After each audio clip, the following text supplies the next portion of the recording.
How's my hair?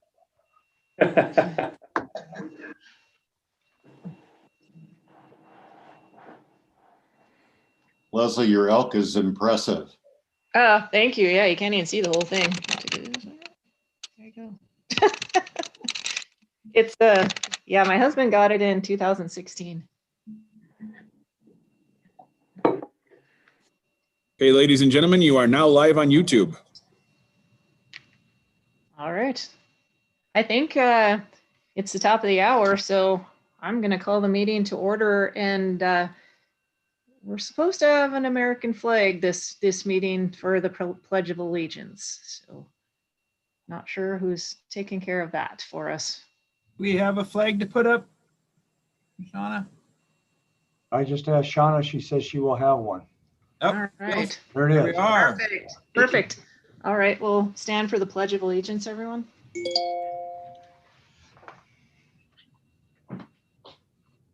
I pledge allegiance to the flag of the United States of America and to the republic for which it stands, one nation, under God, indivisible, with liberty and justice for all. Thank you. And thank you, Shauna.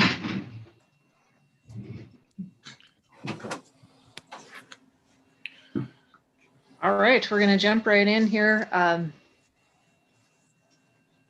Let's see. All right.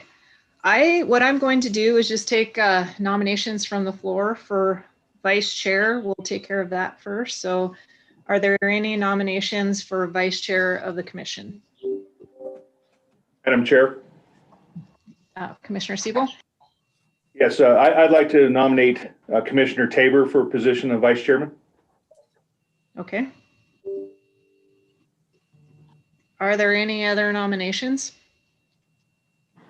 Madam Chair, I'd like to nominate Casey Walsh as vice chair. Okay.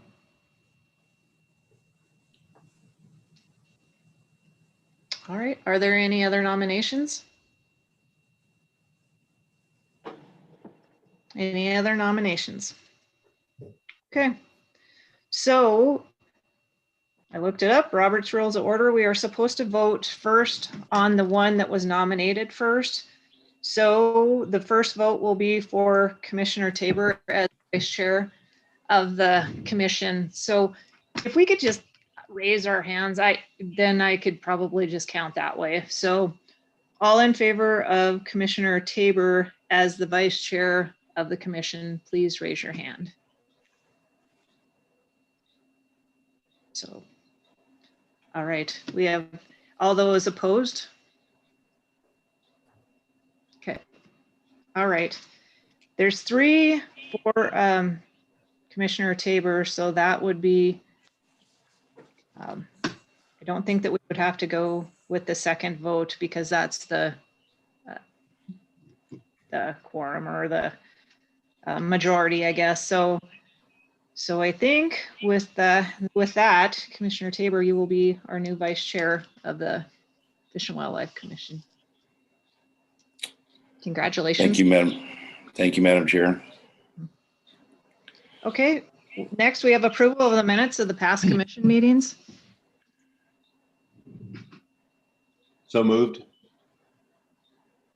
Was that Commissioner Tabor? Is that okay? Walsh, second. Okay. Tabor, second. Okay. Okay. Okay. All those in favor of approval of our past commission minutes, just Aye. say aye. Aye. Aye. All opposed, same sign. Okay, motion carries. All right, approval of commission expenses.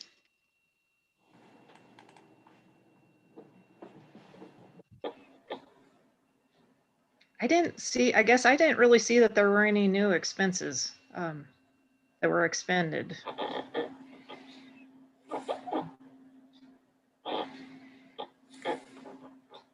Is there someone that could answer that? Has there been any new expenses since the last?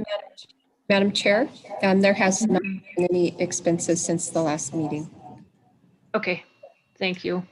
Well, in light of that, I'll move to approve the expenses as listed. Okay, thank Second. you. Is there a second? Okay. All right, all those in favor of approving the expenses, say aye. Aye. Aye. All opposed, same sign. Motion carries. Thank you. Okay, we'll do our commission reports.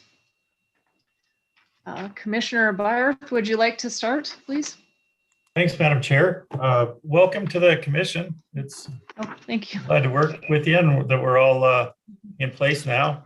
I'll just give two quick things for your consideration. The first is I've been inundated with questions and comments and frankly, quite a bit of anger directed at us over a perception of war on wildlife with the new administration and the agency. And obviously it's troubling. The legislature sets the policy and our job is to, I think, to make sure that we take that policy and we implement it judiciously.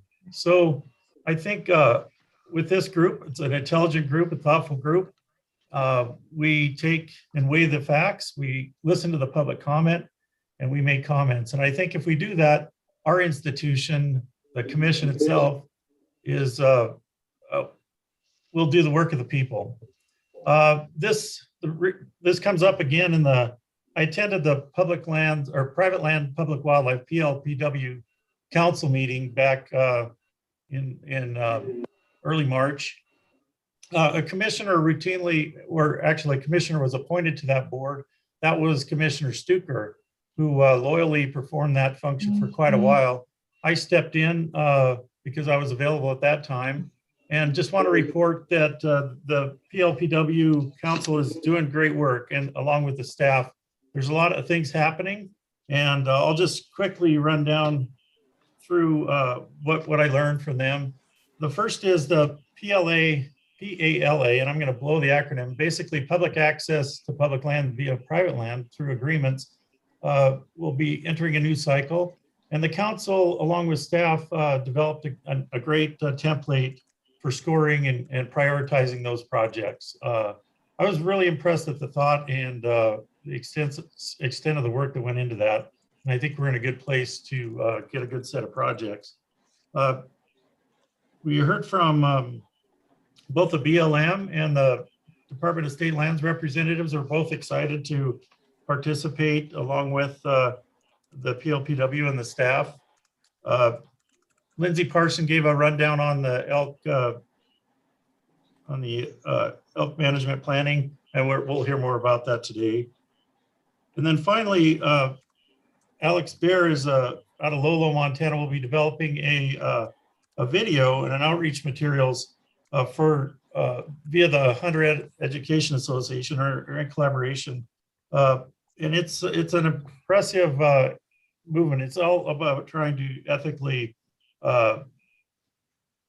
approach public wildlife issues on private land. So I'm excited to see where that comes from. That's the basic rundown. And then Ron Gendro did a great job of talking about bills before the legislature. Of course, those have changed drastically, come and gone, but I do appreciate the work he did. And then finally, we got to hear from Director Warsick, and he did a great job of introducing himself and talking about the issues to come. So that's the report from the Private Lands Public Wildlife Council. Thank you. Great, thank you. Commissioner Tabor? So just a couple of quick things on Region 1. They've been working pretty hard. There's a kind of a focused, concentrated CWD problem actually in the city of Libby. And so they've been taking some aggressive measures. There was a call.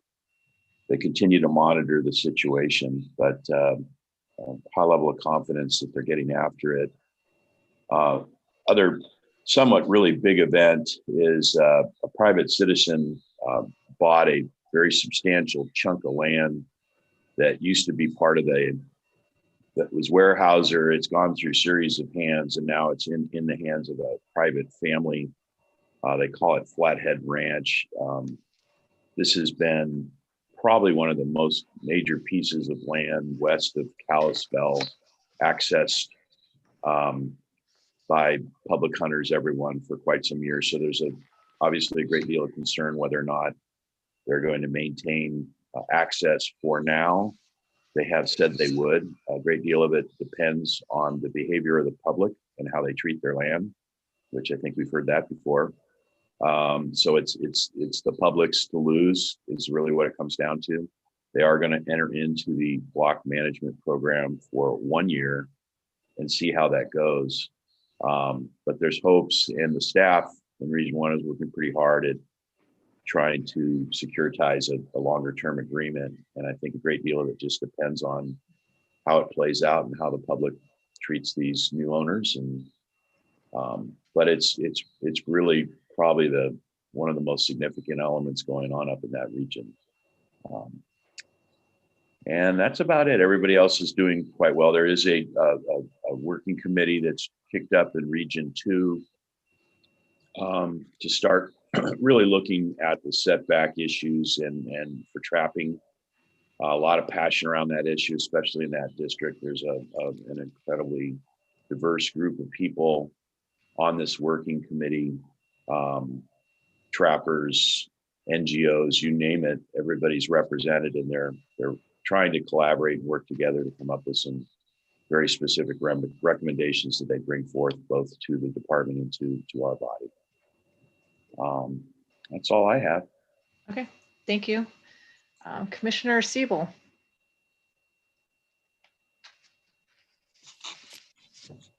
Muted here. Thank you, Madam Chair. Just a brief Region 5 and Region 7, and appreciate the input from the Supervisor Brad Schmidt in Region 7 and the Acting Supervisor Drew Henry now in Region 5. Some really common themes between Region 5 and Region 7 offices. A lot of wildlife surveys going on now, the green up surveys for deer, and of note, whitetails and mule deer and antelope. Of note, Region 7, Brad reported that they expect that Region 7 will be well above long-term average for mule deer again from a count perspective. So that's an interesting data point. So it sounds like the animals wintered pretty well. Another common theme in our part of Montana in 5 and 7 is it's dry and there's a need for a lot of moisture right now. So the green up's happening, but it's going to happen really slow until we get some moisture. Also of importance is the fact that license sales, both districts are reported, regions reported that license sales have been very, very brisk. Walk-up license sales, the calls for support, everything have been very, very brisk. And I can personally report that I've spent several $100s on tags and applications already this year. So that's good news for us and certainly good news for the department. And of course, the recurring theme is that both Region 5 and Region 7 are reaching out and re-signing and working very hard to get block management agreements back in place with the owners so we can get that finalized for this year. And with that, I appreciate the help of the regions, and thank you, ma'am. Thank you. Commissioner Walsh. Yeah, just a quick thank you to Commissioner Siebel for all of his work on urine sense. And until our first meeting, I had no idea we could spend as much time on that topic. Very important as it is. Region 4 and 6, I don't have a lot to report. I had hoped to attend the CAC meeting last night, and as Director Warsack knows, I needed to bail out on that. I had a couple of conflicts last evening, including preparing for this meeting. But what I will tell you is that the feedback I've received from private landowners and ranch managers up in our area on the reopening of the antlerless elk season in 580, particularly in my case in the upper end of the northern end of the Crazy Mountains, was very well received, and hard for me to buy a drink in the Mint Bar in Martinsdale right now. A few observations. I think this is more kind of departmental wide, and Leslie, something for you. I just, coming into this cold, now we're in really our second real meeting. I just think we have a need here for earlier and more complete information and preparation for these meetings. We got the materials late, and as all of you know on the call, we were asking for additional information throughout the last week, and some of it came, some didn't. So if we can work with the staff to get an earlier start on this stuff, that would really be helpful for those of us who are still working full time. The other thing is just getting out in front of issues. I mean, I don't really know the history on these things. Again, I'm coming into this cold. I've got an objective outlook, but reopening the cow elk season a couple weeks after it closed, it didn't really make sense to me. And the way that, you know, we had an emergency meeting there, and it's, I sure would like to see us being considerate about the deadline for that season in 2022 sometime soon. You know, today we're being asked to modify fishing regulations in Canyon Ferry for after the regulation book has been printed. I do not understand that. And just, you know, I think that's, as a group, you know, I think a lot about when I get involved in something like this, how do I leave it better than when I came in? And those are just my initial observations for the department. Clearly, the biggest issue that I hear about in Region 4 and 6, I know we've got a lot of issues going on with grizzly bears, but I'm hearing a lot about elk management and a lot of interest in the new elk management plan. So that's my report. Okay. Thank you. I appreciate your comments, and we're trying to just streamline some things too, I think. And so we're always, I think the staff is very open for suggestions on how to make things better too. So I appreciate your comments. Earlier, the better. Yes, you're right. Right. It's a lot of reading. I guess I just wanted to say too, I know that we're a new commission, but I think I can speak for all of us that we intend to listen to everyone before making our decisions. And we definitely do not have a war on wildlife, and we will be working with everyone to try to make the best decisions. From Region 6, I have a couple things. Sage grouse numbers they're just starting the counts, and the sage grouse numbers seem to be high also. And I think that, like Ryan said, the mild winter has helped, and it being drier, which is, you know, less snow, which we'll see how, hopefully we get some rain in the spring. Mule deer counts in Region 6 seem to be higher also. Ice is off of Fort Peck, and the walleye spawning effort at Nelson Creek on Fort Peck Reservoir is getting started, and work will go on for most of April until either they get all the eggs they can or spawning activity drops off. So Region 6 is also working on block management contracts, and I have a couple of statistics that I think are interesting.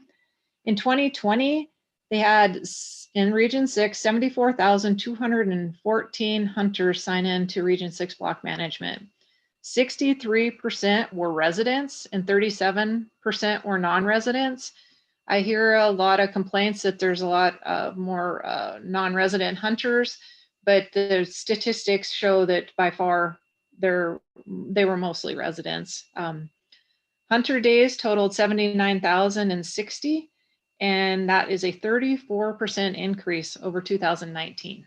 That's big. And also from 96% of the hunters that reported had a satisfactory experience. So that's good to hear.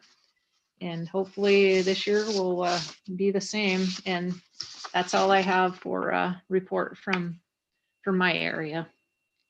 Is there anything else that anybody would like to add?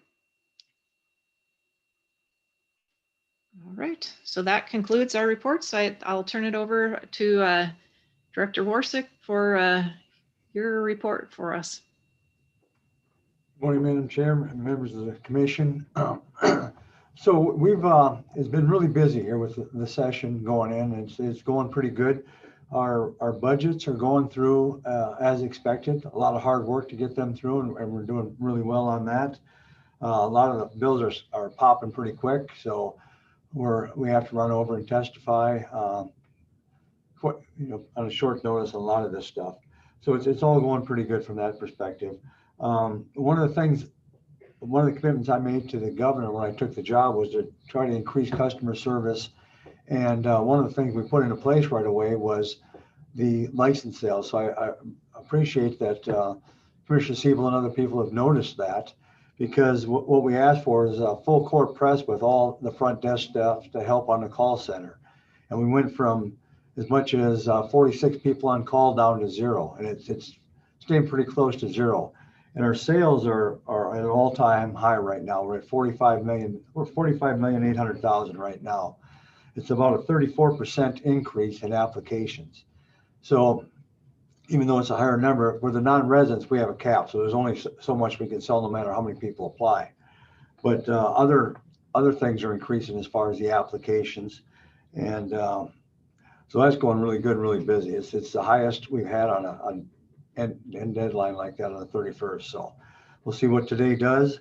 And then we're planning on doing the drawing as soon as we can, within 7 to 10 days. The whole idea of putting everybody on online applications or at the front desk was to be able to do the drawings a lot quicker. So we'll be doing some cleanup and then doing the drawings within a week or so. Other than that, like I said, I really want to thank the people who have stepped up on this in the regions. It's a lot of extra work for them, but the people are really appreciating it. I also want to thank our developers who have developed a new front end for getting online and buying your licenses. I've got a lot of compliments from that. It's people are saying it's the best they've seen. It's working really well. So it's a lot of effort by the staff, and they've done a tremendous job and a lot of good teamwork to get this stuff done. So I want to thank them for just doing an excellent job. And I also want to thank Commissioner Byarth for sitting in the PLPW. That to me is a very, very important group. They do a lot of good. I've already asked them to work on some of this issues out of 505 to try to look at incentive-based things to reward landowners and sportsmen to come together and hunt on the property. So that'll be one of the things I'd like to have them work on as well.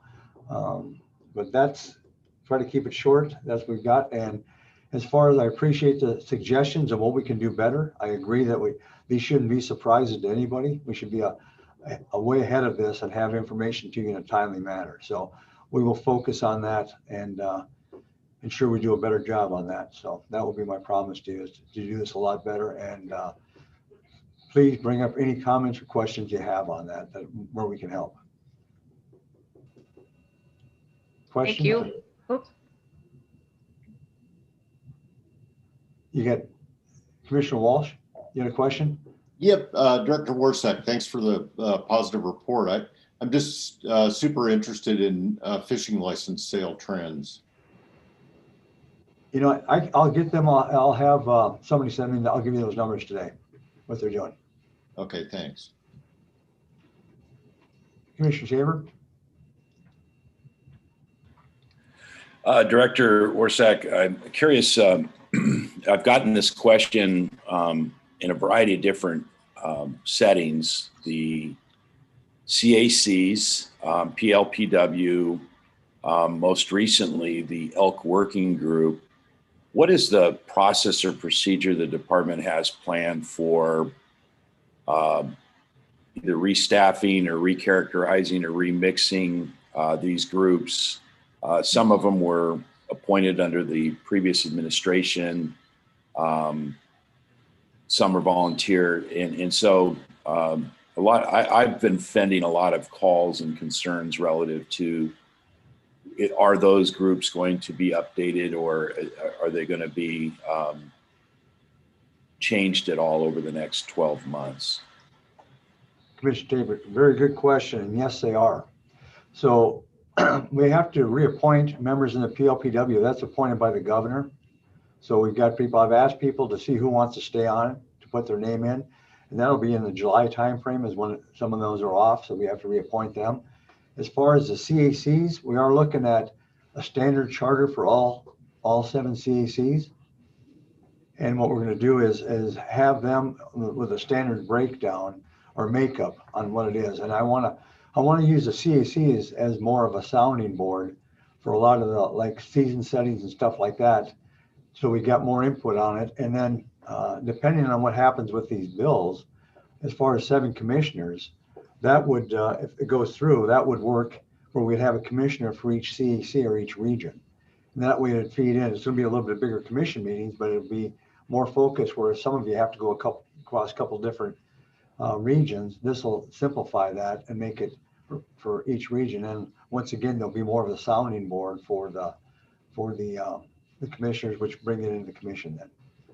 And as far as the elk working group, Quentin, are you on that? Where are we at on that elk working group? Where are we at on that? So the elk working group, and I'm assuming that that is referencing the working group that we'll hear more about during the elk planning conversation that Dr. Parsons is presenting. That group actually is done with its task. Its task was to identify the fundamental objectives that the commission will see for the first time today. Director Warsek. Thank you. Chair Robinson. Commissioner Siebel? Thank you, Director Warsack. Just a quick question. I've been asked a few times with the increase in people that have come to Montana in the last year, and a lot of people have taken shelter in Montana. I've been asked questions about the verification of residency process, and I'm just kind of curious if you could expand on that, because I'm sure a lot of the increased revenues we're seeing may be coming from people that have either moved, and I'm curious what process and is that an active process to confirm residency with applicants and people buying licenses? Good question. Yes, sir. There is an active process that's been in for a long time. It's basically verification of residency. They have to be here 6 months, 180 days. They have to be registered to vote, have a vehicle, they have a permanent residence. So there's a whole process we go through in statute to verify residency. And then once they're determined residents in the system, then the system follows them on that and allows them to buy the license that pertain to that. So yeah, that's something that's been checked very carefully forever, basically. So it's a good process, and all it is, we're just adding more people into the residency. So does that answer your question, sir? Yes, thank you very much. Okay. Any other questions? I don't have a question. I just have a comment. I just wanted to let you know that your staff has been great. There's been changes that have already been made to try to make things better for us, and everything that I've asked for, they followed through, and I think they've been great to work with, Mr. Kujula and Ms. Piesky especially. So I just wanted to let you know that they are willing to help us out to make things better. So. Madam Chair, I appreciate that. I've told everybody this is our one chance to make a good first impression. So we better do a good job, and we better respond to what you need and continue doing that. So our focus is to make this as easy as possible for whatever you need to get your job done. We rely on everything you do, and we want to make sure you've got the best information available to make informed decisions. So like I said, anything you need, you let us know, and we will do our best to provide it for you. All right. Well, thank you. And we all appreciate it. Madam Chair. Mm-hmm. Yes. Commissioner Tabor. Along those lines, Director Warsack, I want to give a shout out to Ron Gendro. He's been excellent and incredibly responsive on a number of different matters, as the legislation anymore is becoming seemingly a 24-hour, 7-day-a-week type of response. He's had to communicate a lot over in the weekends. I really appreciate Quentin jumping in on a lot of these matters, and at least the regional directors that I've been interacting with lately have been super responsive. Them and their biologists get stuff to me. It's almost as if they know what I'm thinking, and they're getting the information to me ahead of time. And so it is just a reflection, I think, that you are sending a pretty strong message about responsiveness, and I think your staff is responding accordingly, and I appreciate it. Thank you. Thank you, Mr. Tabor. I've got a great staff. That's one of the main reasons I came back, and I appreciate that. They are just dedicated, hardworking people. I love it. Thank you. All right. Thank you, Director.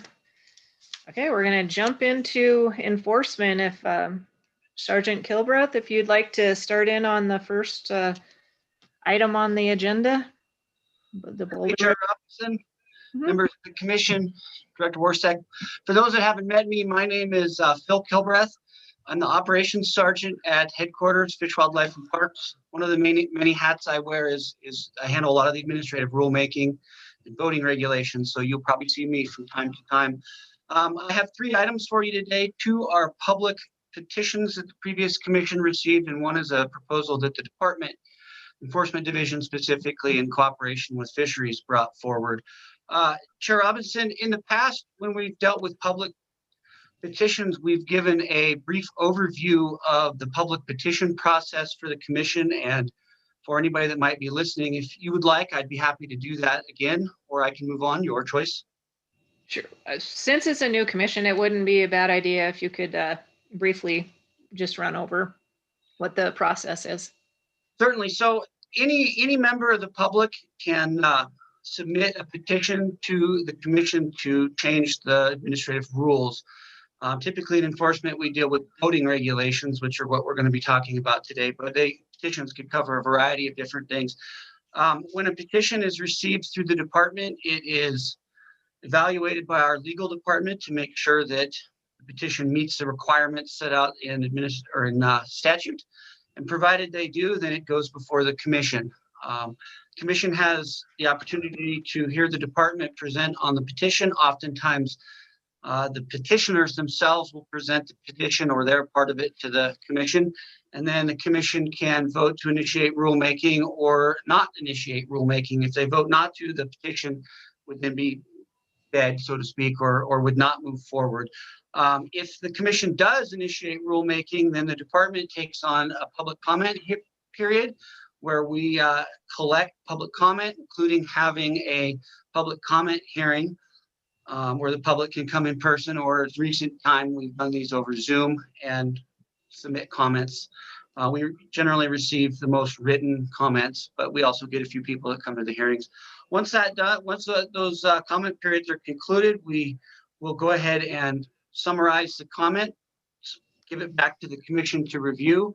Occasionally, if something comes up in public comment, particularly if the department's the one bringing the rules, we may amend or ask the commission to consider an amendment afterwards. But in either case, it comes back to the commission to make a final decision. And at the conclusion or the final vote, the commission can adopt the proposal in whole, adopt part of it, modify it, or choose not to adopt it. So that's sort of where we find ourselves today with both of these petitions that are coming from the public. First one for the Boulder River. Boulder River, the previous commission received a petition. We initiated rulemaking. The department ran the process, the public comment process. We received a number of comments. The majority were in opposition, although not a strong majority. And we find ourselves here today with a final presentation on this. Hopefully you had all the materials provided, cover sheets, public comment, all that. I tried to get that in early for the new commission to look at. Fish, Wildlife and Parks, with respect to this petition, we recognize that there are opposing thoughts on restricting motorized boating on the Boulder River. From a biological point of view, there's a fairly negligible impact on having motorized boats on the Boulder River. From a public safety point of view, while there is certainly the possibility of a collision between a motorboat and another user or fixed object, the boating accident data typically shows on rivers that people falling out of boats not wearing life jackets are where the danger is. Certainly not to say that that couldn't happen. Motorized boating could potentially open up access to portions of the Boulder that are currently inaccessible. At the end of the day, decision like this is a social issue, and we would be happy to implement whatever decision the commission makes on this. I have folks from Region 5 standing by for questions, and I'd be happy to answer any questions if you have some. Okay, thank you. Are there any questions for Sergeant Gilbreth? Go ahead, Commissioner Siebel. Thank you, Madam Chair. Sergeant Kilbreth, just a couple of questions. I guess reading through all the public comment and looking at this process, there was a mention of the fact that there already is a 10 horsepower limit on the Boulder by some of the opponents. Is that correct? Robinson, Commissioner Siebel, that's an excellent question. I'm going to ask Region 5 if they can confirm that restriction. I'm not sure. Some of those fall on county lines, and I don't want to give the incorrect information on that.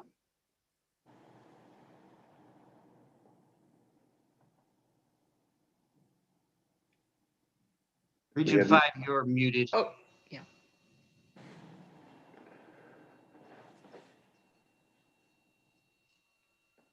Still muted.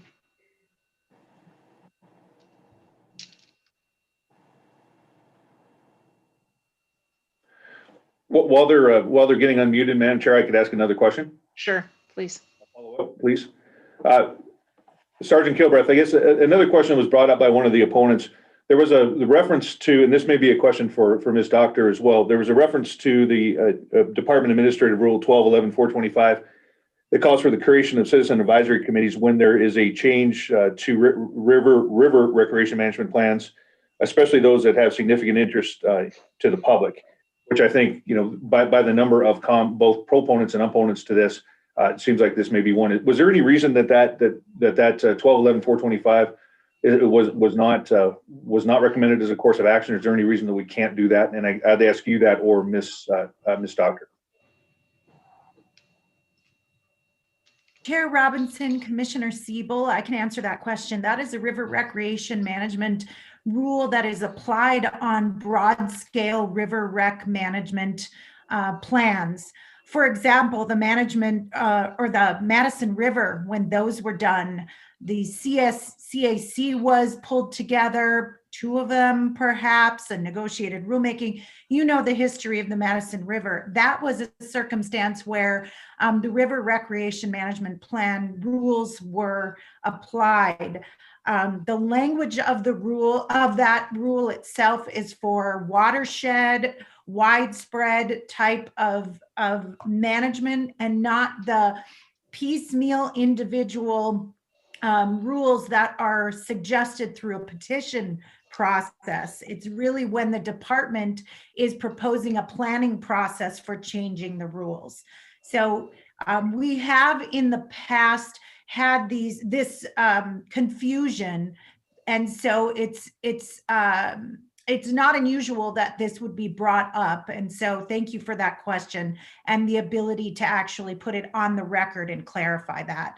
This circumstance came to us through an individual who petitioned the commission through a statute that then we do not apply the river rec management rules and the CAC requirement for it. And so that is the primary reason, but also those rules are intended to do a more broad scale management planning on a river for a watershed purpose. Does that answer your question, Commissioner Siebel?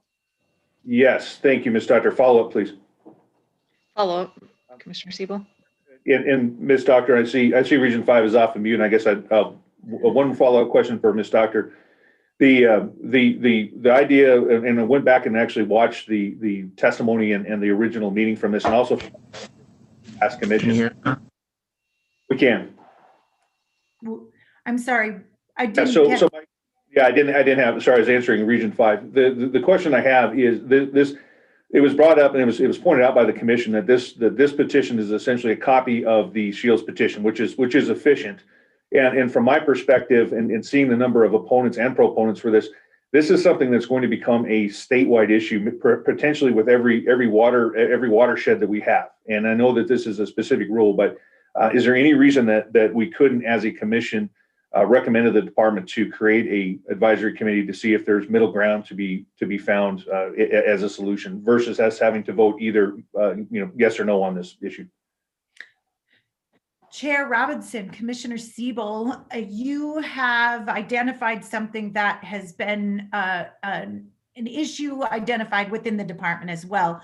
Sergeant Kilbreth is actually the perfect person for you to ask that of, because he has come with those types of ideas before. It is within your authority to direct the department in policy level policy level direction. And so no, or yes, you could just direct the department to put together something to come up with some sort of plan and bring it before the commission in the future. Is that what you were addressing, Commissioner? Yes, thank you very much, Ms. Doctor. And then I see Region 5 is unmuted now. If we could get the answer to the question about the current limit on the boulder as far as horsepower. Yeah, can you hear me? Yes. Okay, yeah, Courtney, if you want to take it then.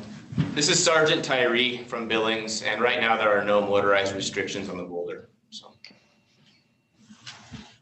Thank you. Are there any other questions from the Oops.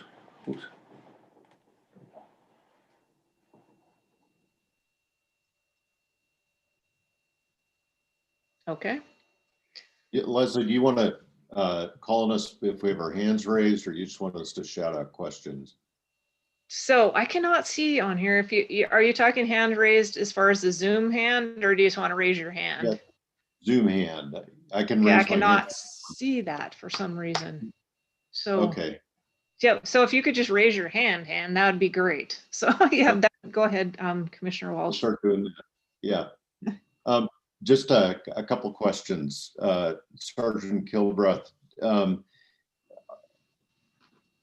are you aware if in the dialogue with the petitioner, was there any dialogue about, and I'll just preempt this and say, with what we're going to be discussing this afternoon and the tremendous pressure on rivers like the Madison, I think fishing access is going to continue to be a giant issue in this state. And we have a beautiful river here that is largely inaccessible to the public over a 10-mile stretch. And I think the one, for me at least, the one important argument against this ban would be it's a way to access a great piece of water. But are you aware of any dialogue in the petition process that may have, or we may have tried to negotiate an access point somewhere in that stretch of water with the private landowners? Chair Robinson, Commissioner Walsh, with respect to this specific petition process, I am not aware of that during the course of a access discussion during the course of this particular petition process. It may be useful to speak with or ask Region 5 about that as well, since I know that access on the boulder has been something that they've been looking for a considerable amount of time. Hopefully I don't know if that answered your question, but nobody talked to me I about was just specifically. waiting to see if Region 5 maybe had an answer on that. Commissioner, I'm Mike Ruggles, the fisheries manager in Region 5. I've been doing this for 2 years, but in the region for 10. We are certainly open for opportunities, but have not had any opportunities in at least the last 10 years that I'm aware of, so on the boulder. And I had a quick follow-up for Sergeant Kilbreath, and that is, the only section of this river that I've floated is from the Boulder Forks down to the mouth of the Yellowstone. And I just wonder if there is a real safety concern there with the volume of floaters, floating anglers who travel in that section. Chair Robinson, Commissioner Walsh, I certainly think that anytime you have large numbers of floaters or slow-moving boats that also have motorized boats moving around with them, there is a potential, certainly is a potential for some sort of a safety issue to come up. And I would never say that that's not the case. When I look at all of the boating accidents that we have in the state, motorized boating colliding with another boat or another object typically occurs on lakes. Typically what occurs on rivers are people falling out of boats and drowning. It's not to say that it certainly couldn't happen. And I think there's potential not only there, but on many of our other rivers. So there's always potential for that. It's a difficult, addressing boating safety issues. It's kind of a difficult to determine what real risk is. But the data that I look at is always, it's life jackets and falling out of boats seems to be the predominant form of fatalities. Thank you. Thank you, Commissioner Walsh. Commissioner Byerth? Madam Chair, I spent a lot of time on the boulder in my youth, and it's very difficult access to get to that upper 10 miles, but there are a hearty bunch of people that do it. So it's not completely closed. It's quite a scramble down from on public land through near the what do you call it, Natural Bridge area and some BLM land. But I know folks actually do that and pack their boat in. The other part of this, above the East Boulder, and I'd love to hear back from Mike Ruggles if he has a comment, but I believe that section from East Boulder Bridge on upstream is actually kind of the core of spawning habitat. Mike, is that still the case, or is that different?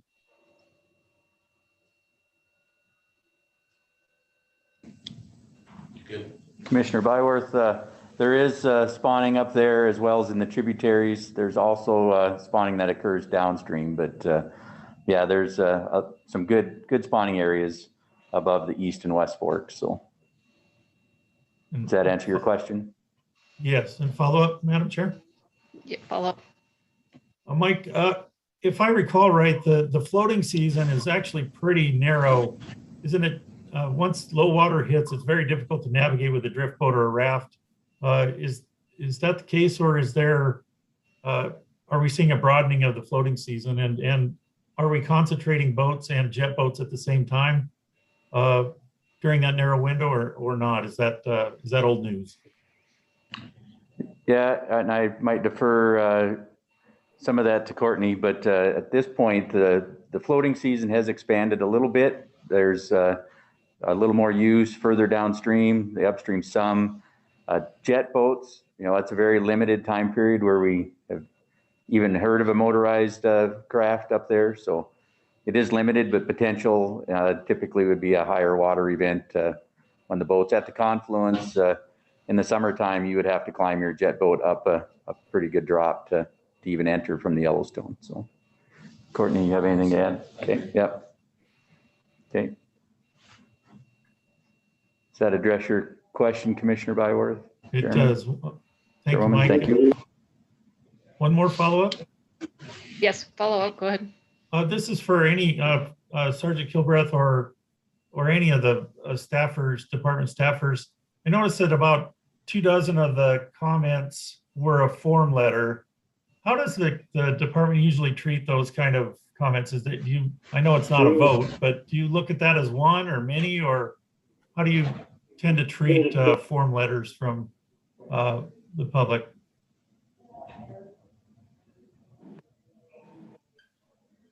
Chair Robinson, Commissioner Byworth, from my point of view, I read them and take them as a comment and look at the people that sign them, but I would consider, them to be the same weight in terms of somebody saying I oppose this in person, which is a frequent thing in in-person meetings. People just say I oppose this or whatnot. So from my point of view, people signing a form letter are just another way of offering up a comment themselves towards the process. I don't know if Council Doctor has a different opinion of that, but that's how I view it.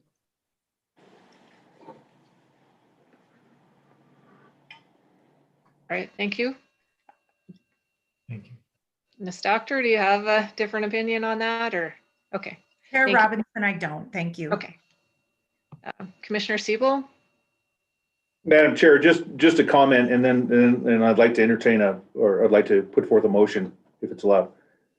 Is first, I'm a use guy, and I'll just say that right now. But I also respect and appreciate the view of the landowners on the boulder and the idea. I don't think any of us here want to see large jet boats going very, very fast up the narrow channels, the narrow boulder. But that being said, too, I think, as I mentioned before, I think this is a precedent-setting event. We've already seen it happen on the Shields. I think this is going to be something that's going to be stamped out in citizen petitions. And because of that, I think it's very important that we're very considerate about what we do in this particular decision. And with that, I'd like to see a group put together to be able to see if there's some middle ground, some compromise between the landowners and the recreational users that want to use the river and potentially access the upper part of the river. There could be sections of river. I think it was proposed by one of the opponents that maybe parts of the river, the section above East Boulder up to Natural Bridge is open. Maybe there's horsepower limits. Maybe there's certain days of the week. I don't know what the answer is, but I think that I'd like to get the interested parties together to be able to come up with a solution. And I think it's something we can use as a template going forward as we get more of these petitions. And with that, I'd like to, if you would entertain a motion. Sure. Commissioner Siebel. I move that this commission recommend that the department put together a citizen advisory committee made up of landowners and interested recreational, the opponents to the petition, a lot of this people, citizens for multiple use, put together a working group on this, and as soon as possible, take applications and then bring recommendations back to the commission with ideas on what may be compromises for the closure of the river to motorized use. Is there a second? Pat Tabor, I will second that. Okay, thank you, Commissioner Tabor. I guess I have a question maybe for Ms. Doctor. Do we have to be specific on the size of the committee, or do we just leave that up to Sergeant Kilbreth? Chair Robinson, you would not have to be specific on the size of the committee. If you had opinions about how it should be made up and the size, certainly that's within your authority to make that decision, but you would not have to be. Okay.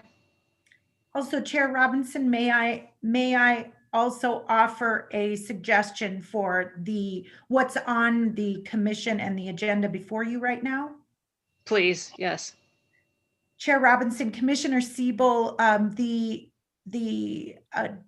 the motion that you made right now is, I think, an additional motion perhaps, but I would suggest, Chair Robinson, that you address the issue that's before you and take a motion on that issue in itself, since a process was already started and we need a specific answer to that process. Chair Robinson. Can it be in addition to the motion if we have a motion to not adopt and then move forward with a CAC? Yes. Can it be, okay. Yes, Chair Robinson, you could. Commissioner Siebel? I'd like to amend my motion. Okay. I'll amend my motion to add that I recommend that the commission not adopt the rule as proposed and instead put together the citizen advisory committee as previously described. Commissioner Tabor, are you good with the motion? Yes, I am. Good to amend my second. Okay, thank you. Chair Robinson? Yes, Commissioner Tabor. I just wanted to comment. I think one of the most important things really that all the commissioners have said is getting the right collaborative element. And I think Commissioner Siebel asked an excellent question. That is composition. I think it's one of the things we struggle with on a lot of these advisory groups is that we really do have the right representation so that, we have a really good cross section of folks that can weigh in on this, and it's not so heavily weighted one way or the other or biased in any way, so that we can get a real good look at the data. And so if we're entrusting the department to pull that together, that's great. If the commission needs to be more definitional, I think we need that advice from the department at this point if we're going to memorialize this as part of a recommendation. I look at it and I was quite taken by the comments on both sides. And I thought, wow, this is just a classic scenario where you have multiple users all wanting to share one resource. We're just going to see it over and over and over again. And so I'm all in favor of getting a mechanism that really speaks to a collaborative process that takes different folks, ideas in mind and then comes to a collaborated, negotiated solution. I agree. Ms. Doctor, can I have one more question? So do we have to decide today what the makeup would be of it if we want to specify? Chair Robinson, no, you would not have to decide today what you wanted to be the makeup of it. one way that you will see today, this coming to you, is a plan on how to move forward on the Madison with a work group. That is one way you could duplicate how it's done in the past. Ask for a plan to come forward with how we would pull together a citizen advisory committee, and you would have some input on that then in the future. The next meeting, I think, is June 24th. That's scheduled. So that would be the next time you would consider it, unless you would schedule another one in the interim time between now and then. Okay, thank you, Ms. Doctor. So Commissioner Siebel, what is your pleasure with your motion? As far as, do we want, I know that we don't have to decide what the makeup would be, but to me, it sounds like your motion does say that you want it split between the landowners and the recreational users. Do you feel that covers it for today? Madam Chair, I believe that that's the case, and that certainly seemed to be the dominant proponents seem to be the landowners and the most vocal proponents, and I know and have talked to a lot of them, and then most of the opponents. But I guess I might add to that motion that maybe and other interested users, and I guess I don't want to limit it in case, but I think the people that have the most at stake are the people that, as Commissioner Tabor pointed out, are the people that are competing for use on that river, competing for access. And I think broadening it, I don't know if we want to recommend the number of people and what it is, but it sounds like, and I would recommend that we expedite this process as much as we can. This is, it is one waterway. I really don't want this to take as long as the Madison process has taken years and years. And I know that there's interest in seeing this done. Okay, thank you. Is there any other discussion? Commissioner Byerth? Thank you, Chair Robinson. My question is, would you restate the motion? Typically, we have the motion stated and then proceed to public comment. And Sure. I'm not sure I have a good grip on Commissioner Siebel's motion at this point. Commissioner Siebel, would you like to, here's a question real quick. Do we have somebody that is documenting the motion for us as it's made? Madam Chair, Yes, thank you. I'm documenting that as we go Okay. along. Could you read the motion back to us, please, then? What I have shorthand is to add to the amendment of, let me grab I'm sorry. To move that the Fish and Wildlife not adopt the administrative rule banning motorized use on the Boulder River from the headwaters to the confluence of the Yellowstone River to all tributaries of the Boulder River, and to put together a CCAC as the commission prescribes. And what was the addition of the prescription? Commissioner Siebel, would you like to clarify that? I believe Shauna had that correct. And I think we want to add to the end of that, as prescribed, comprised of the commission or the citizen advisory group comprised of landowners, recreationalists, and other interested parties. I don't know if that's too broad, but I think that's the way to capture this. Okay. All right. Commissioner Walsh. Yeah, Commissioner Robinson and Commissioner Siebel. How about we set a 5-person CAC limit on this just to expedite things? I would agree with that. Okay. And as such, I will amend. I'll amend my amended motion, Madam Chair. Okay, Commissioner Tabor, are you okay with that as a second? I am. I just want to clarify that, this other interested party, I don't know whether there is or isn't commercial interest. I don't know whether there is. I would assume that there's at least one NGO out there that would be interested. So again, I'm focused on making sure that people don't get aced out. I am very on board with Commissioner Walsh's suggestion that we limit the size. I think the more people you get in the room, the harder it gets to get stuff done. We don't need to double and triple up on positions. But having said that, let's make sure we get the proper cross section of folks that would properly weigh in on this. And as we sit today, I don't know that we know enough about this river and all the different mixed users. I know I don't, and I didn't get that out of reading the comments. So I think we can trust that the department will create the right balance. And if we want to cap it at 5, or that's perfect, if that allows for everybody to participate. Okay. All right. Thank you. Are there any other, before I go out for public comment, are there any other comments by the commission? Okay. All right. Ms. Gangstead, do we have any public commenters on this?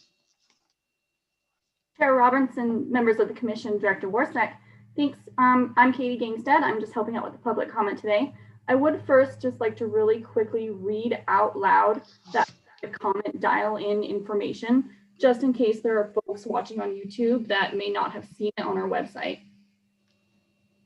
So the phone number to dial in for public comment is 1-206-337-9723. The webinar ID is 996-9487-3896, and the passcode is 684529. And just a reminder to those that are calling in, it's *9 to raise your hand. I will unmute you one at a time and you'll get notification of that. And I do believe, Chair Robinson, that because of the large meeting today, we are doing a time limit of 2 minutes per person. Is that correct? That is correct. Thank you for the reminder on that. Yes. Great, thanks. And I think that Shauna is going to be managing that timer. Mm-hmm. We will go ahead and start public comment.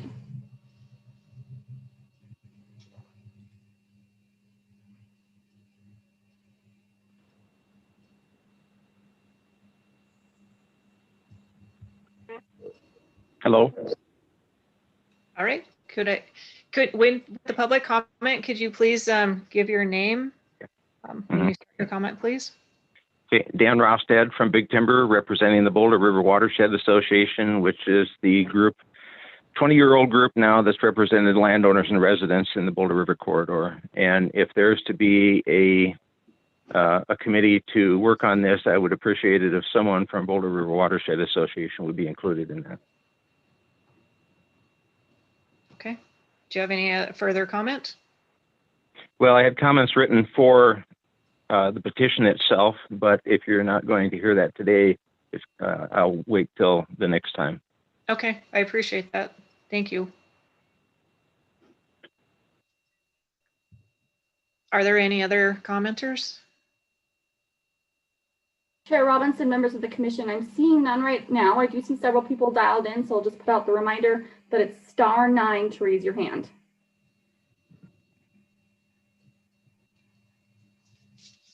And I'm seeing none. Okay, thank you. Oh, All right. I'm sorry, you do have one person that just popped on. I apologize. Sure. Thank you. Okay. There, members of the FWP Commission, this is Amy Seaman with Montana Audubon. I've actually not participated in a commission meeting yet. So and I was able to hop on later, so I wasn't sure if this is general public comment. This is a comment on the Boulder River motion that was made. So is that what you're calling in to comment on, or just? I am not. Okay, no, that's very helpful. I'm sorry, I was popping in, so I will just continue to listen. Okay, and towards the end of our agenda, which will be clear at the end of the day, is kind of when it's just open for other items not on the agenda, issues not on the agenda. So, but you're welcome to listen in all day, and if that's where you need to make comment, then that's I don't have a time for sure when that will come up, but it'll be towards the end of the day. Well, I truly appreciate that, and the announcement for joining the meeting the way that you all just did that. That was super awesome. Thank you. I'll listen. It's very, very interesting. Thank you. Okay, thank you for joining. All right, is there any other public comment? Chair Robinson, members of the commission, I'm seeing none. Okay, thank you. All right, seeing that there is no other comments, do you need the motion read again, or does everybody understand what the motion is? Commissioner Byerth? I do understand the motion. I just wanted to ask a quick question to make sure that the regional biologist or manager was appointed or participating in the CAC process. I would expect that that would not be part of the 5, but they would be expected to be part of the process. Would that be correct? Sergeant Gilbreth, if you set that up, would that be, or Region 5, either one of you? Yeah, Chair Robinson, members of the commission, typically with those regional issues like that, we would have the region facilitate the CAC process. And so the region would probably have not only fisheries, but I would suspect somebody from enforcement as well that would be part of sort of staffing that process. All right, thank you, Sergeant Gilbreth. Director? Madam Chair, so I think we need to look at this as a bigger group, as the commissioners have mentioned. This is going to be a thing that's going to come across all the other rivers. So I'd like to be able to kind of set a standard that we apply the same thing to each region as we do, the kind of the same makeup as we look at this, to get a good cross section of people that represent this. So and not so specific to each region specific. We'll have the people in the region bring it up, but how it's going to be set up, I think we need to standardize across the state and do that. So that's what I would recommend, as we look at that at the headquarters and get input of what we're trying to accomplish with this, and make sure we get a good cross section of all the people that will be affected by this and bringing them together. Does that make sense, Madam Chair? It makes sense, Director. I would just have a question for Ms. Doctor. With the motion that we have on the floor with the 5,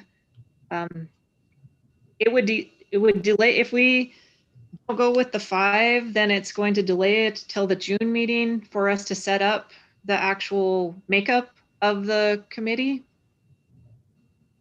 Chair Robinson, if you want to direct the department to put together the CAC based upon your motion and your direction, we could do that right afterward and just inform the commission at the June 24th meeting. If you would like to be a part of choosing those 5 or those other, whatever number you decide on, then it would have to be done at a commission meeting while you are together in a constituent quorum in order to make that decision. So I guess that depends on how you'd like to direct the agency to pull together the CAC, and that will determine when you'd hear this again. Okay, so Director, I guess I just have a quick question for you. Are you thinking that 5's not enough? From your comments, I guess I'm just trying to read what you were asking or stating. Madam Chair, the number doesn't matter. It's okay. What I'm looking at is trying to get this done the most efficiently and effective way, and get the right number of parties in there to talk, and depending on the river. Okay. So, and if we've already got one group that's working on just bringing those opposing groups together, all the groups that are affected by this as much as we can, and then come up with some suggestions for the commission. Okay. All right. Are there any other comments or questions before we vote? Okay. All those in favor of the motion that's on the floor, say aye. Aye. All opposed, same sign. All right, motion carried. Thank you. Madam Chair. Yes. With regards to Director Warsak's comment, is there, what would be the best way? Because I thoroughly agree. We're probably going to see a lot of these things, and at one point or another, and I don't know where it would fall if we did it today, but we should just have a general agreement as to what the composition of a committee like that would look like, so that at least from the start, we would always have, a representative, from each of the factions, and that this creates the kind of guidance that the department would fall under The other thing that strikes me is there are going to be instances, and I think today's a good example, where the commission will want to be more participative in terms of the actual selection of the committee members. And in other instances where we would empower the department. I don't think it's going to be all one way or all the other way. It depends on what the topic is and the magnitude. So what I, as a commissioner, would not be in favor of is always having the department just make the selection process without the commission having some oversight and actual ultimate say of the composition of certain groups, working groups in particular. Sure. So I understand that this will be probably, this won't be the first issue that we're going to have to do this to, but I wonder if we could let this one go ahead and then kind of evaluate how it went. And then if we need to be more specific for further on down the road, do that. Sergeant Kilbreth? Chair Robinson, members of the commission, I just thought was thinking about this process. I would note that this particular petition was a petition to change boating regulations. There are other aspects that go into changing river recreation rules or commercial use or so on and so forth. So there's other aspects to some of the work we've done on crowded rivers. So at least with respect to a petition that comes in from the public, all of those will go before the commission for an initial hearing or initial reading or rulemaking or however that is. So the commission will definitely have an opportunity to evaluate each one individually before it moves on. I guess my opinion is I don't think we need to take the whole day to try to figure out what the makeup of this would be. I think that we should let this one go through its process and then, like I said, evaluate and maybe come forward with a suggestion for down the road how we want the future ones to the makeup in the process. Any suggestions? Chair Robinson, I agree. I think these petitioners and folks have spent a lot of time preparing this and put a lot of effort into doing it well and doing it right. And I'd like to respect that by moving forward expeditiously so we honor their efforts. And I think we've got it covered with the motion. So, all right, we'll move on to the next. Sergeant Kilbreth, would you want to cover the TP Lake agenda item, please? Certainly, Chair Robinson, members of the commission, Director Warsack. This is similar to the previous one in that this was a petition that was received by the department for the commission that came in through the public. It is in regard to TP Lake, which is a small lake in the North Fork of the Flathead drainage in Flathead County. The petitioners have asked the commission to consider limiting the lake to no motorized boating. We did do our public comment period and also held a public comment hearing. The majority of the comments were in support of the petition. The department feels, especially in the context of the increases in recreation that we're seeing across the state, TP Lake has not historically had motorized boating on it. It's a very small lake. Region 1 or the Western Fishing District, all lakes 35 acres or smaller are automatically considered to be a no wake zone. TP Lake is slightly over that, and so the strip of water in the lake that's actually eligible to be operated above wake speed is very narrow, so it's not a loss of a lot of recreational opportunity. And so the department is asking the commission to consider passing this proposal. I would also add, if the commission chooses to pass this proposal, we'd like to ask that the language that gets passed be to say that TP Lake is closed to the use of any motor-propelled watercraft. And the reason I'm bringing that up is because that's consistent with other language in ARM rules that closes down, that shuts off motorized boating on a lake. So the way the petitioner stated it is slightly different than that, and this is clearer and more consistent. Again, I've got folks from the region as well as myself if you have any questions.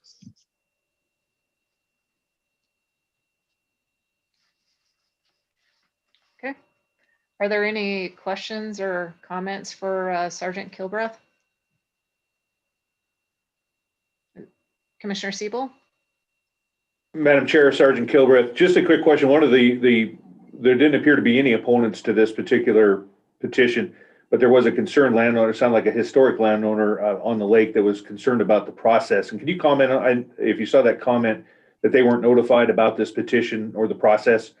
The delay. I'm not sure what their intent was, but I'm curious if you had any further insight on that.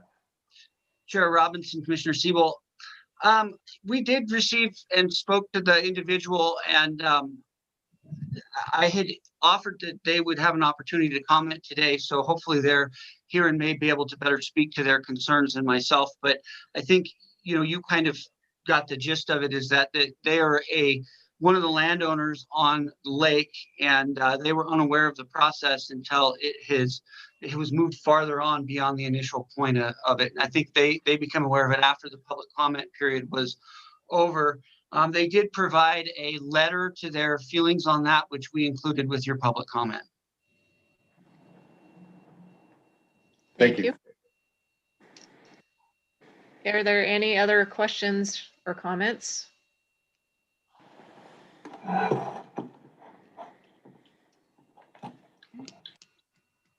Commissioner Byerth? Well, if there's no questions or comments for the staff, I would go ahead and move that the Fish and Wildlife Commission adopt the rule as proposed. And I'm going to fumble on the rest, to limit Teepee Lake to prohibit motor-driven vehicles, motor-driven boats. Sergeant Kilbreth, is that, I know you have better language and I didn't write it down fast enough. Chair Robinson, Commissioner Byerth, the language that I would suggest is Teepee Lake is closed to the use of any motor-propelled watercraft. Chair Robinson, I'd like to adopt that language as part of my motion. Okay. Is there any second?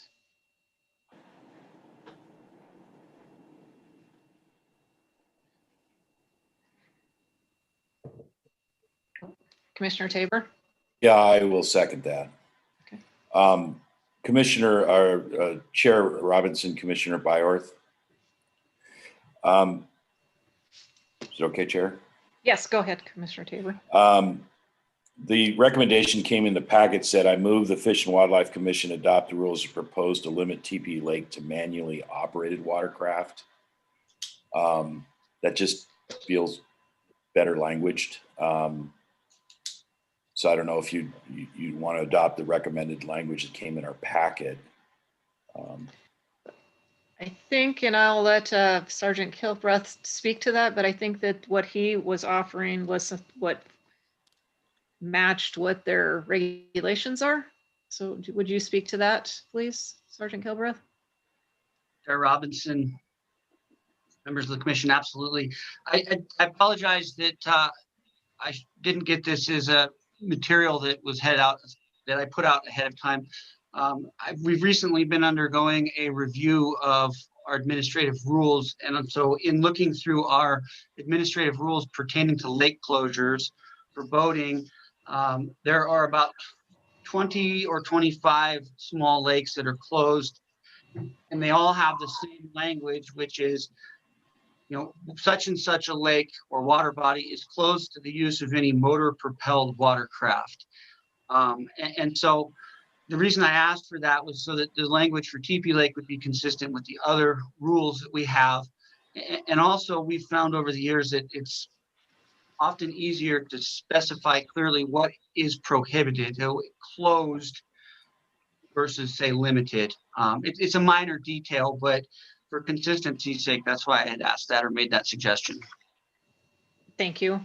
Commissioner Tabor? That's fine. I think what I hear is that the packet that we provided in the suggested language is not consistent with, so. Correct. Are there any other questions?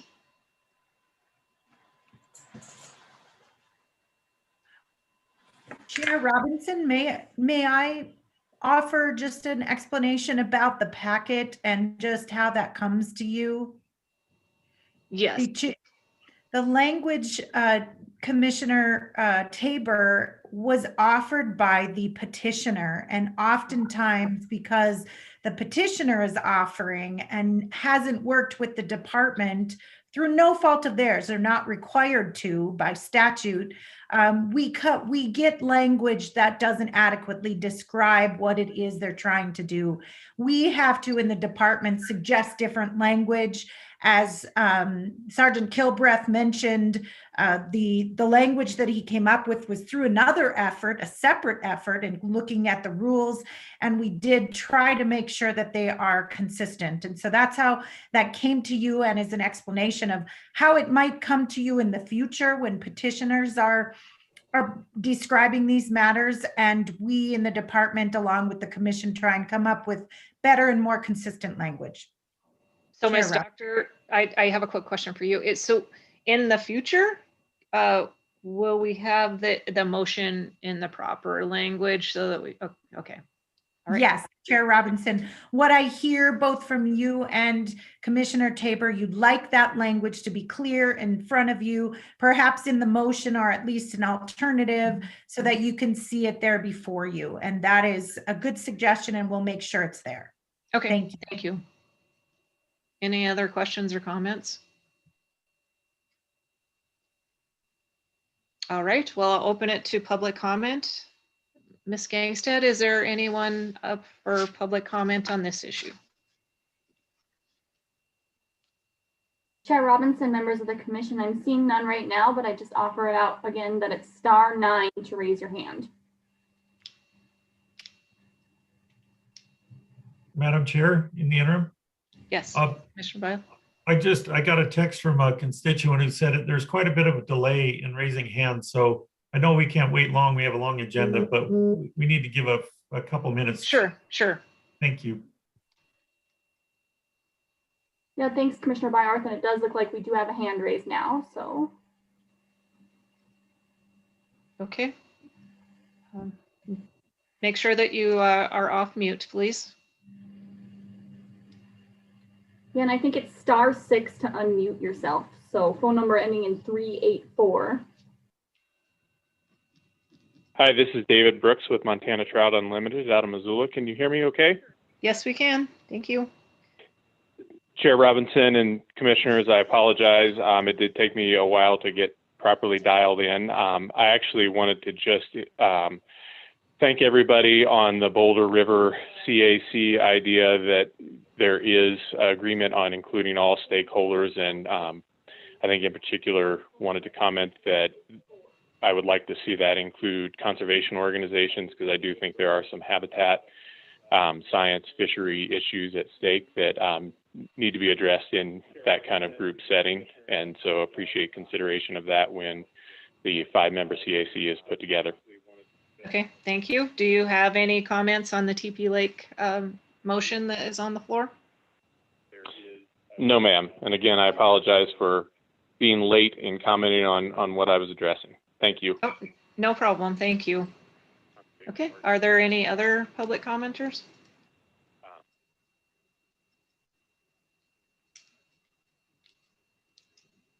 Okay. Seeing none,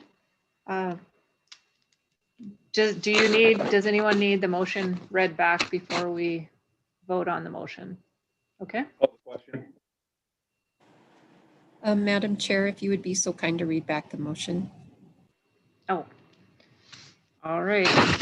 So Commissioner Byarth, from what I understand, you move the Fish and Wildlife Commission adopt the rule as proposed to limit TP Lake closed to the use of motor propelled watercraft. That's correct. Thank you. Excuse me. Is that correct? That's correct. Thank you. All right. All those in favor of the motion, please say aye. Aye. Aye. All those opposed, same sign. Okay, motion carried. All right, Sergeant Kilbrook, one more. The remote control devices for fishing. All right, Madam Chair, members of the Commission, Director Warsec. This petition is brought to you from the department, specifically the Enforcement Division. Over the years, we have received questions on whether or not it's legal to use an RC boat or in recent times, some sort of a UAV or drone for fishing.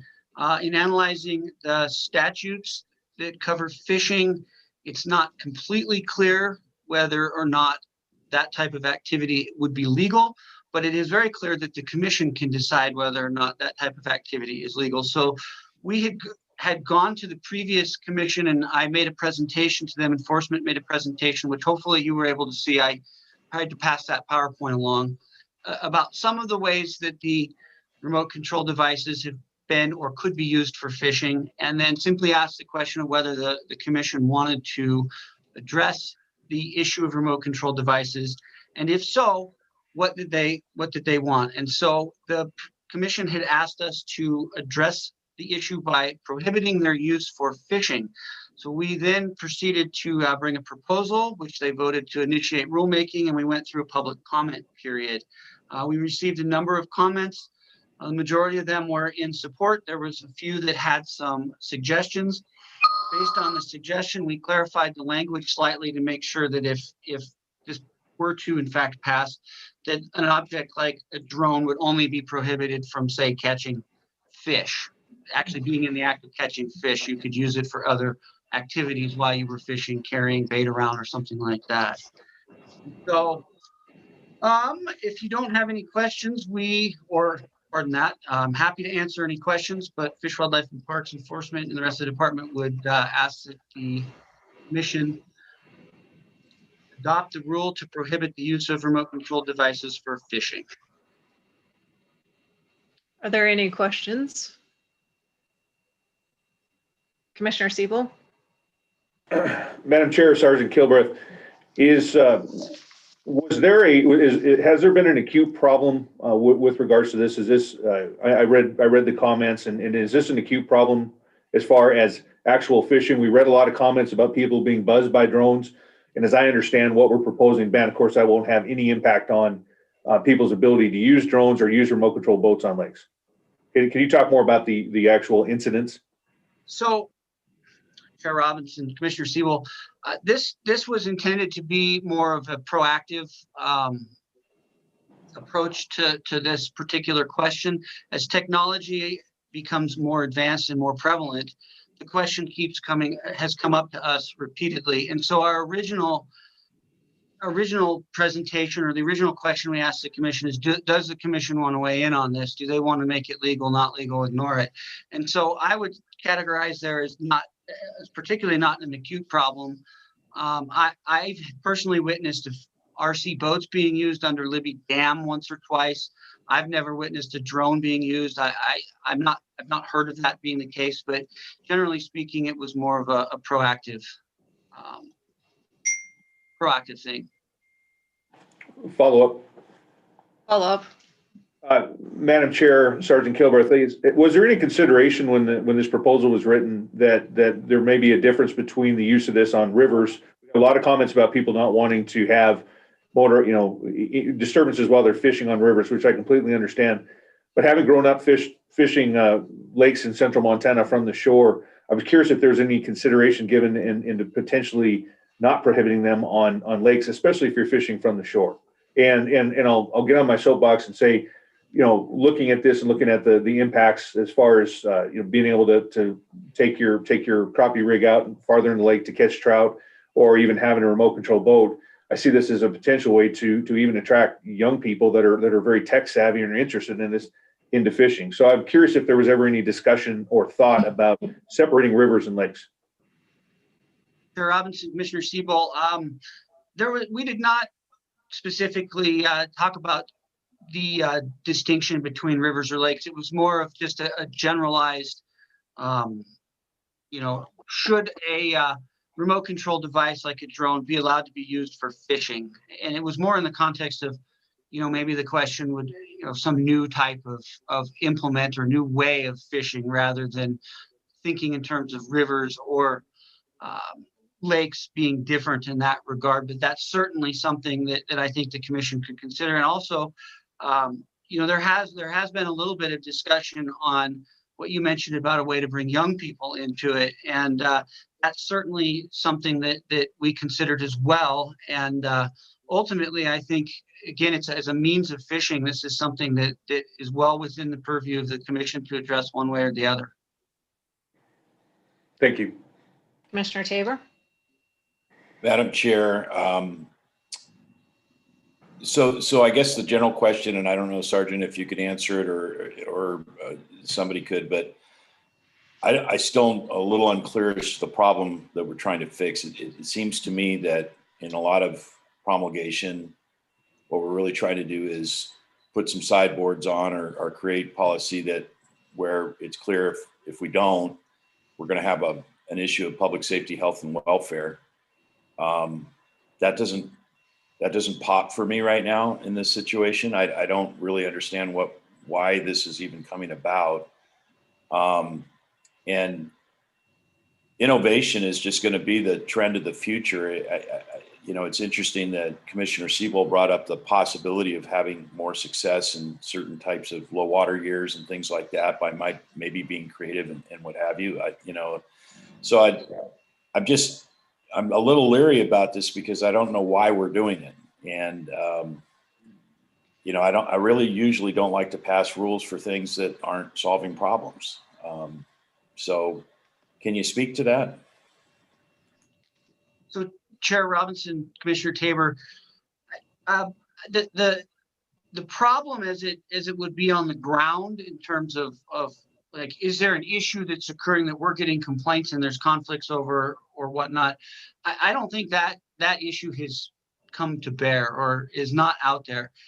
This question has been posed to us on numerous occasions. People wanting to know, is it legal to use a drone to go fishing?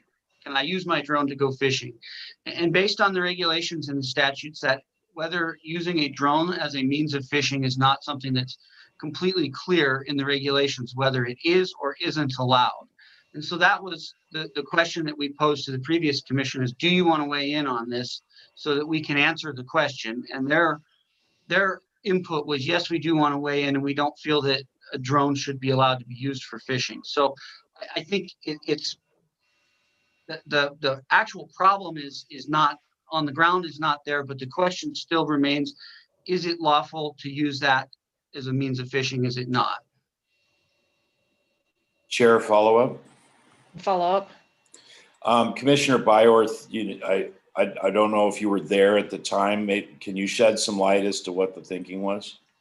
Yeah, Commissioner Byorth. Thanks, Madam Chair. Commissioner Tabor. Right, the presentation that Sergeant Kilworth provided us was compelling. In Montana, I don't think we've gotten to the point where there are lots of problems, but in other places we're seeing other states confront these sorts of issues. In Montana, I think the root of the issue has to do more with fair chase, and we do this with wildlife. You can't fly a plane and then hunt that day. You can't scout. And I saw in the comments there was a paddlefish, an example of paddlefish where they scouted out paddlefish into a hole, and then it's a limited entry fishery and then crowded in and had an unfair advantage, I guess, over the animal or the fish in this case. So there are cases that I've heard from around the state. Whether or not it's actually a problem is a good question, but I think the previous commission, having reviewed the information that was provided, felt like having it too ambiguous or actually not addressed in the rules was an important problem that we should address. I hope that answers your question, Commissioner Tabor. So I guess I have a question for Ms. Doctor. If if it was, if the motion was changed and lakes were omitted out of this, is that something that would have to start over in public or in the process since this is the final? Or is that a change that could be made today? Chair Robinson, I see that lakes were originally included in the public comment, in the proposal. And so if you're taking them out, I do believe that that would have been encompassed already in the public comment umbrella that you provided, or that the commission provided for public comment. And so I don't feel like you need to go back out for public comment in that for that perspective. And so you could make this final decision here today if that were part of the motion. Okay, thank you. Any other comments? Commissioner Siebel? Madam Chair, and a question for Ms. Doctor there, or Sergeant Kilbreth. The proposed motion that you guys presented for this rule mentions in the language, suggested language, an amendment to include the recommended language change. And I'm curious if you could enlighten us on what that recommended language change is, just so we can make a proper motion. Chair Robinson, Commissioner Siebel, I would refer to Sergeant Kilbreth in that. I do think he's been working on that language. Chair Robinson, Commissioners, the change to the language was in reference to activities involving a drone that would not, that might have been considered unlawful for during the original language, using a drone for fishing. And so the specific example that somebody made during the comment was, if I wanted to order bait from Amazon and Amazon delivered it to my fishing location, would that be unlawful? And so what we changed the language to say directly for the purpose of catching fish. So it may have been possible to interpret it as being broad for fishing. And so we said fishing for the purpose of catching fish. Okay.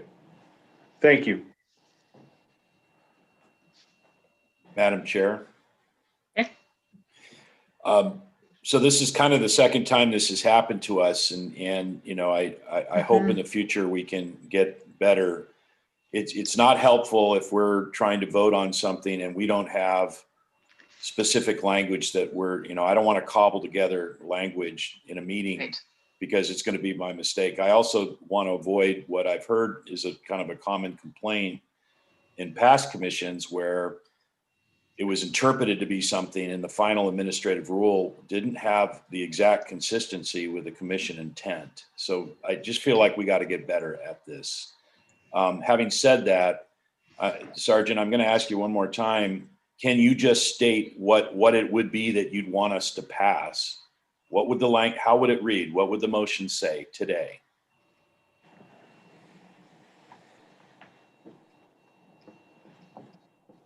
Chair Robinson, Commissioner Tabor, we would be asking that the commission prohibit the use of remote controlled devices and drones while fishing, including carrying a hook or bait to any location on the water, trolling or otherwise carrying a bait or hook through the water, scouting the location of fish, for the purpose of fishing and or hooking or landing a fish. Wow.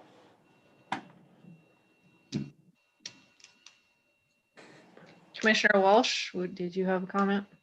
Just a quick comment. I agree with Commissioner Tabor that this feels like a solution looking for a problem, and I understand the history of it. I would share that in the trade press and in the sport fishing industry, we're seeing an emerging category, and Commissioner Siebel's right that this may appeal to youth, and I think he is also right that it's probably more appropriate on still water than it is in rivers.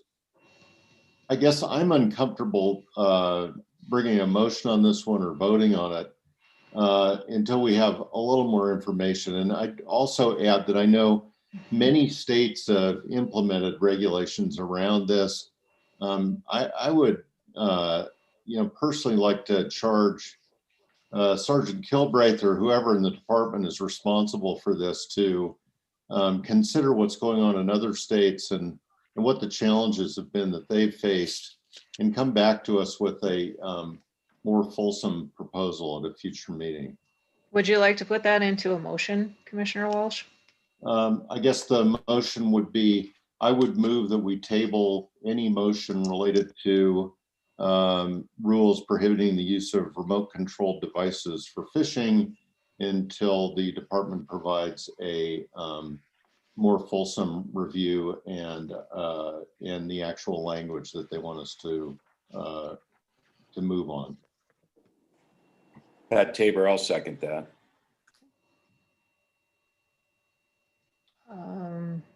Ms. Piesky, do you have that motion?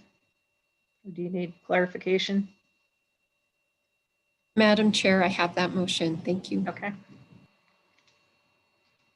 Are there any other comments or questions? Commissioner Byerth? I don't, thank you, Madam Chair. I don't disagree with Commissioner Walsh's principle and motion, but what I do disagree with is the presumption that the previous commission didn't do the homework. And I think we're in a period of transition from the old commission to the new commission, and we all have a lot to learn, but please don't presume that we didn't listen intently, that we didn't have the information before us, and that we didn't make a decision based on that information before us.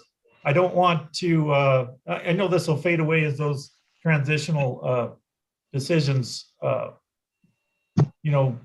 mature and pass by, but we didn't do this half-assed, and we didn't do a lot of this stuff that way. So with that in mind, I just want to make sure you understand that the staff did a ton of work on this.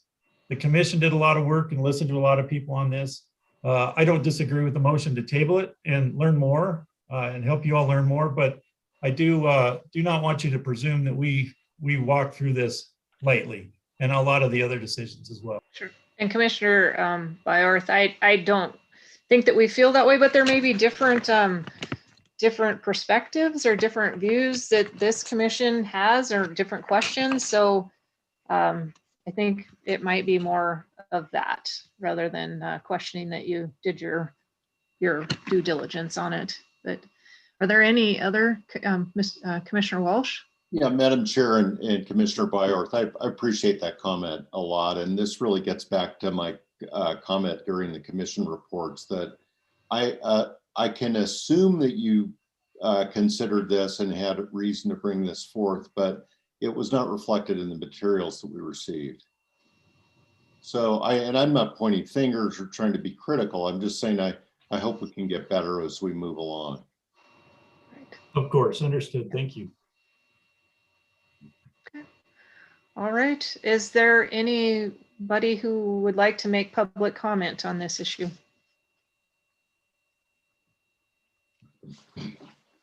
Chair Robinson, members of the commission, it does look like we have someone who would like to give comment. Okay. *6 to, okay, unmute. Okay, go ahead. If you could give me your name first, please. Thank you.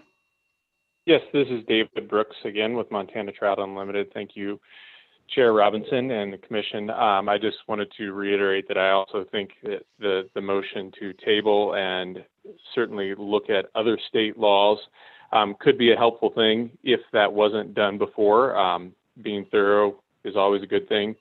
And if there are ways that this can be written better based on other states' experience is great. But in general, as per Montana Trout Unlimited's written comments on this, we do support FWP's position in implementing this rule, particularly that it balances changes in technology and really meeting our fair chase ethic and principles that underlie North American model of fish and wildlife conservation that we have practiced for decades in Montana.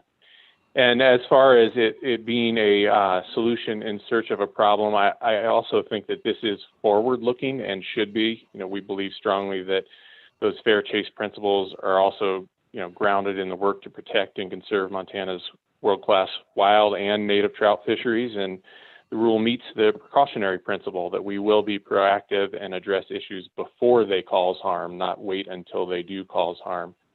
I'd also reiterate comments that have been made both today and in written form on this, that, you know, we have the analogy in wildlife, and using drones to hunt is not acceptable. And as already stated as such, you know, I cannot scout antelope with a drone and then go chase them down and shoot them, and nor could I sit in my living room and use a remote controlled stand to shoot wildlife as it passes by, which is a fair analogy to fishing with a drone. So appreciate consideration of those comments, and I look forward to this moving forward in either in the same form if the additional research is done and that's deemed that it's fine as written, or if there are changes to make it better. Thank you. Okay, thank you. Are there any other public comment? Chair Robinson, members of the commission, I'm seeing none. Okay, thank you. All right, seeing no further comment, all those in favor of the motion say aye. Aye. All opposed, same sign. Okay, thank you. Motion carries. Thank you, Sergeant Kilbreth, for all your work on that. All right, we have one more. Let's see. Nope, we are done. We are into wildlife. Mr. McDonald, are you? Yep, I see you're on. Good morning, Chair Robinson and members of the commission. Once again, welcome to the FWP Commission. My name is Ken McDonald. I'm the Wildlife Division Administrator here with Fish, Wildlife and Parks in Helena. And I'll be covering the next several items dealing with habitat management. And then I'll shift it over to Brian Wakeling, who's our Game Management Bureau Chief, who will be covering the game management topics. So our first one up today is it's hopefully a fairly simple one. It's just a transfer of a grazing lease on our Mount Hagen Wildlife Management Area in Region 3. And with this one, we would be seeking your final approval. It's approval to transfer the lease on it's part of a 24,611 acre grazing system that includes a little over 12,000 acres of deeded land on Mount Hagen Wildlife Management Area. The lease is part of a 5-year lease that was approved by the commission at their May 2020 meeting, and involves 3 local producers that cooperatively graze this grazing system. That includes, in addition to our land, some BLM land and Forest Service land, as well as some of the privately owned land. Since that lease was finalized, one of the producers, the Bacon Ranch, was recently sold. So today we're just asking to issue the lease to the new owner of that ranch, owned by the Fish Trap Cattle Company, and specifically owned by Mr. Greg Bevry. None of the other terms of the lease will change. It's simply just a change in the leasee. We haven't got into a lot of detail on the lease itself because nothing is changing. Hopefully that's adequate for you. If you did want more information on the lease, we can provide that. But again, today we're just looking to transfer the names on one of the leasees. Any questions I can answer? Yep, Commissioner Tabor. Not a question. Chair Robinson, I wanted to make the motion. Okay. I move that the commission approve transfer of the Mount Hagen South grazing lease to Fish Trap Cattle Company as proposed. Is there a second? Commissioner. Second. Okay. All right. I have a question for Ms. Doctor.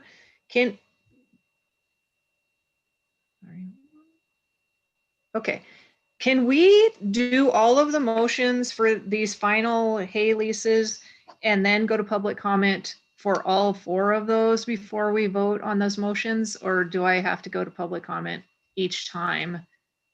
Chair Robinson, you can do them all together. I would defer to Ken McDonald just to ask if there's any highlighted information that he would need to provide on each one of those. But yes, you can take them all together. Well, we can do separate motions so that, but then just go to public comment all at the same time. Definitely, you can do that. Yes, Chair Robinson. Okay. All right. Commissioner Walsh, go ahead. Madam Chair, just a quick question for Mr. McDonald. Annette, I'm just curious, this is a background thing. What is the lease rate on these leases and how is the lease rate set? Chair Robinson, Commissioner Walsh, they all vary. So with this particular one, let me take maybe a little background. So we have different rates depending on what's negotiated with the landowner. If it's just strictly a cash lease, it would be based on the going rate, basically, that's determined by National Agricultural Statistics, which I think when we set this lease was around a little over $24 in AUM. We have another tier where we provide the lease at half price, so half of that would be a little over $12 in AUM, and then return the leasees do all of the maintenance of the fences and the other infrastructure associated with that lease, which keeps us from having to do it. A third option we have is what we call an exchange of use, where we have some leases, and you'll hear about those probably in coming months, where a landowner incorporates their ranch into a grazing system with the wildlife management area. Typically, our grazing systems are a rest rotation system.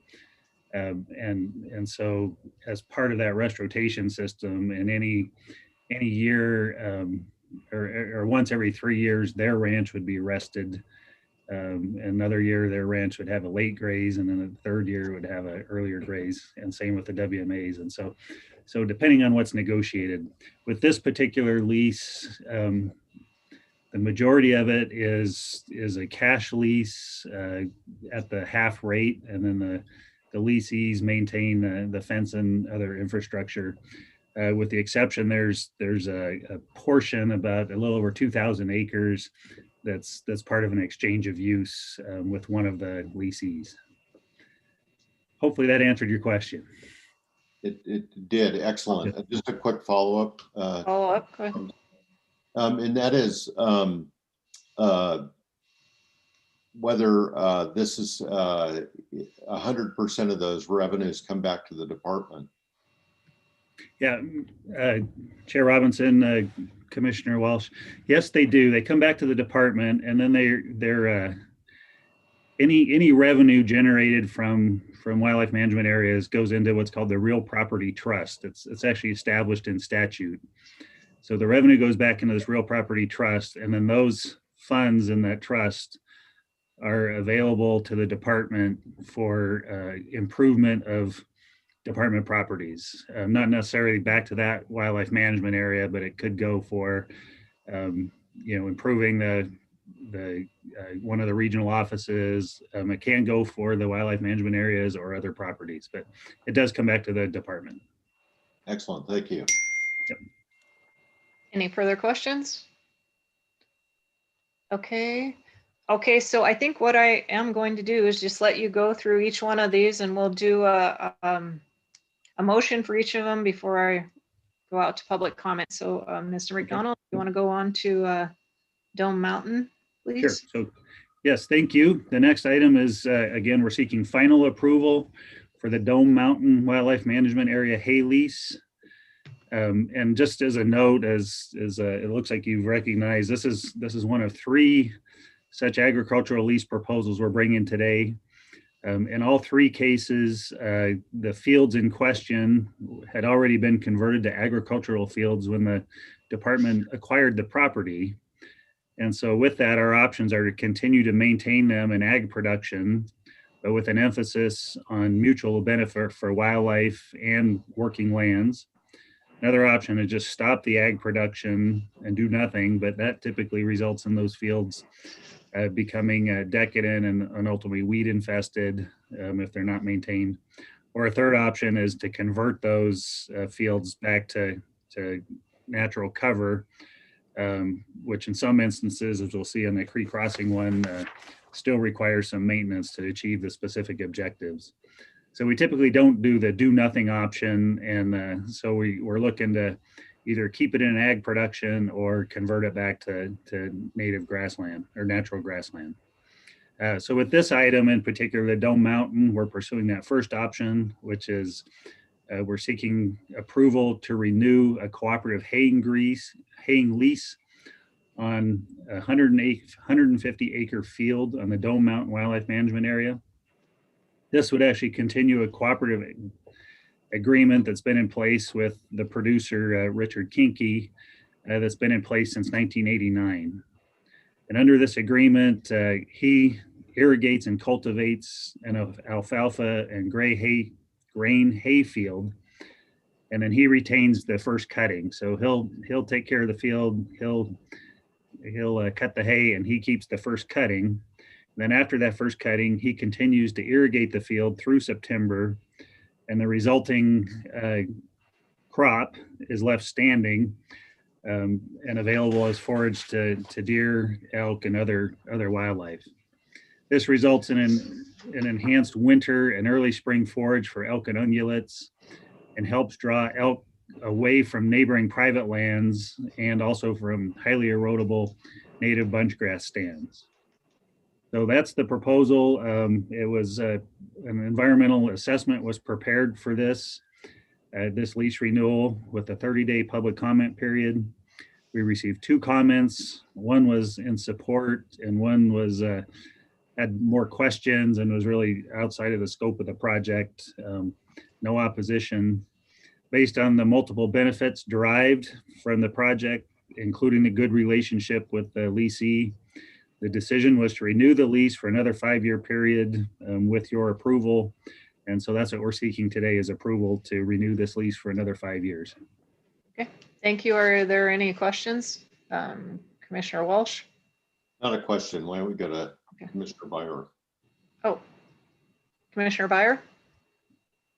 Thanks, Chair Robinson. I just wanted to mention that I've known and worked with the lessee for a long time, and the Kinkes are good stewards. They participate in a lot of aspects of our work at FWP, and I appreciate what the Kinkes do and the amount of time and effort they put into helping us manage wildlife. And it's not always easy for them. They're in a tough area, but I really do appreciate all that they do for Montana's wildlife.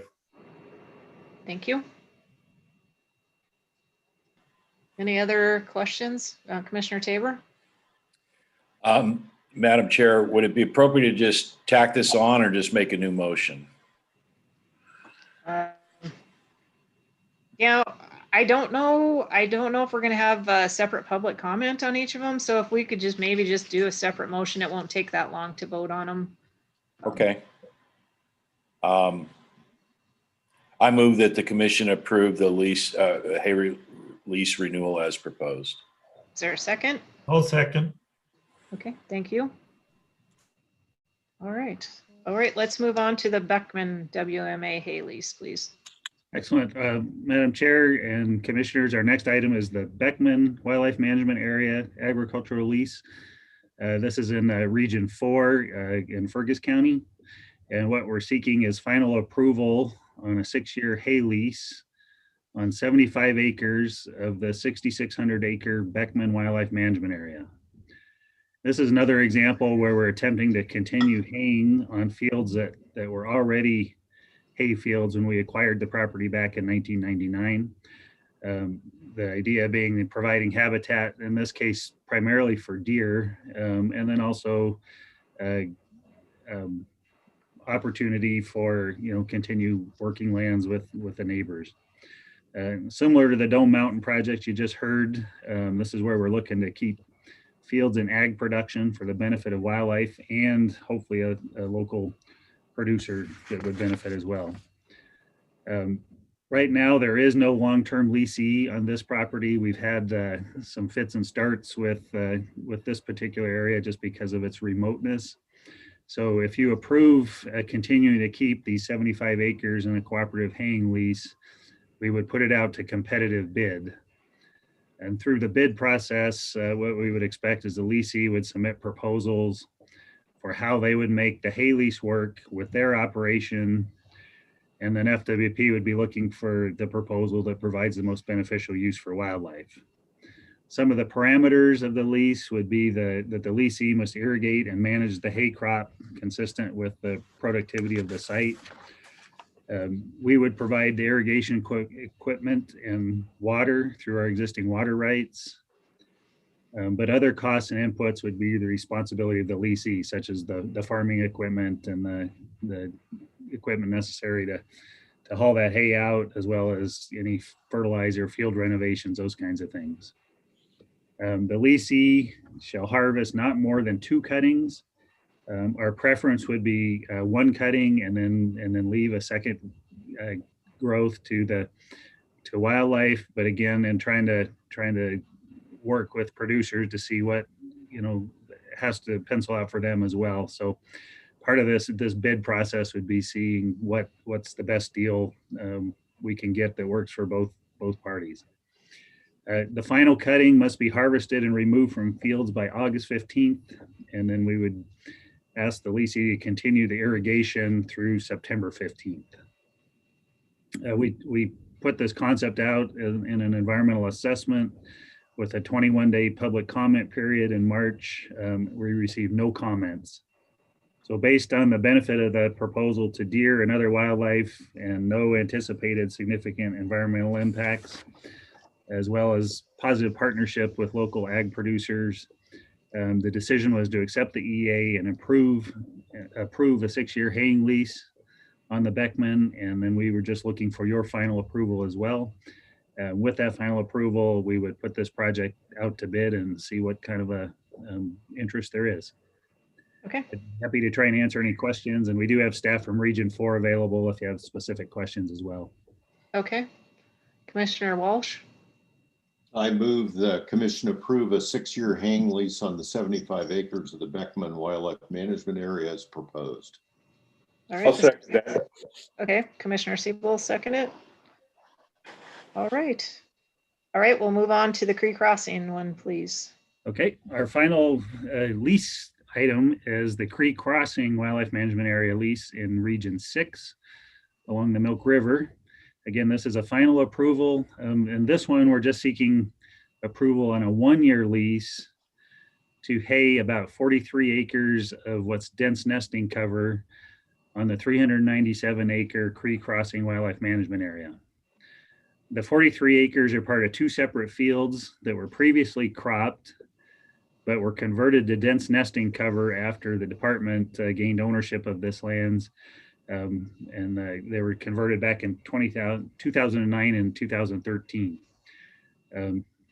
Fortuitous for us, the dense nesting cover grew exceptionally well, and it's at the point now where it's actually too dense. And so the objective of this proposal is to utilize an ag producer to hay about 1/3 of the cover to renovate and open it up some, with haying occurring after July 1st to account for nesting and brood rearing. If the commission approves, we would release a public bid request and award the bid to the highest cash bidder. The original proposal that we put out was to do this haying in narrow strips, but as a result of the public comment we received, the project was shifted to do the haying in bigger contiguous blocks. So we put out an EA on this, like I said, and it went out for public comment between February 24th and March 15th. We received 1 comment, and that was the comment that suggested this alternative approach to hay in larger blocks, which we did adopt.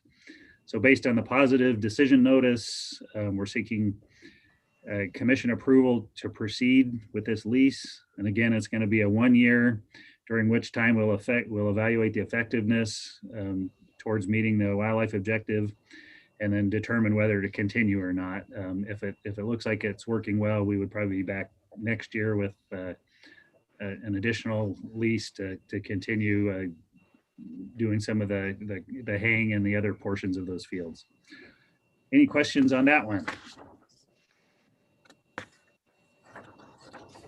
Commissioner Walsh?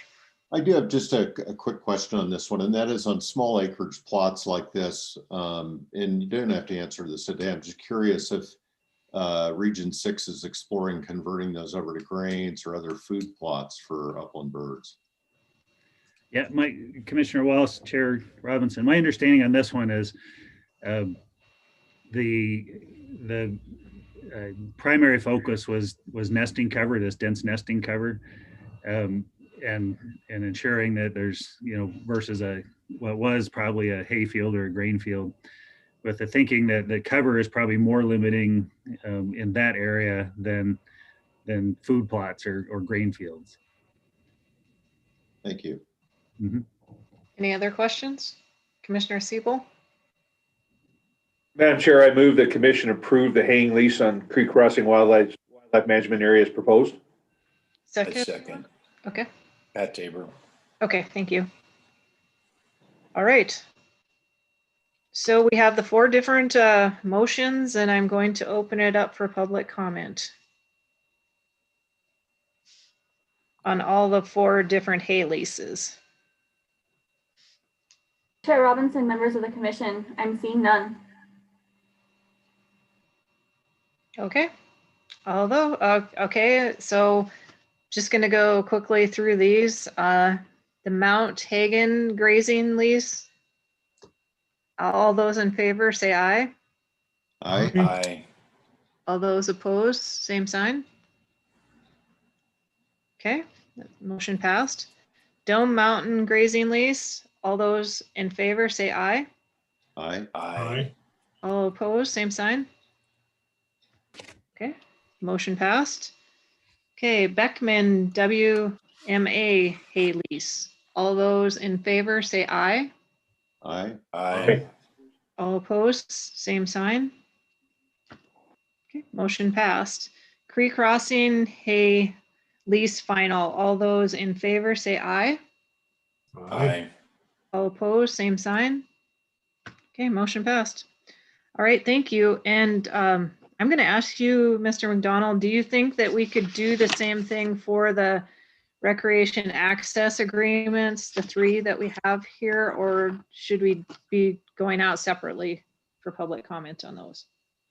Madam Chair, I'm thinking with these, you could probably do them all even as a single motion. Okay. They're very similar. They're all for proposed projects, so it should be pretty easy. Is the commission agree with that? Okay. All right, go ahead. Thank you. All right, Madam Chair, Commissioners, I will just go through all 3 and then stop me if you have any questions. So what we have, the next 3 items are proposals for approval of biennial recreational access agreements with 3 different large landowners. These agreements enable management of public recreational access on those private lands and enforcement of recreational use rules.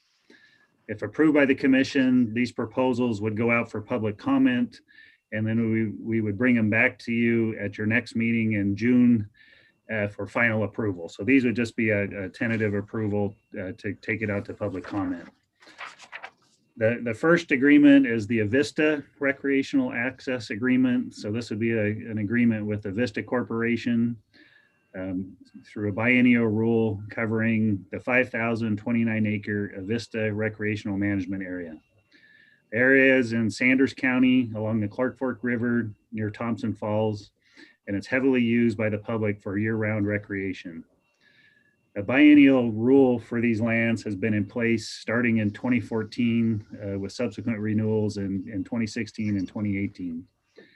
The renewal would perpetuate year-round recreational access for the public use for an additional 2 years.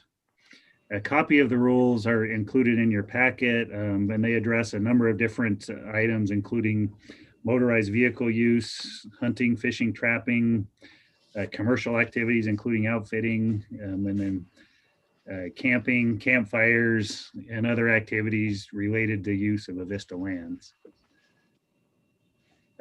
So that's Avista. The next one is the Stimson Recreational Access Agreement. This is a biennial rule covering the 119,761 acre Stimson Lumber Company recreational management area. Again, this would cover recreational rules surrounding Stimson lands, primarily around Troy and Libby, along with some scattered parcels in the lower Clark Fork between Thompson Falls and the Idaho border. This one's been under a biennial recreational use rule since 2019. And again, it's just up for renewal. The renewal would perpetuate year-round recreational access for an additional 2 years. Similar to Avista, it covers a number of different recreational components, including motorized use, hunting, fishing, trapping, commercial activities, camping, and other activities related to the use of Stimson lands. And the third one is a biennial rule covering the 151,000 acres of Nature Conservancy recreational management area. This rule covers lands owned by the Nature Conservancy, primarily around Clinton and Seeley Lake in Region 2.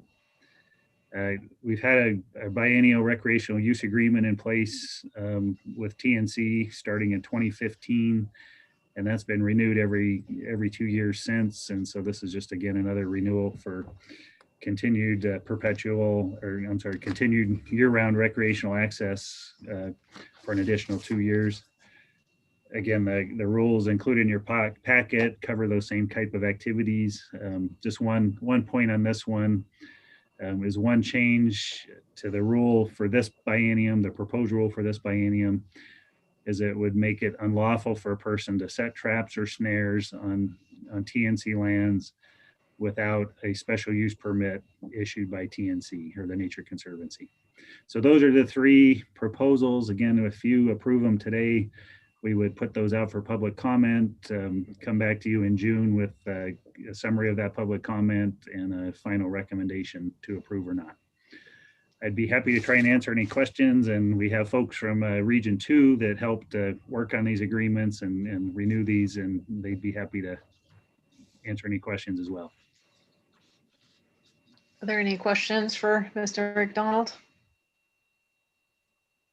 Oh, Commissioner Tabor. Not a question. I just thought I'd make a motion. I move that the commission propose biennial rules regarding public use of the Stimson Lumber Company Recreation Plan, the TNC, and the Avista. Is there a second? Second. Okay, thank you.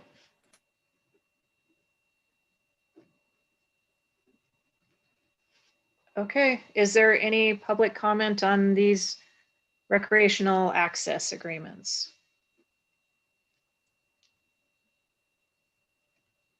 Chair Robinson, members of the commission, I'm seeing none.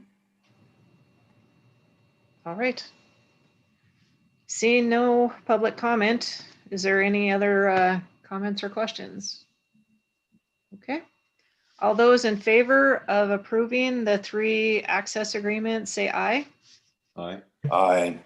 All opposed, same sign. Okay, motion carried. All right, we have one more under wildlife and the repeal of Administrative Rule 12.9.102. Madam Chair, Commissioners, I'm going to turn it over to Brian Wakeling now. Again, he's our Game Management Bureau Chief, and we'll be covering the rest of wildlife. And thanks again for your attention to these details that I just covered. Thank you, Mr. McDonald. Excuse me. Yep. Mr. Wakeling. Good morning, Madam Chair, members of the commission. Brian Wakeling, Game Management Bureau Chief for the record. The first topic that we have to address, that I'll be addressing this morning, is the repeal of an administrative rule that's been in place since 1972. The administrative rule 12.9.102 is the black bear policy. In looking over these policies periodically and some of these administrative rules that have been in place for a long time, we often find that there are aspects of the rule that may be outdated or may actually be in conflict with a statute that may have been passed subsequently. And when they're in conflict with it, the statute supersedes the rule, obviously. So since 1972, the statutes pertaining to the black bear have changed, and the predominant change is that it's been classified as a game animal. The administrative rule that's in place is not consistent. An animal that's classified as a game animal, the edible portions have to be retrieved from the field and may not be wasted. The administrative rule that's in place contradicts that. And so it can be confusing if someone's looking at those two different places, and in order to be consistent and to comply with statute, we looked at this particular rule, and our sense is that we could repeal the entire rule. There's other aspects of it that are addressed in there that are also not in conflict with common practice, the way our enforcement and regional offices deal with conflict situations and things of that nature. And so our recommendation at this point is that this particular administrative rule is no longer less necessary, and we would recommend its repeal. Okay, thank you. Are there any comments, or Commissioner Tabor? I move that the commission vote to propose repealing ARM 12.9.102 to clarify the classification of black bear as a big game animal. Is there a second? Commissioner Siebel, thank you. Any other comments or questions before I go out to the public? All right, thank you. Is there anyone in the queue for public comment on the repeal of the black bear policy? Chair Robinson, members of the commission, I'm seeing none. Okay. All in favor of a repeal of Administrative Rule 12.9.102, say aye. Aye. Aye. All opposed, same sign. Okay, motion carried. All right, I have a question. We're ahead of schedule. From what I understand, if there's, Mr. Wakeling, is there anything that is in the after lunch agenda that you feel would not have a lot of public comment that we could maybe take care of before lunch? Madam Chair, two topics that I would not anticipate much comment on. One would be the Confederated, the CSKT, the Confederated Salish and Kootenai tribes, waterfowl and upland game birds, simply looking for an endorsement there. Okay. Another topic that may not have much comment, and we would certainly be open to comment for 30 days following this meeting, and we'll be coming back with further discussion, would be the annual work plan for our chronic wasting disease. So either of those, I would not anticipate substantial comment on. Okay. If the commission is in agreement, I think we'll go ahead with those two before lunch. Okay. Mr. Wakeling, if you go ahead with the CSKT waterfowl and upland game bird regulations, please. Certainly. Thank you, Madam Chair. Members of the commission, Brian Wakeling again for the record. Each year, the Confederated Salish and Kootenai tribes put together their their recommendations on their tribal hunting regulations. We have an agreement between the state and the tribe, the Confederated tribes, so that they will present that and share that information with the commission. It's largely a courtesy review. They have a very substantial process that they go through. And in fact, I had an email from Mr. Becker, Dale Becker, who's one of the biologists with the tribe, and just a few moments ago, and he indicated that they've got a lot of steps along the way on their process, but what he said is that the Flathead Indian Reservation Fishing and Bird Hunting Advisory Board has just approved the draft regulations that have been provided to the commission today. They will be, the tribal council approval is scheduled for next Tuesday at their meeting, and that would be the final approval on this process. They work with our region, Region 1, trying to ensure that we've got our as much in compliance and consistent across despite the fact that there's some administrative borders to try to keep their management consistent. They certainly work with us and we with them to try to ensure that, you know, there are differences, but obviously they've got some other administrative changes as well. And so to the extent possible, we do cooperate and coordinate, and they've shared that with us, and I'm presenting it for your endorsement here today. I'd be happy to try to address any questions. Mr. Becker indicated that he was not going to be available to call in, but certainly I do have his cell number and we can try to reach him if necessary. Okay, thank you. Are there any questions or comments for Mr. Wakeling? Commissioner Tabor? I move that the commission vote to endorse the 21-22 Flathead Indian Reservation pheasant, gray partridge, and waterfowl hunting regulations as presented and subject to the final tribal council approval. Is there a second? A second. Okay, Commissioner Siebel. Okay. Any other comments or questions? Okay. All right. Is there anyone in the public that would like to comment on this issue? Chair Robinson, members of the commission, I'm seeing no one. Okay, thank you. Okay, so all those in favor of endorsing the 2021-22 Flathead Indian Reservation pheasant, gray partridge, and waterfowl hunting regulations as presented, say aye. Aye. Aye. All those opposed, same sign. Okay, motion carried. Okay, thank you. Mr. Wakeling, if you'd like to go over the CWD annual work plan, please.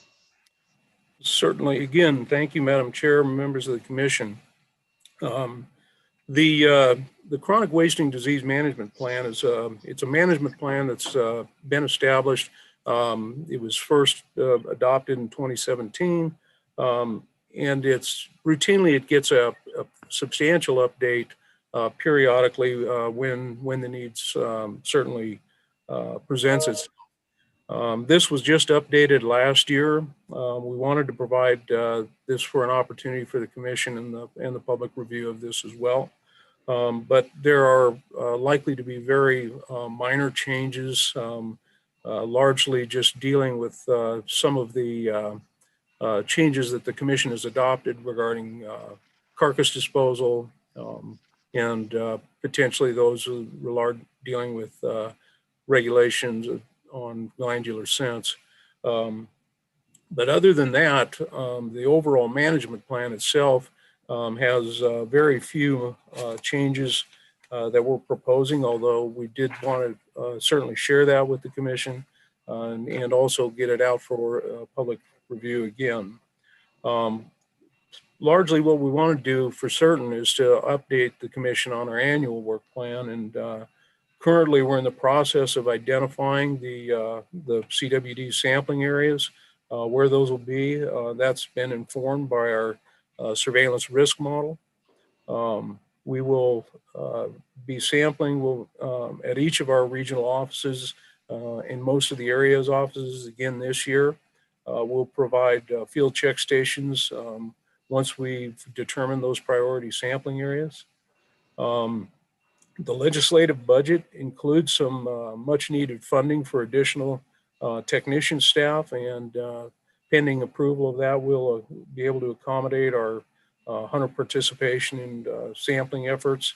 We'll continue to offer statewide testing for any hunter that wants to have their deer or elk or moose tested free of charge.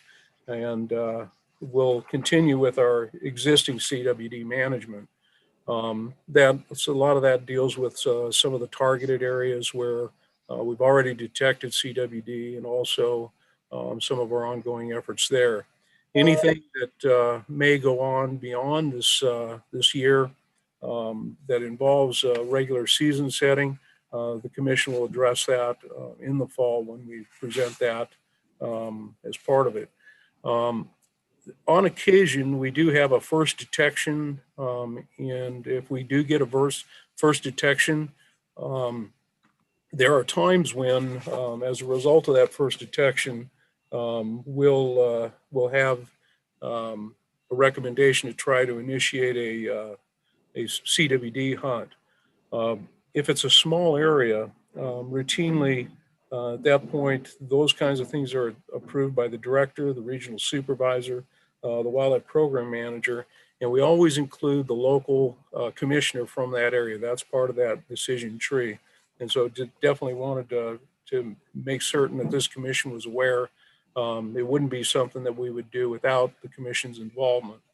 And in fact, this last year, we actually had a fairly large subsequent hunt that we initiated within Region 3. And under those situations, we didn't even do that, even though we had the authority to do so. It was something we involved the entire commission with at our December commission meeting. And so any of our actions, we always try to make sure that we're the entire commission's involved, and or portions of the representative portion of the commission is involved. We want to make sure we're doing it transparently and yet trying to remain agile. One of the important things to remember with a lot of this, despite the fact that sometimes it looks like we need to move rapidly, by the time we've detected the presence of it, it changes in prevalence occurs slowly at that phase, and so we routinely have some time to deal with our responses. So what we're proposing is that the commission endorse this, and then we will share this with the public and have 30 days for the public to comment on it. And at that point, we'll bring it back in June for your final blessing. Any questions for Mr. Wakeling? Commissioner Siebel? Madam Chair, Mr. Wakeling, just a question about, I know last year that because of COVID, we had issues, the inability to have check stations, but our area down in Carbon County in Region 5 has had a detection. We've even had a CWD hunt, and then it was kind of a flurry, and then it was done. And I'm curious if you have what you could tell me about the approach to getting more testing. It seems to me that the testing, and we'll have more time to comment on this, non-voluntary testing, or testing at check stations, which we had for a while, is really going to be critical. Having those technicians there and pulling as many samples as they can versus a voluntary hunter trying to find the right glands and send the right ones in. So can you talk a little bit more about what you intend or hope to do as far as getting more sampling and have more of that sampling available at check stations? Thank you. Excellent question. Thank you, Madam Chair, Commissioner Siebel. So a couple of things. We've actually had really tremendous success with hunter submitted samples.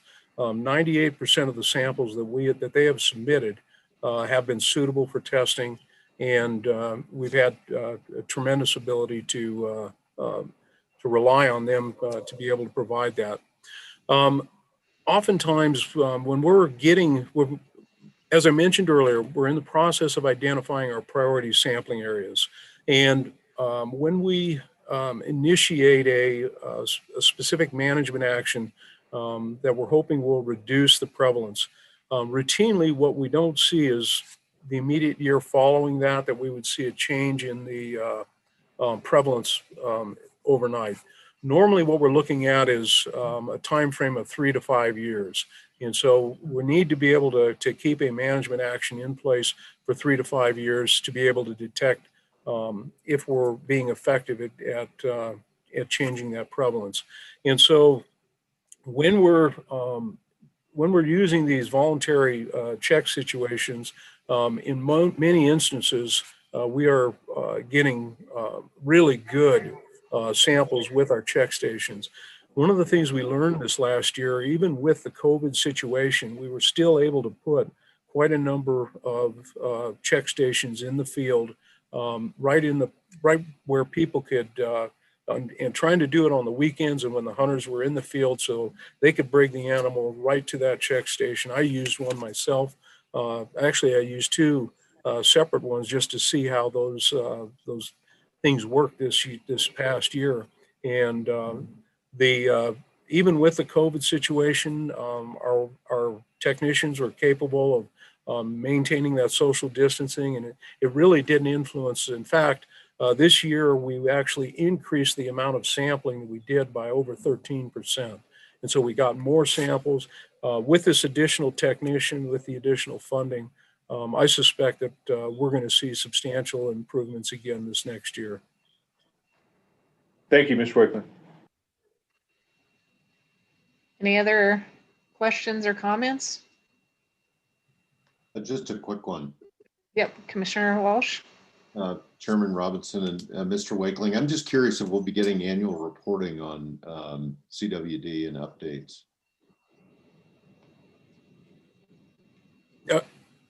I'm sorry, if we've been getting any reporting where? No, if as commissioners, when should we expect to see annual updates? Okay, I'm sorry. I understand you now, Madam Chair, Commissioner Walls. Routinely, we're able to, about this time of year, we're in the process of getting we do our kind of get all our final results in, get everything completed. You know, just kind of some real general information. We've been sampling for about, since 2017, we're over 18,000 samples that we've collected to date. And there may have been a few more additional samples that came in positive, but a little earlier this year, we had only, the cumulative total was about 475 positive samples since we began testing. We did provide some very specific information following the Region 3 effort this year, but we can certainly provide and part of our report back out to the commission in June. We can give you an update on specifically what happened this year and kind of a little bit of an overview of kind of a summary across the course of all time. Thank you. Madam Chair. Yep. Commissioner Tabor. I'd like to make a motion that the commission vote to adopt the public comment, the Montana Chronic Wasting Disease Management Plan as presented by the department. Is there a second? Second. Commissioner Siebel. Any other comments or questions before I open it up to the public? Okay. Are there anybody, Ms. Gangstead, is there anybody in the queue? Chair Robinson, I'm seeing none. Okay, thank you. All right, so all those in favor of adopting for public comment the Montana Chronic Wasting Disease Management Plan, say aye. Aye. Aye. All opposed, same sign. Okay, motion carried. All right. Madam Chair, is it possible, since it's in final rule and Commissioner Siebel worked so hard on it, that we could cover the glandular scents before lunch? I don't see a problem with that. I just, yeah, I mean, yes, let's go ahead and do that. Would you like to cover that, please, Mr. Wakeling? Certainly, Madam Chair, members of the commission. And this is probably another one to look at. I suspect there may be, you may have some comment later this afternoon, or perhaps now, I'm not sure. I did speak with representative from the Responsible Hunting Scent Association. And so they may have a comment. My understanding is that they're in support, but this is proposed. And so the commission will certainly be hearing this at a later date, assuming that we do move forward with initiating rulemaking. And I also, anybody that fails to have the opportunity to comment today, they certainly can comment through the public process as we move forward. So I don't think that this would be any problem whatsoever to move forward with. I think most of the commission is very familiar. Some of the public may not be, and for their benefit, the commission, as part of our CWD management, did propose commission rule recently at the February meeting, April meeting, looking at trying to come up with a way to regulate both carcass disposal and also address the use of glandular scents that may transmit chronic wasting disease. The carcass disposal was something that was able to be addressed in February. The commission did adopt a commission rule that's now in our hunting regulations and addresses that. However, as we started to analyze this particular aspect of it, the more we looked at it, the more nuance and complexity that kind of developed with that.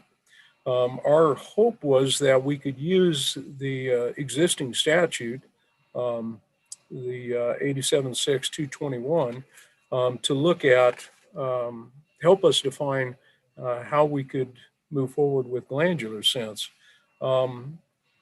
As we looked at that, we suddenly realized that in addition to glandular scents, we had not provided a particularly good set of options for the commission to actually address that in rule as the statute actually required.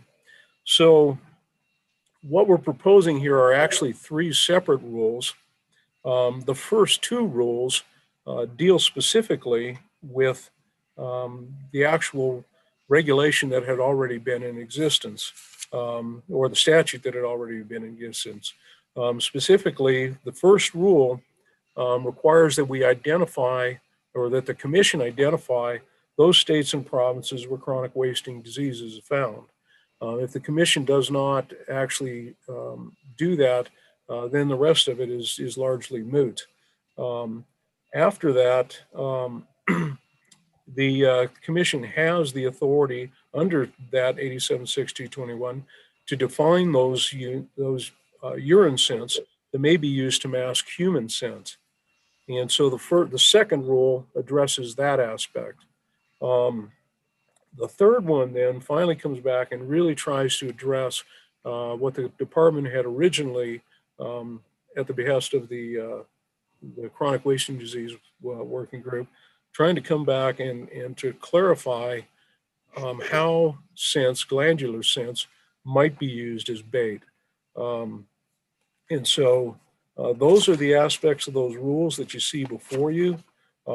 As you mentioned, Commissioner Siebel worked pretty long and tirelessly to try to get this in some language that was understandable and enforceable. And I think we're in a place that's a pretty good starting spot. If the commission goes forward with this, there's a rules process that goes along with it. And I should also mention the repeal of the prior rule also goes through the same process, ultimately coming back to the commission for a final hearing in June. And then with the other processes associated with Secretary of State and all of the hearings and what have you, it would come back with an effective date about July end of July, July 24th, somewhere in that neighborhood. With that, I'd be glad to try to answer any questions, or if Commissioner Siebel has any more to add on that. Commissioner Siebel? Madam Chair, Mr. Wakeling, just a couple of comments, and appreciate the staff's help on this. This was a really good experience, a learning experience for me as a new commissioner. Just a little bit of background on Rule 1 with all the listing of states and provinces. That's something that's going to have to be continuously updated. So we'll see this again in front of the commission as new states and or new provinces get added. That'll be something that'll be part of the process. And correct me if I'm wrong, Mr. Wakeling. The rule number 2 and rule number 3, and especially 2, we specifically cite the Responsible Hunting Scent Association and note that they have official approved symbols. And I think one is the American or the Archery Trade Association. When this rule gets converted to regulations, as I understand the regulations that the people in the field are going to read, it will specifically show what those marks look like and say, look for this on your package. So this isn't the exact, the regulations are going to be written even more clearly than what we have here proposed in the administrative rule. Would you agree with that, Mr. Wakeling? Madam Chair, Commissioner Siebel, that's exactly correct. We have the option to be far more clear, far more demonstrative in the printed regulations than what we have the flexibility to do within a legal sense. But yeah, that you're right on the money. Thank you. Any questions? Yep, Commissioner Byorth. I just wanted to thank Commissioner Siebel, Madam Chair, and really appreciate you going to doing the hard work with the staff and getting this done. Thank you. Any other, Commissioner Walsh? Yeah, Chairman Robinson, I echo Commissioner Byorth's comments and appreciate the work Commissioner Siebel did. I just wonder when the regulations go to print with this information.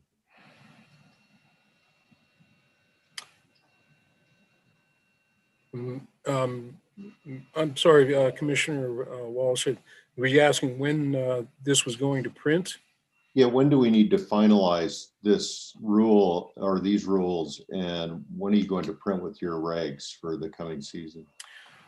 So, excellent question, Madam Chair, Commissioner Walsh. The printing process for just about every one of our regulations, deer, elk, antelope, for instance, which is the primary one that we look at for this, the printing time frame, and my understanding is that it runs about 8 weeks, 6 to 8 weeks. And so part of our challenge is trying to get something in the hunter's hands before April 1st. And so we were able to accomplish that this year. But in doing so, that essentially means that the commission has to have a final action on these types of things in early February in order to get it in the hands of the hunters before the April 1st deadline. And so routinely, that's about the same time frame that we're working on for the moose, sheep, goat. And so this July 24th deadline will have an effective date of July 24th. Obviously, we'll do as much as we can to work with our education ComEd to try and get the information out and share it with the public. But consequently, our officers are going to have to use a fair degree of discretion for any enforcement activities that occurs this fall. Largely that, prior to, we're not going to be able to get it into a printed document before next year's regulations are printed. Right, that's what I thought. Thank you. Madam Chair. Yep, Commissioner Tabor. I move the commission vote to initiate rulemaking to identify those states and provinces where chronic, wait a minute, am I reading the right one? Nope, I'm not. Yes, I am. Yep. Is that the motion that we're supposed to be doing? In accordance with the statute, and define how urine scents and scents may be used to ask human order or establish bait as presented by the department. Is there a second? Oh. Commissioner Byer? Okay. Any other comments or questions before I open it up to the public? Okay. Ms. Gangstead, anyone? Chair Robinson, I'm seeing none. Okay. All right. Ms. Piesky, did you get the motion okay? Madam Chair, I did. Thank you. Okay, thank you. All right, all those in favor of the motion signify by saying aye. Aye. All opposed, same sign. Okay, motion carried. All right, what I am going to propose, if Dr. Rice is on here, I was just looking at our agenda, and there's a couple that I think that we could possibly cover before lunch that should be simple. One is the, oops, I guess first I better make sure, is Dr. Rice, are you on?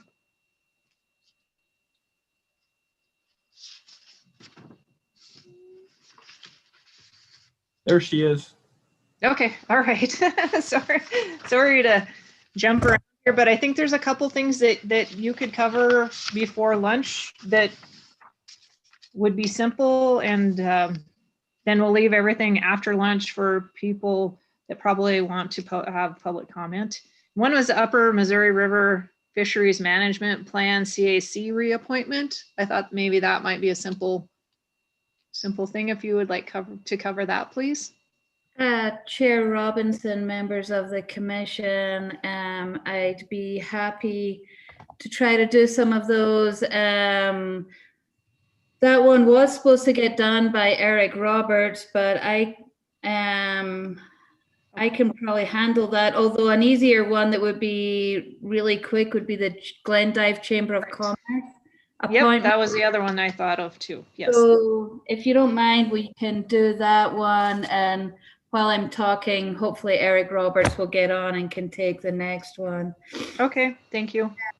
Give me a second until I get to my notes.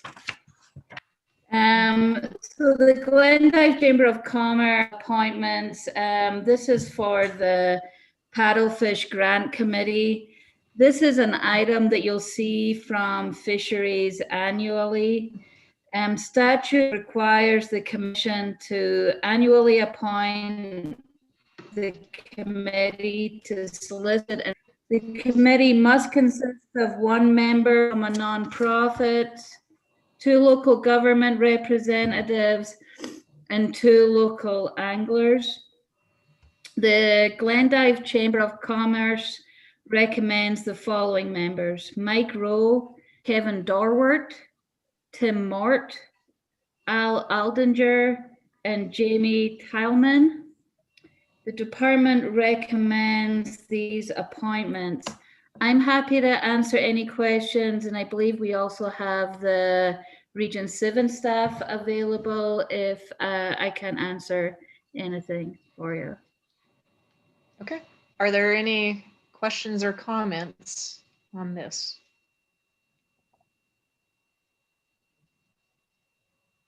Commissioner Walsh? Yeah, Madam Chair, I move that the commission approve the advisory committee members recommended by the Glendive Chamber of Commerce. Okay. Okay. Commissioner Siebel for second. Okay. Ms. Gangstead, is there anyone available in the queue for public comment? Chair Robinson, members of the commission, seeing none. Okay, thank you. Okay, all those in favor of approving the advisory committee members for the Glendive Chamber of Commerce, recommended by the Glendive Chamber of Commerce, say aye. Aye. Aye. All opposed, same sign. Okay, motion carried. Chair Robinson, another quick one from fisheries would be the Lake Elmo fishing bag limit waiver, if you would like to do that one. Sure, sure. And Mr. Roberts can pick up the Missouri Reservoir CAC. Okay, thank you. So next we have a final item to lift the bag limit for fish on Lake Elmo in Region 5. Lake Elmo is scheduled for complete drainage this fall in order to address invasive Asian clams that are present in the lake. The intent of the drawdown is to kill off the clams through desiccation and freezing. By lifting the bag limits, it will allow anglers the opportunity to harvest as many fish as possible prior to the lake being drained. During both public scoping and the EA process, lifting bag limits was well supported by the public. The department recommends removing the bag limits on Lake Elmo. I'm happy to answer any questions, and we also have the Region 5 staff available. And I will also point out that in your motion, there was a slight date error. It should be 2021 instead of 2020. I'm not sure if that got corrected before we went to print, but we are in 2021, thankfully. So Okay, yeah. with that, I'll be happy to take any questions. Okay, does anyone, Commissioner Siebel? I actually have one quick question for Dr. Rice, just, or the Region 5 office, I guess, a curiosity about how we make this public. It's about a month away. How do we get this information out to the public so they know about the lifting? 'Cause we want to catch as many as we can. Chair Robinson, Commissioner Siebel, that's a great question. Through press releases, signage, social media, we'll get it out as broadcast as well as we can. It's a very well-known project that's going on in the Billings area through our scoping and EA process. The community is already well aware of it, but we'll make sure we get the word out. Great, thank you. Thank you. Anyone else? Go ahead, follow up. I'll follow up with the motion unless there's other questions. I move the commission approve lifting fish harvest regulations at Lake Elmo from May 1, 2021 to November 1st, 2021. Okay. Second. Okay. Commissioner Siebel made the motion and Commissioner Tabor second. Okay. Chair Go ahead. Dr. Rice, go ahead. Sorry, I forgot you hadn't taken the vote yet. Oh. I'll see if there's any public comment. Chair Robinson, members of the commission, seeing none. Okay. Thank you. Did you want to comment before we voted, Dr. Rice, or? Okay. Okay, all those in favor of lifting the fish harvest regulations at Lake Elmo from May 1st, 2021 to November 1st, 2021, say aye. Aye. Aye. All opposed, same sign. Okay, motion carried.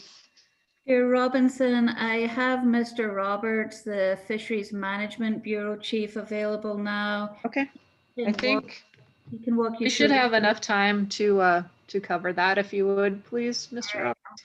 I'll hand it over to Eric. Okay, thank you. Good morning, Madam Chair, Commissioners. I am Eric Roberts. I'm the Fisheries Management Bureau Chief here at FWP. The one item I'm going to cover for you now is the Upper Missouri River Reservoir Fisheries Management Plan Advisory Committee. I'll go into the intricacies of the reservoir plan in a little more detail with the regulation changes that we'll address after lunch. But this committee came as part of the robust public participation when we last updated this management plan. We started that update in 2018, and ultimately we got commission approval for the management plan in December of 2019. Part of that plan was to have the commission appoint a 5-member CAC to function as an advisory capacity to the department as far as fisheries trends, when it'd be appropriate to take fish management action, and what some of those management actions should be. So far, this committee has met once in December of 2020. All 5 members indicated they were interested in serving again for another year. And so what the department is proposing to do is essentially roll over this previous committee and have them serve for another year. The intent going forward here is each February, we would bring either a recommendation to renew the committee each February, or we would accept applications and provide our recommendations to the commission each February. So right now on the CAC, there's 5 members. We have Pete Cardinal from Wolf Creek, Bart Bratland from Helena, Mike Agee from Helena, Dale Gilbert of Ulm, and Jim Gillespie of Helena. Additionally, previously we had a commissioner, a Fish and Wildlife commissioner serve on this CAC. Rich Stuker filled that role previously. We find that immensely helpful. And so we ask the commission to also nominate somebody, one of you, to serve on this CAC. It really helps the process both from the members, it helps the department, and as well, it seems to help the commission itself, because we do have somebody sitting on there that kind of knows the ins and outs of how some of these decisions are made. So today, the commission has the option. You can accept the 5 members that we are recommending as a department. You cannot accept those members, or you could also direct the department to go out and solicit public input or public application to have to build a new 5-member CAC. So with that, I will leave it to you, and I will be available for any questions you might have. Okay. Does anyone have any questions? Commissioner Tabor? Madam Chair, Mr. Roberts, would you mind just taking a couple of moments? I'm embarrassed to say I don't really recognize any of these people. Can you tell us kind of who they are, what their background is, and if they do represent any type of organization, what that organization might be? Yeah, Madam Chair, Commissioner Tabor, very good point. This was the last update to this plan was a very rigorous public process. And so we had a larger working group in place, a 15-member working group in place to sort of develop the final alternatives for what ended up being the final plan. And so what we ended up with was a subset of members to serve on this CAC going forward. And so they represent a variety of interests. I believe there's about 12 interests that work here. And so just in brief, just about everyone on this committee, myself and the regional staff has worked with them extensively over the years. Pete Cardinal out of Wolf Creek, he's also a guide down on the Missouri below Holter, but he's also an avid ice angler and fishes Holter Reservoir a lot, and he knows this reservoir system quite well. Bart Bratling is a co-owner of Capital Sports in Helena. And so obviously a commercial interest there with Bart. He's also provided some really good input to this committee and other efforts related to the reservoir over the years. Mike Agee is a licensed outfitter out of Helena. He works a lot, or takes clients a lot up the river below Hauser Dam. So he knows that river stretch really well as some of the intricacies in some of the reservoirs. Dale Gilbert has long time been involved with several of the efforts on the reservoirs, specifically towards walleye management, but also just from fisheries management in general. And so we've done a lot of work with Dale over the years. And Dale has also served in the past. He is a member of Walleyes Unlimited, but he doesn't necessarily represent them on this committee. Jim Gillespie is also from Helena, a longtime angler on all 3 reservoirs. He is a representative of Walleyes Unlimited on this group. Again, lots of input from Jim over the years. And I don't think I mentioned Mike Agee on this group. He also represents Trout Unlimited. Madam Chair, follow-up. Follow-up. Madam Chair, Mr. Roberts. Has there, through either public comment or anything else, anyone else expressed an interest to try to get onto this working group or committee? Madam Chair, Commissioner Tabor, we took applications last year in early 2020. We have 5 committee members, and just going off memory, I believe there were 8 applicants. But since that first application period, we really haven't heard any other desire or interest from other folks to serve on this committee. Madam Chair, one more follow-up. Sure. Follow up. Madam Chair, Mr. Roberts, so no other NGOs or anyone else's organizations have expressed a need to be represented in this group? Madam Chair, Commissioner Tabor, no, that has not been expressed to us. But it is something, this plan is adaptive. If there's a desire to have another interest represented on this group, we could certainly entertain that.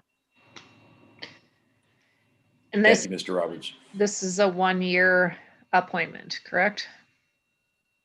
Madam Chair, that's correct. Any other questions?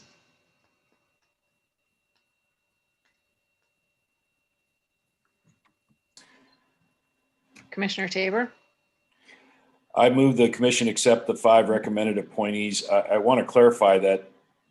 Does that include our previous Mr. Stuker? Does that make 5? No, that'd be 6. Yeah, so I would move that the commission accept the 6 recommended appointees to the Upper Missouri River Reservoir Fisheries Management Plan Citizens Advisory Committee. Is there a second? Is there a second to the motion? Second. Commissioner Siebel, Dr. Rice? Madam Chair, just for clarification, you would need to appoint a commissioner. So perhaps before you vote on the motion, you may want to appoint that person. Is there a commissioner who would like to serve on this? Madam Chair, point of order, the assignment of a commission member is separate from the motion on the table at this point. Okay.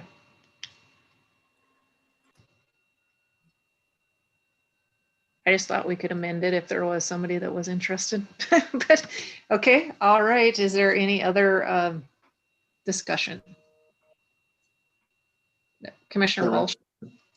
I could just have what I would suggest is we figure out who the commissioner is that's going to serve on this once we have a better understanding. I have no idea what the time commitment is. I'd love to fill in where Stuker was, but I need to be careful with my time and understand what the time commitment requirement would be. Sure. So when Maybe do that at our Commissioner Tabor?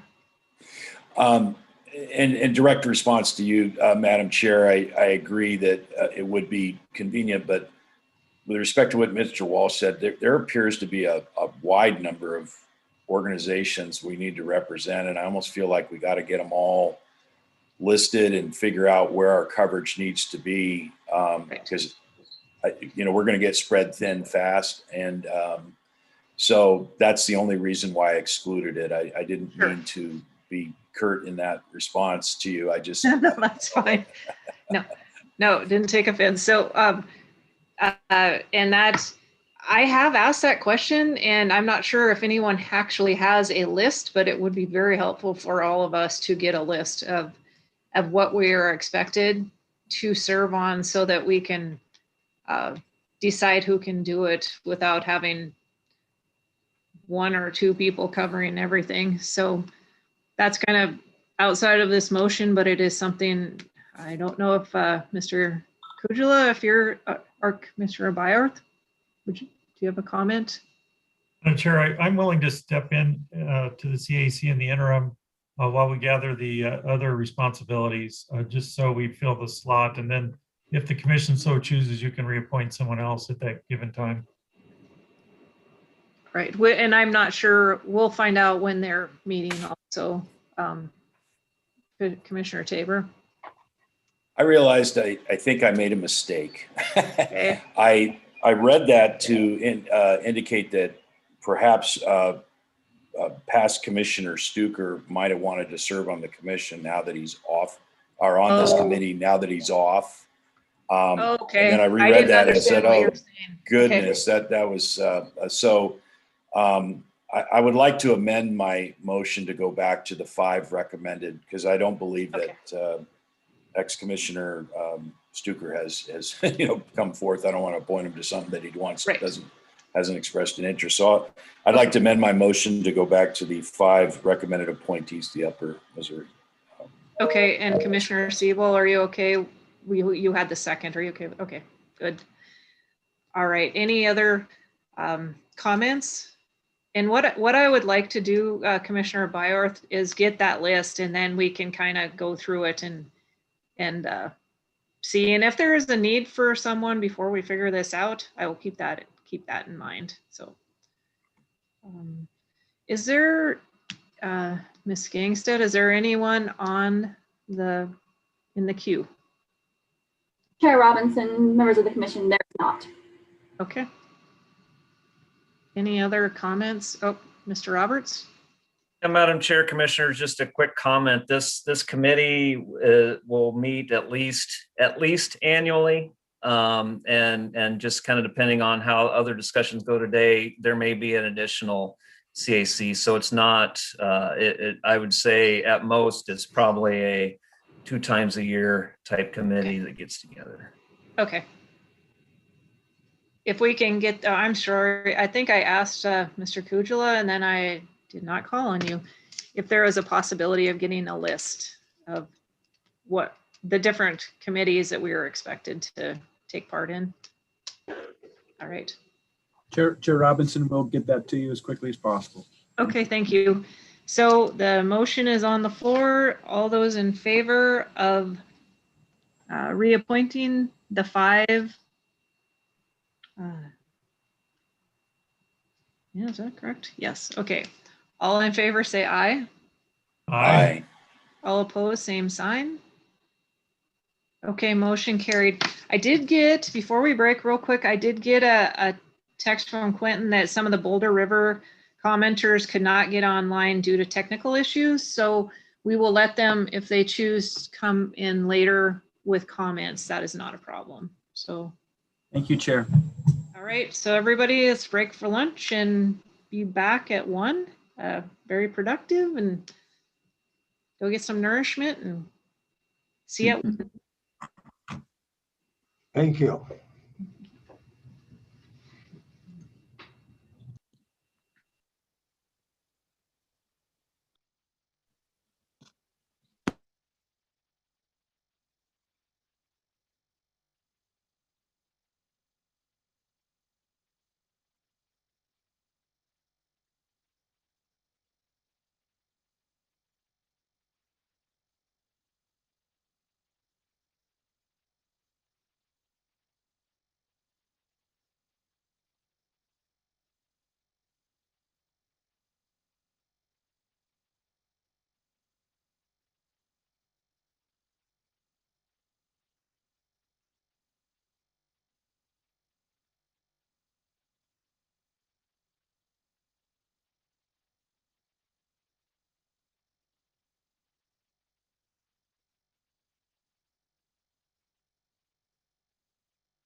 Welcome back, everyone.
I think we're just waiting for Commissioner Walsh.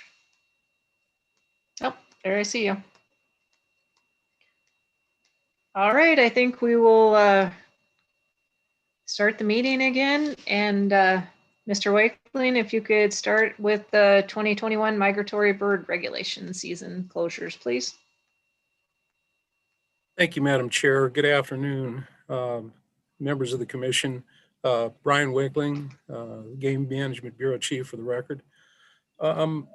So there's a couple of things I wanted to kind of address before I really get into the meat of the recommendations, if you will.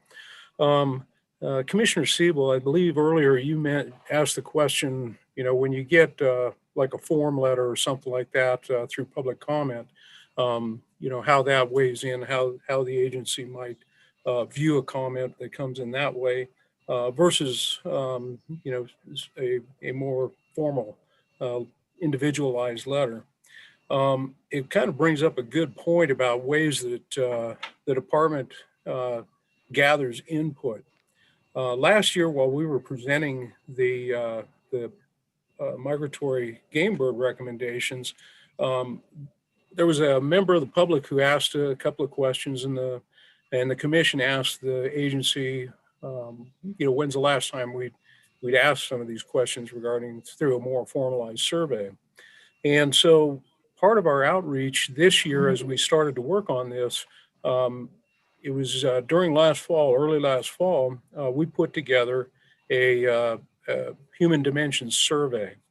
And human dimensions surveys differ from public comment. We also obviously took public comment on our proposals once we refined them.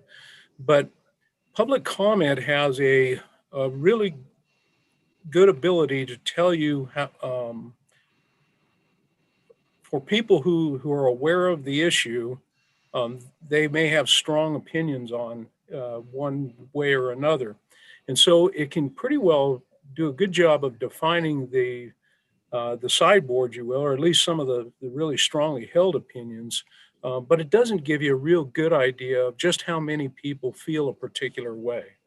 And for that reason, that's why we use those human dimensions surveys. The human dimensions surveys do a far better job of telling you, you know, plus or minus 3 or 4%, what proportion of the people support a particular position that you provide them an option to weigh in on. And so that was, as we started our migratory game bird work this year, we conducted that survey. We took, it was in about late August, early September. We got 14,000 names of people who had bought the migratory game bird stamp from this year.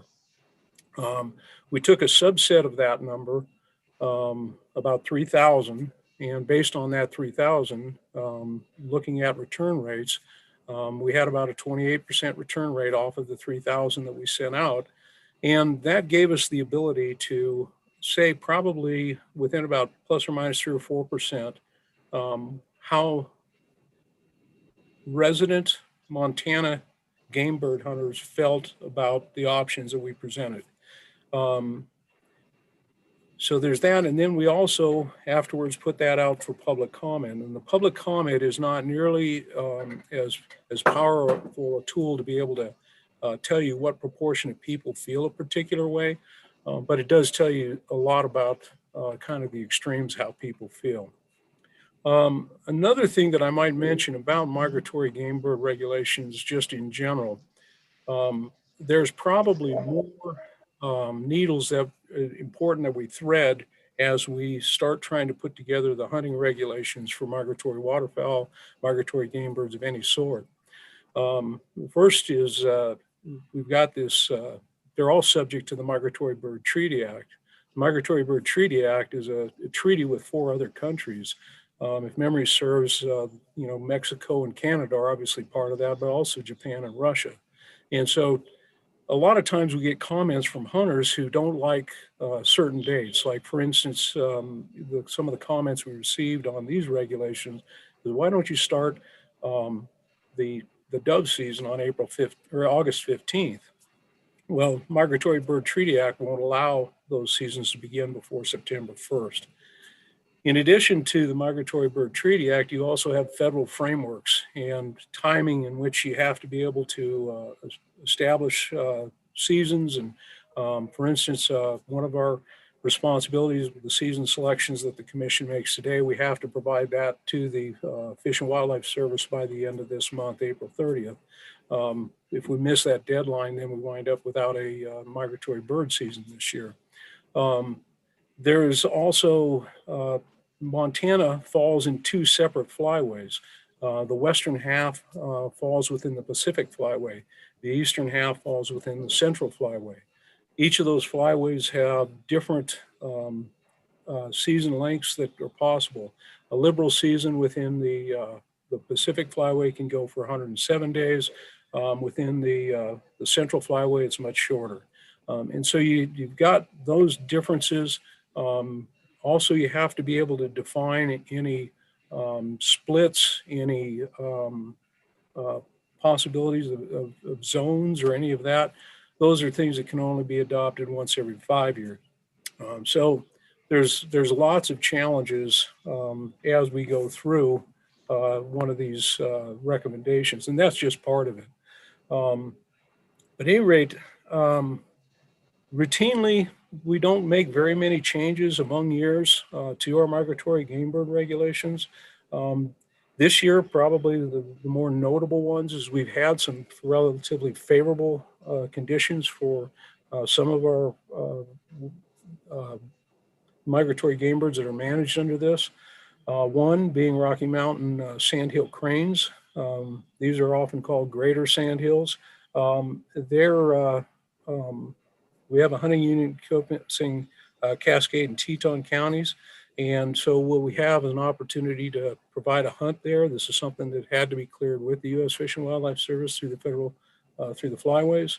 And so we're recommending a season there with having 20 licenses available, and that would be by drawing only.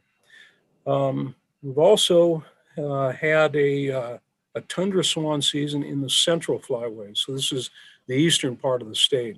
Some of the questions we've had about the change we're recommending there is that we go to a general swan, which means in addition to the tundra swan, a trumpeter swan would also be lawful to take.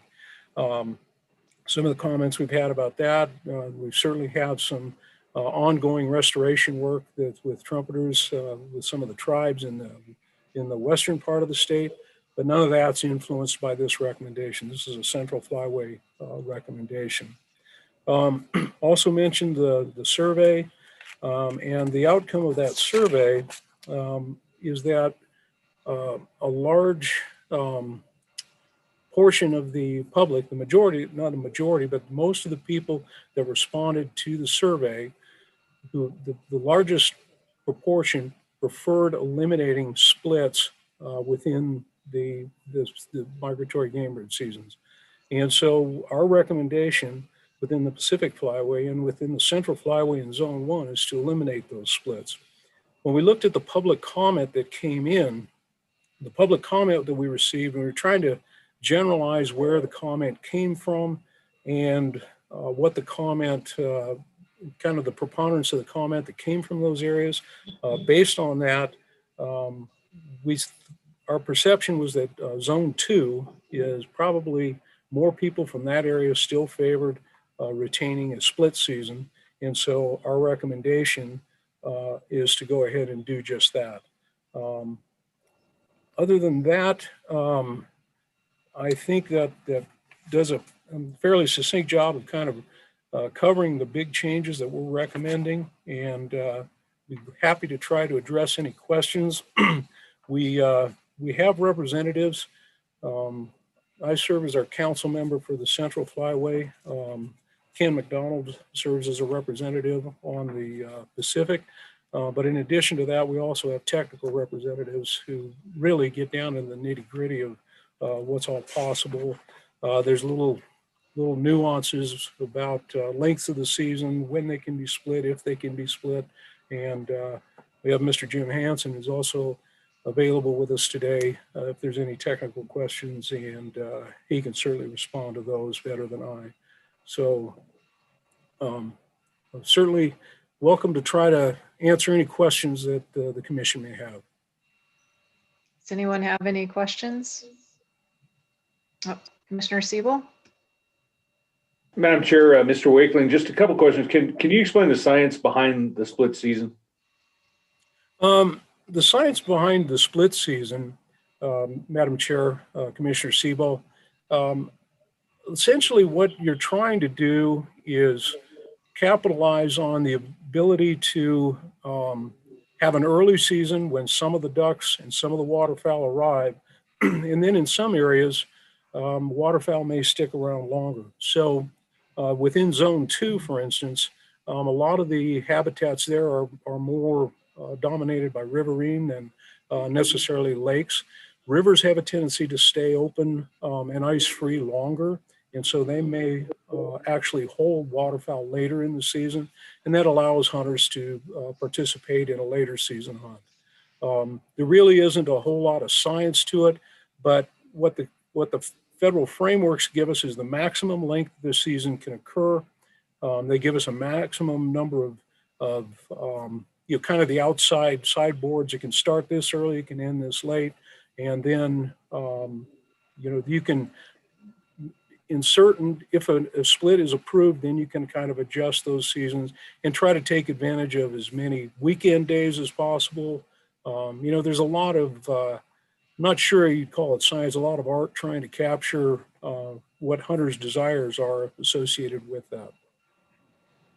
Follow up, please. Follow up. Mr. Wakeling, I guess you just made a comment that in the Central Flyway in Zone 2 that the preponderance of the respondents were not in favor or were still in favor of a split season. And I'm looking at the data now and I'm not seeing that. It looked to me like the majority of the respondents in the Central Flyway in Zone 2, based on the survey, are in favor of not having a split season. So I just wanted to clarify that and how that turned into the rule that you're proposing. Thank you, Mr. Chair, Madam Chair, Mr. Siebel. Excellent question, and I think I may have misspoke, or at least wasn't clear in what I was saying. What I tried to say is when we looked at where the public comment came from. So we received around 400 comments through the public comment process, at which point we asked them, do you want a split season or not split season? And when we looked at the location of the city from where the respondent came from, and it may not be reflective of where they hunt, but a larger proportion of those who's commented seem to indicate that they would prefer a split season. And so we were trying to kind of balance that. And so, yes, you're absolutely right, and you did read the survey correct. Most people wanted to see a split season or not a split season, no matter what flyway they came from. But anticipating that we would receive public comment at this meeting, perhaps, we thought we would still retain that as a split season. One more follow-up. Sure, follow up. Mr. Wakeling, just a quick question. Does the Federal Migratory Bird Treaty, are we addressing bag limits at all, or do they set those bag limits for the species as well? Madam Chair, Commissioner Siebel, they give us, the commission certainly has the authority to be more restrictive, but they give us the ceiling on what our bag limits are. And at this point, it's my understanding that all of our recommendations are consistent with that ceiling. Thank you. Commissioner Byers? Thanks, Madam Chair. Mr. Wakeling, I had a question and several comments about the swan season in the Central Flyway. It's as listed, it's a general swan permit or general swan season. Do we still have regulated permit numbers in the Central Flyway? Madam Chair, Commissioner Byers, yes, there is quite a bit of regulation on this. I think what I'd like to do is allow Mr. Jim Hansen to kind of respond to that if he would choose to. I believe he's at the Region 5 headquarters there, and I think he can probably give a more definitive answer than I. Thank you. Can you hear me? Yes. Yep, we can hear you fine. Okay.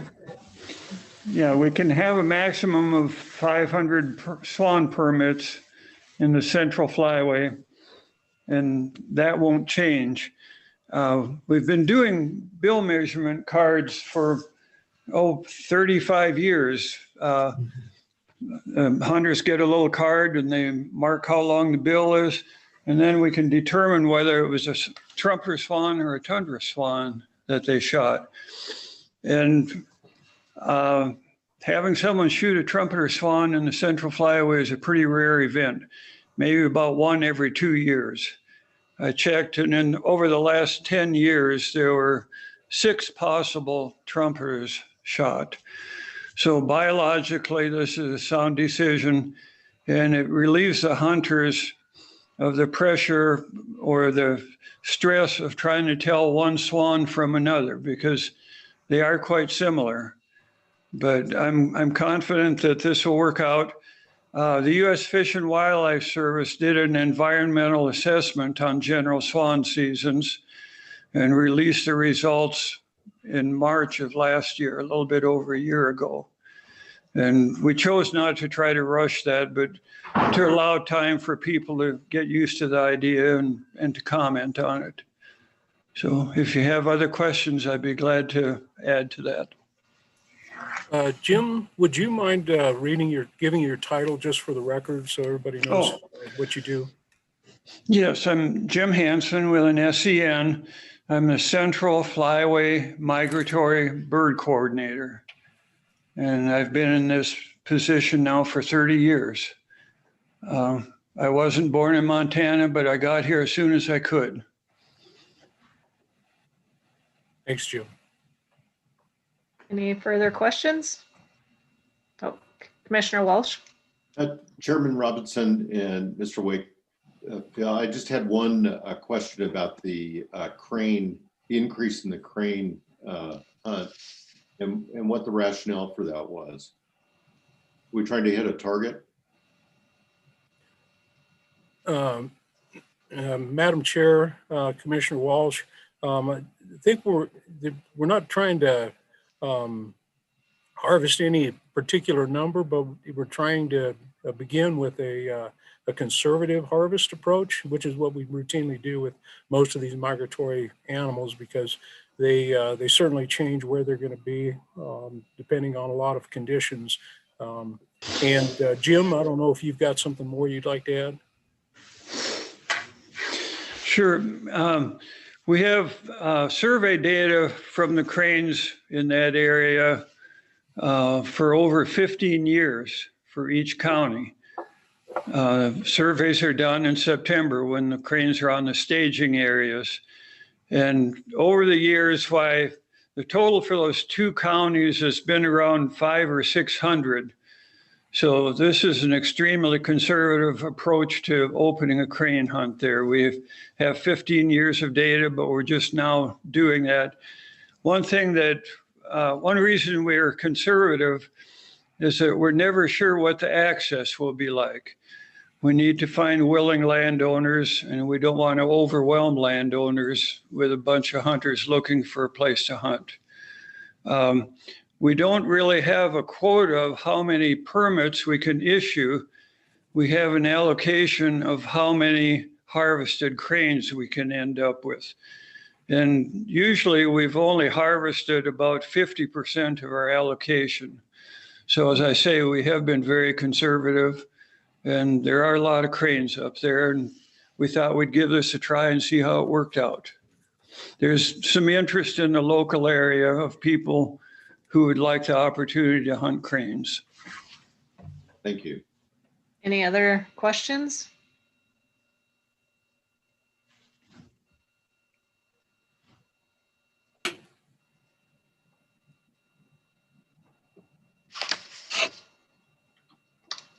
Commissioner Walsh. Madam Chairman, I move that the commission vote to adopt as final the 2021-22 migratory game bird seasons as presented by the department and all other aspects regarding previous season adopted, except for those influenced by routine calendar rotations. Is there a Second. second? Okay. Okay, thank you. Commissioner Byers, second. Okay. Any other questions or comments before I open it up to the public? Okay. Ms. Gangstead, is there anyone in the queue for public comment? Chair Robinson, members of the commission, I'm seeing none right now, but I would just offer the reminder that *9 to raise your hand.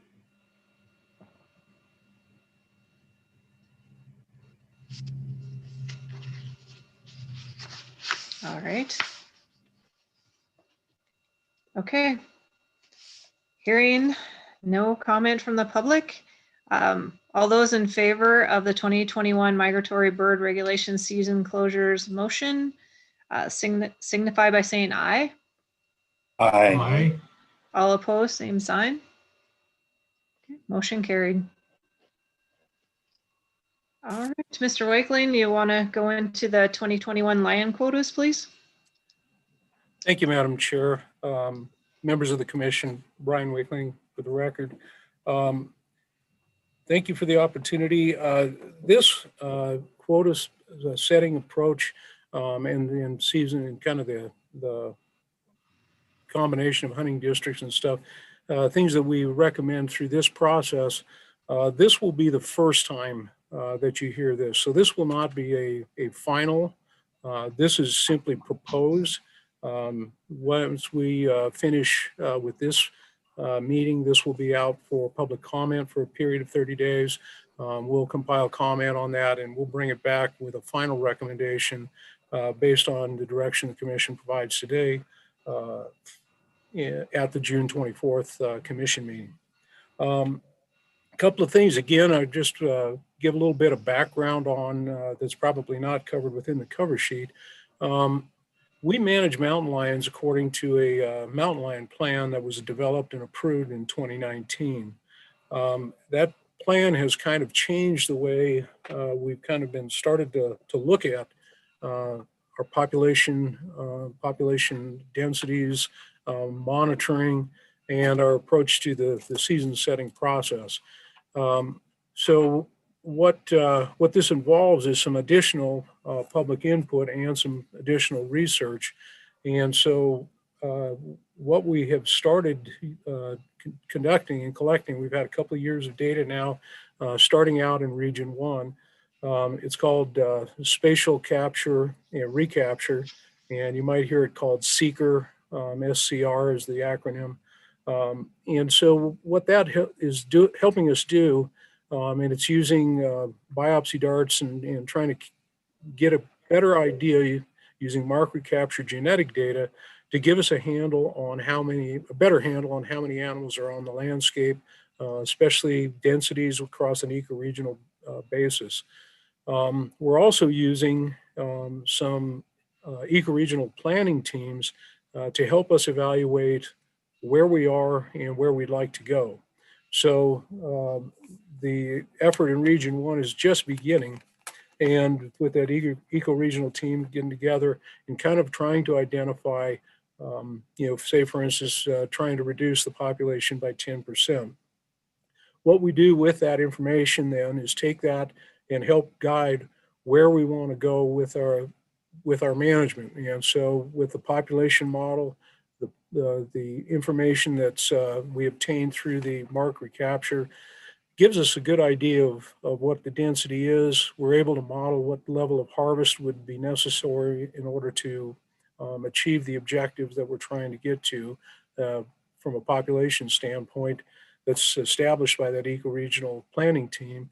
And then with that, it's going to take us again about a 5-year period of time to come back in, resample that area using the statistical spatial capture, recapture techniques to see whether or not we're being effective. And so that's kind of the background on where we're starting with this. And right now looking at about 4 different ecoregions within the state as far as the mountain lion populations seem to be. The first one being the Northwest, we kind of have a Southwest, and then kind of a central, and then an eastern ecoregion is kind of the way it's shaking out. But as I said, we're getting started with this. Based on that, we only have about 3 recommended changes for consideration within the quotas at this time. Copies of each of the justifications was associated with that is in the packet as well. And like I said, we'll take this information out for public comment and then come back to the commission with a final recommendation in June.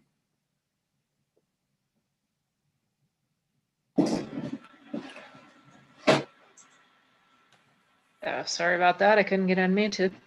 Okay, are there any questions? Oh, Commissioner Tabor. Madam Chairman, Mr. Wakeling, I know one of the real significant changes that occurred, of course, as a result of this study was, the migration from the old hunting districts to the LMUs, lion management units. And one of the things when that was happening, there was a real strong encouragement by the outfitting crowd to make sure that a couple of things happen. And this gets complicated because, of course, FWP has no jurisdiction over most of the permitting process. That's typically done primarily by the U.S. Forest Service. There could be other agencies, but it's primarily the Forest Service. And so when the LMUs took in effect, historically, outfitters had certain hunting districts that then got folded in, and it fundamentally changed everything for a lot of those outfitters, and not just in Region 1, which is a good concentration of it, but throughout the regions. One of the things that the department had indicated at the time was it was going to work with the outfitting profession and try to get after some of the ramifications that's going to have. As best I can tell, that actually never occurred. And so a lot of the feedback that I got, both from the outfitting public and then just the general public, is when we merged the lion management units together, there was kind of a direct cause and effect impact on some of the quotas. So by way of example, in Region 1, the old Hunting District 132 got kind of split up and merged into essentially, I think it is 3 LMUs. And the resulting impact is that the quota that was left over for what effectively is the successor LMU was kind of split apart, and it was perceived that some of the lions would go one direction. So that, you know, the impact was that that particular unit closed the soonest that it has closed since they went to the entire process. And I think that's indicative of the fact that a lot of people went there. It's one of the very few open quota districts left in Region 1. And as a result, you know, a lot of people went and hunted it, cleared out the lions or cleared out the quota very quickly. Folks that ran that area throughout, because as you well know, there's lots of professionals that run throughout the season, regardless of the harvest time frame, indicated they would continue to see a material amount of lions. So it really wasn't an issue related to the quota being affected by the population. It was more of, let's pick up a starting point and try to figure that out. And I'm spent quite a bit of time with Region 1 biologist Neil Anderson, very informative. He gave me some great data, which I appreciate. But I think from my perspective, we continue to need to migrate towards really understanding how we're measuring population on the ground. I know it's going to be the context of what we discussed, probably in the biennials more so. But getting a better synchronization between our concerns over ungulate populations. I heard a lot from my Region 2 constituents of the continued concern about the pressure on ungulates in that area and whether we're really doing enough in the management of lions. And then I heard that as well in the northwest section of Region 1. And I know that there are other regions that feel that. I'm sure Commissioners Siebel and Walsh probably heard some things as well. So I just tell us a little bit. Sorry for the long blah blah blah, Chair Robinson, but I guess where I'm heading is I'd like some kind of sense from you, Mr. Wakeling, you know, that we're going to try to embrace a little bit more thought provocativeness now as we change administrations. I think this is one of the areas where I think philosophically we are probably going to migrate to perhaps a little bit more of aggressive manner of managing this predator.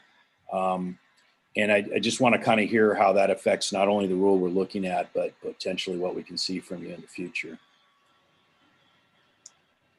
Madam Chair, Commissioner Tabor, you know, the direction on what our objectives are. So let me see if I can phrase this correctly. The goal of the ecoregional planning teams was to help us establish those objectives. And so regardless of and this might be, this may be something the commission may choose to weigh in on, you know, spend some of your time on. I'm not sure. Once we establish an objective, it's certainly the commission's prerogative to influence that. My understanding, I have not participated in any of the initial efforts with this ecoregional team, and I probably would like to ask the region to kind of weigh in on it.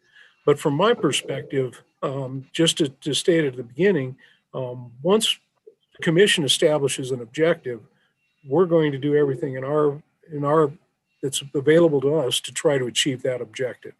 And so the most important part of this aspect for us is going to be that we're able to learn something. One of the challenges that we have with a lot of these species, these cryptic critters that are so hard to count, is when we set up the spatial capture recaptures and the integrated population models, you know, if we're trying to reduce a population by 10% or 20% or 50%, or just trying to have it increase, the end objective, I think, is going to help us learn from our perspective whether or not our models are operating correctly.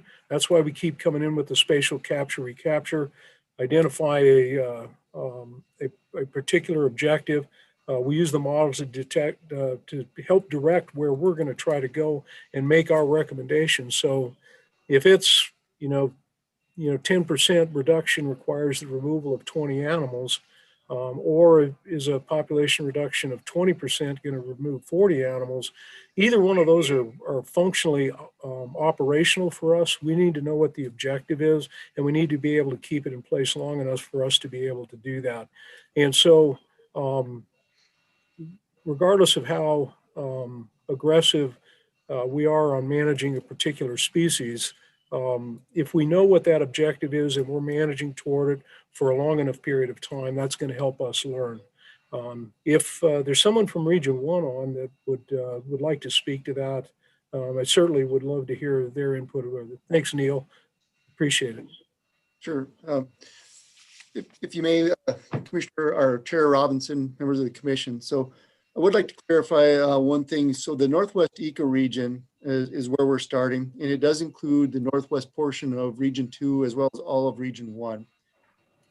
And the goal there going into this was to create the citizens working group to do what Mr. Wakeling suggested, to determine what our objectives were for mountain lions. And it's going to be based off that population estimate that we're doing now in 2 different locations within the Northwest ecoregion, one in Region 1 and one in that northwest corner of Region 2. The data from the northwest corner Region 2 is not in yet. It's just being finalized or finished now, so there's some data analysis that has to occur. Not yet selected the committee that's the Northwest Ecoregion Committee. So that first step is to select that committee. And then from that, hopefully we will come up with, as Mr. Wakeling said, an objective. If we get that objective, we have the model that Mr. Wakeling was discussing that we can plug this information into, and it will come up with the harvest prescription for the ecoregion, and then we'll figure out how to dole out that harvest across those different hunting districts. Does that answer the questions? Any questions people might have? Madam Chair. Commissioner Taylor. Thank you, Mr. Anderson and Mr. Wakeling. It does. I think the key element that I heard Mr. Wakeling saying is that it probably will be appropriate for the department and the commission to collaborate again together going forward and revisit a number of these issues. Mr. Anderson, is the working committee, is it still functioning now, or did it have a task that ended, or is that going to continue to operate in a manner that advises your group, or what's the function of that special working committee? Madam Chair, Commissioner Tabor, the reality is that working committee has not even been formed yet. Okay. So yeah, so that's going to be a first task this spring, is to try to identify members. And I'm not sure if we've even clarified exactly how they're going to be selected. Typically we go out and we ask for such a process, try to get a good representation of stakeholders. I think we're looking at a committee of 10 to 12 people. If Brian can correct me if I'm wrong. And so we have to get to that process, and we're hoping to have an answer to that objective number, where we want to be in terms of lion density across that Northwest ecoregion before the season setting process this coming fall, so that we can engage the public as well as the commission in those discussions about the decision, or at least the recommendation from that committee. So it's advisory committee, it'll put a recommendation, but then we're going to have to go through an entire season setting process to come up with the final answer, which obviously the commission will be a key role in that. Thank you. Questions? Sure. Commissioner Byerth? I have a couple questions. The first is I want to make sure I understand the classification of the lion. I believe it's a game animal. Is that correct, Mr. Wakeling? Madam Chair, Commissioner Byerth, that's my assumption. I'm actually not essentially, can't tell you for sure and for certain, but I can find out very shortly. Follow up, please. Follow up. The reason I ask is I think there was an allusion to the classification of predator, and I think there's some important distinctions, but I'm not really sure I know what the distinction is. Mr. Kojula? If I understand the question correctly, Chair Robinson, Commissioner Byerth, the statutory classification of mountain lion is game animal. you often hear predator in the conversation. And so when that conversation is about mountain lions, that's a functional adjective, if I may. Thank you. Chair Robinson. Follow up. In light of that, they are a game animal, so they're managed under a management plan that's been vetted and gone through a public process. And then I'm pulling back to the proposal before us, the hunting districts in Region 2, 214, 12, 13, and 17, and the hunting districts in Region 4, I think it's 418, 420, and 448, are all above objective considerably, as far as I can tell. I'm not sure that's the case everywhere, but in this case, it seems like there's not a strong correlation between mountain lion populations and elk populations. Is that a fair assumption, Mr. Wakeling? Madam Chair, Commissioner Byarth, couple of things that, first of all, lion is classified as a big game animal. And so that is the legal classification of it. Secondly, when you begin addressing predator-prey relationships, in a very simple predator-prey relationship with a single prey and a single predator, you can generally find a very direct relationship between the abundance of one and the abundance of another. When you start to get into some of the extremely complex prey populations within Montana, it can be less than clear cut. What's even more complicating is that you also happen to have multiple species of predators as well. And so you have predators competing with one another for a variety of different prey. And so at this point in time, you can't really point at one spot and say prey dynamics is essentially the same place, the same relationship all across the state. We've had a number of research studies that have been conducted, and one of the things that we find pretty routinely is that mountain lions are probably the #1 predator for species like elk, at least adult elk. And so that is their primary predator. Are there any other, Commissioner Tabor? Madam Chair, and I'm not sure, we'll start with you, Brian, and then perhaps some of the other professionals could answer, but is that classification of it as a game animal versus predator, is that via statute or is that policy or administrative rule? And then as a kind of a follow-up to that question, is there a uniform management policy that FWP follows, at least at the state level, with regards to how what we're managing to? In other words, what's the objective of managing that particular species? Are we trying to manage it for a quality hunting experience? Are we trying to manage it in a predation control scenario and with concern of our other species? Maybe just educate us a little bit on that, if you would. Mr. Chairman, I'm sorry, Madam Chair, Commissioner Tabor. First of all, the definitions for big game is in statute, and so that's where that definition resides. The objectives that are established for a variety of different species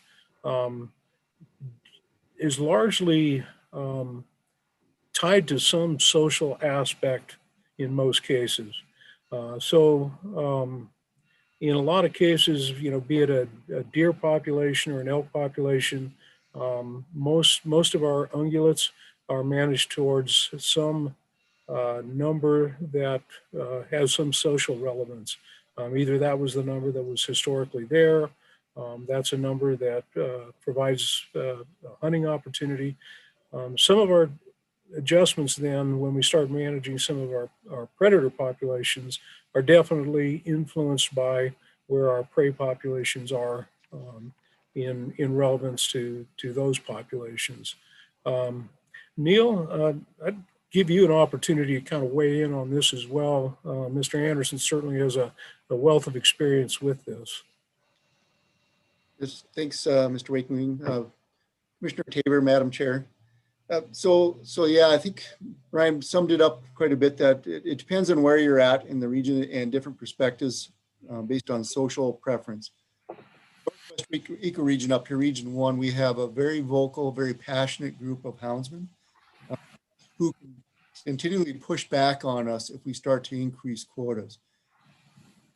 I think the research isn't completely clear. There was some research that was done in the Bitterroot, and soon could maybe talk to that in greater detail, that suggested that when it comes to elk calf survival, certainly mountain lions are the #1 predator there. Could we potentially influence recruitment to some extent?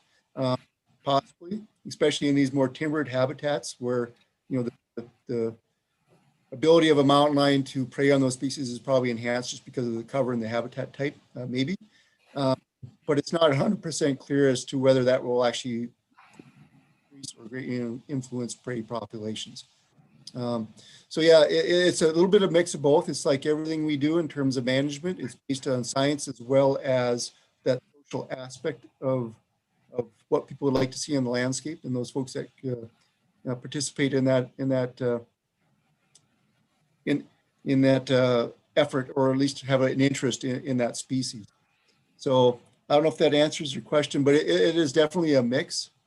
What I foresee happening anyway, once we start getting this commission or the citizens working group together, is that they come up with an idea of what we want to keep mountain lions where we're at, increase the numbers or decrease those numbers, and maybe even give us a number to shoot for. And after that, we will have to dole out where that harvest occurs, trying to determine whether that, just say they wanted us to reduce mountain lion populations by 20%. I don't know that we have the measurement capabilities right now in our prey species, ungulate species, to be able to document whether that will truly have an impact with all the other variables out there like weather and different conditions. So yeah, it's a little bit of a slippery slope to say that all I have to do is control predator numbers and we're going to see more elk on the landscape or more deer on the landscape. It may not just function that way. Are there any further questions?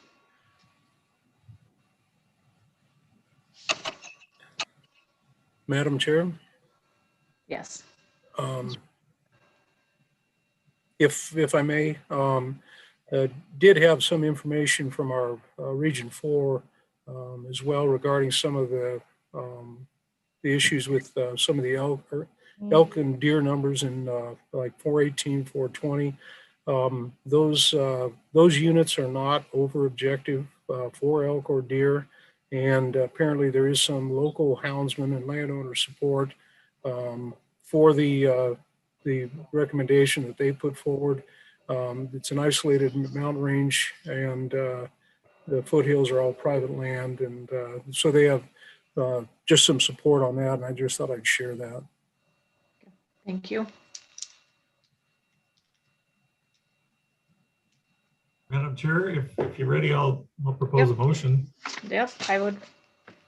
I move that commission vote to adopt for public comment the 2021 proposed amendments to the mountain lion hunting districts, quotas and subquotas as presented by the department, with all other aspects of the 2021 season unchanged, except for any standard season calendar changes.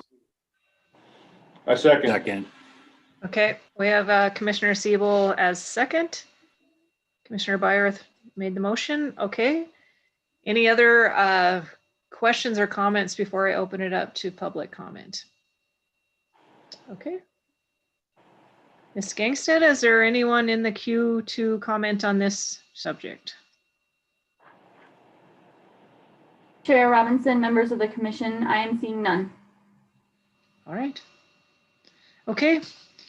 With no public comment in the queue, all those in favor of the 2021 lion quotas signify by saying aye. Aye. Aye. All opposed, same sign. Okay, motion carried. Thank you.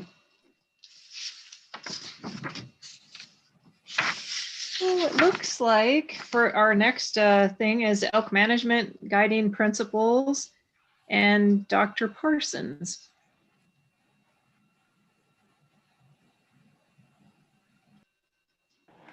Hi, Chair Robinson, members of the commission, Director Warsek. For the record, I am Lindsay Parsons, the Deer and Elk Coordinator for Montana Fish, Wildlife, and Parks.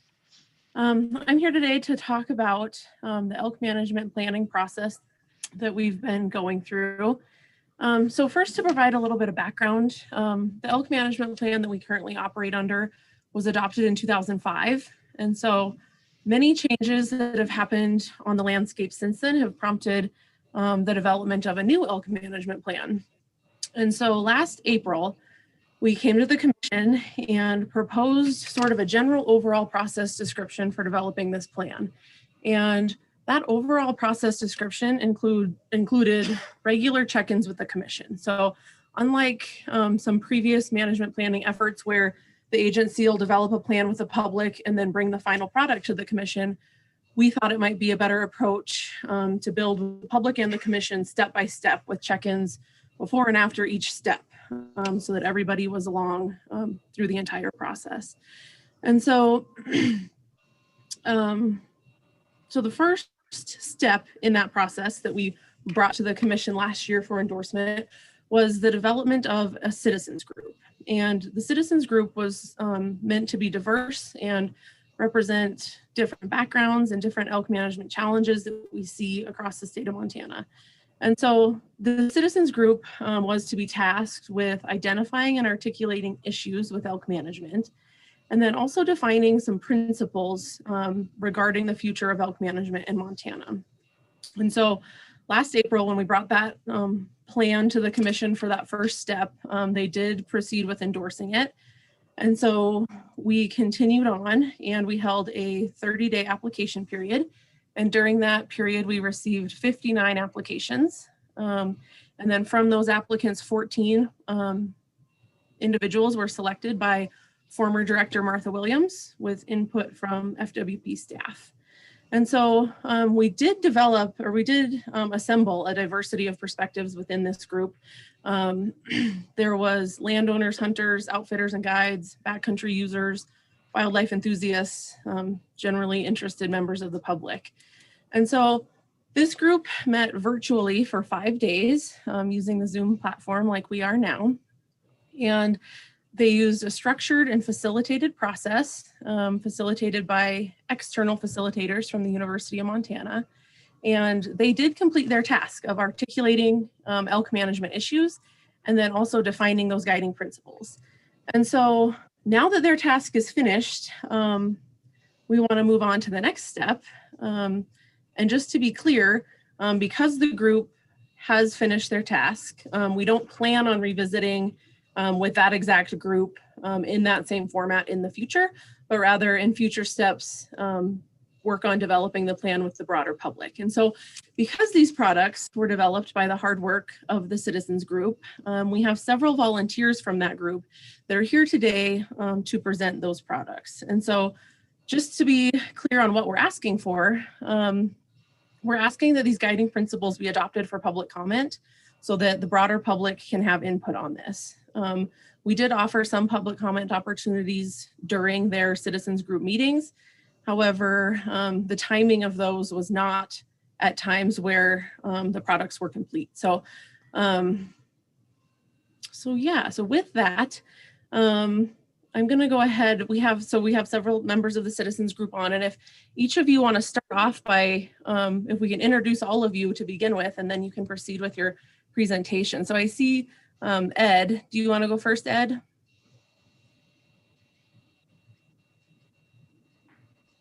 Yes, I can go ahead first if you want me to. Kind of out of sequence, but Well, that's fine. no, I just wanted you to introduce yourselves quick before we get into the presentation part. Can you do that, Ed? Yes, I can do that.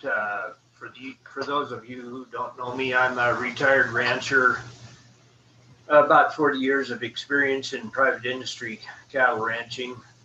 The last 30 of that have been in various areas of southwestern and central Montana, plus in Wyoming. all of those areas were high in elk numbers and high quality elk habitat. So that's kind of been my background. I grew up as the son of a professional outdoorsman, so I've always had an interest in the outdoors, in hunting, and particularly in ranch management. Welcome. Thank you, Ed. Dreska, I see your mic is off. Do you want to go next to introduce yourself? Sure.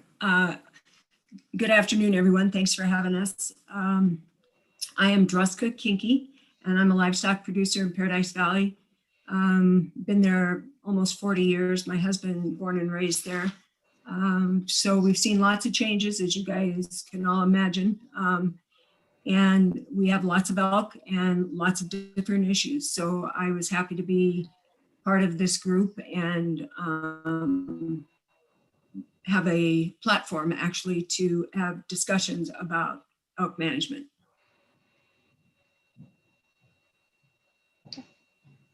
Thanks, Dreska. Marcus, do you want to go next? Happy to.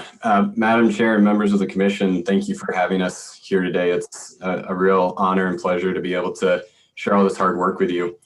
My name is Marcus Strange. I am the Program and Partnership Director for the Montana Wildlife Federation. That's what I do professionally. In my free time, I volunteer with the Rocky Mountain Elk Foundation. I'm on the board of the Western Bear Foundation, the Montana Outdoor Hall of Fame. When I'm in the few minutes that I'm home, my wife and I enjoy backpacking and hiking and camping and just enjoying the outdoors here in Montana. So just a passionate wildlife enthusiast, hunter, and I'm excited here to go turkey hunting in a few days. So getting excited for springtime. Thanks, Marcus. And then Everett, if you want to go ahead and introduce yourself and then just get right on into presenting your products, that would be great. Yeah, thank you, Lindsay. Good afternoon, everyone. Madam Chair, Commissioners, I think Director Warsek, you're somewhere as well. I just want to say thank you to all for giving us some opportunity today. I grew up in Frenchtown on the western side of the state and currently reside in the Bitterroot, so our winters are usually pretty nice. And I'm involved in a lot of different things with FWP, but in my professional world, I work with an NGO that helps to develop relationships between sportsmen and landowners. And so elk management definitely key to that. And my personal interest, just love seeing elk on the landscape and want to be involved with that. Moving into our elk management plan revision and what we did over this past winter, the initial guidance that we wanted to convey to the agency as we revised the EMP, we were really purposeful in listing what we held in common as a diverse working group. As Lindsay said, we came from a lot of different backgrounds, and while we had those varied and passionate ideas, we always maintained a decorum that attempted to understand opposing views. We asked a lot of questions of each other, and I think that's something that I'd like to see utilized more often in our culture today. And so I bring it up because elk can be contentious, and I think we all want to see the elk on the landscape win. So as I present to you what we collectively agreed to, the starting point for these conversations really was that common ground that we all held. And as my fellow group members describe their current conflicts and the guiding principles, I just would ask that we look back to these commonalities as we address the elk management plan.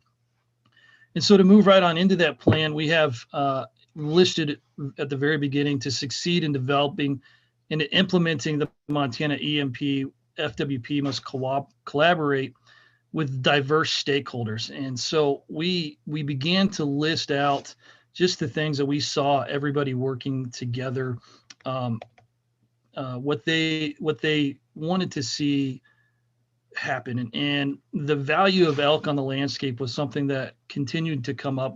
We all enjoy the lifestyle that we have here in Montana, and as a group, we want to make sure that the elk continue to be on the landscape. We also recognize that there's a need to work across land ownership boundaries. Elk don't respect boundaries or fences, something that I think we are all keenly aware of. There's a recognition that elk are a natural resource that need to be held in a public trust. And so we want to make sure that the future generations continue to see what we have seen in our time chasing elk and just enjoying their presence. There is a need to update the management plan regularly to adapt to changing conditions on the landscape. In the past 15 years since the EMP was finalized, there have been a lot of significant changes, and we hope that the new plan can accommodate that and have some flexibility so that we're not waiting another significant time frame like that before we make some adjustments. And we all recognize that there's a lot of emotions that elk can incite in each of us, and that can really vary from hearing your first bugle to missing your bull that you hiked miles back into, or when you come out in the morning and you see a couple hundred of them munching on your haystack. So we all know that there's a lot of emotion behind how we see elk in Montana. And then elk also have their own challenges between CWD, bovine TB, and brucellosis. They have their own challenges that need to be addressed, and we want to see the elk management plan take that into consideration as well. And so those are really the ideas that we kind of rallied around. And then from there, I'll let Druska address the conflicts that we began to outline in the new EMP guidance.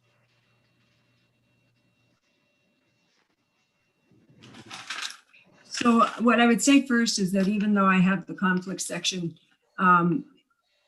it felt to me through this whole process like, I mean, we did have some conflicts in opinion, but they were all worked out and we all were able to discuss and hear each other.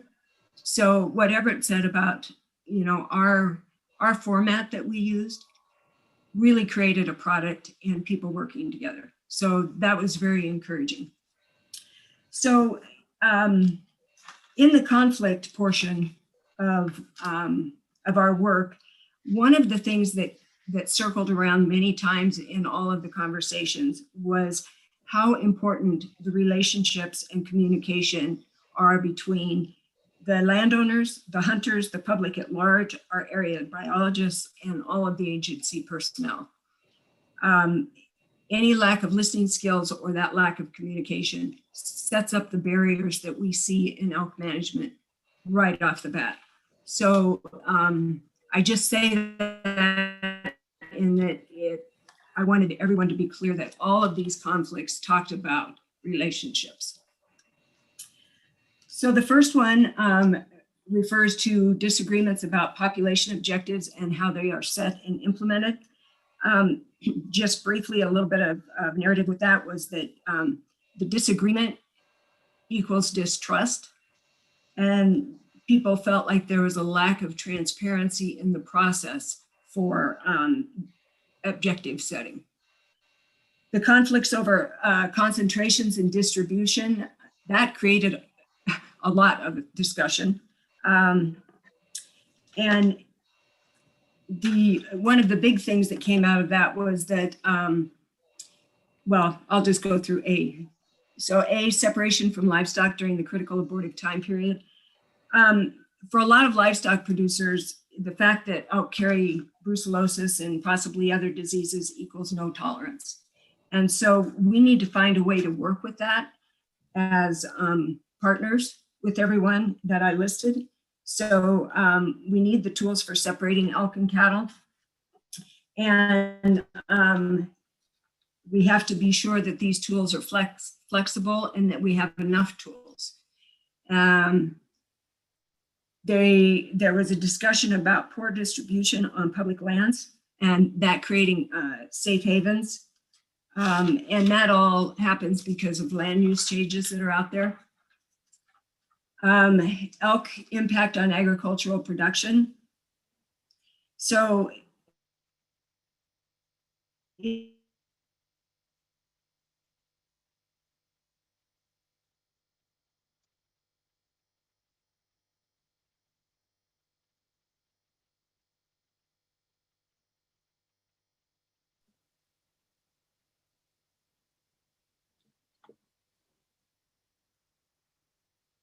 to be recognition out there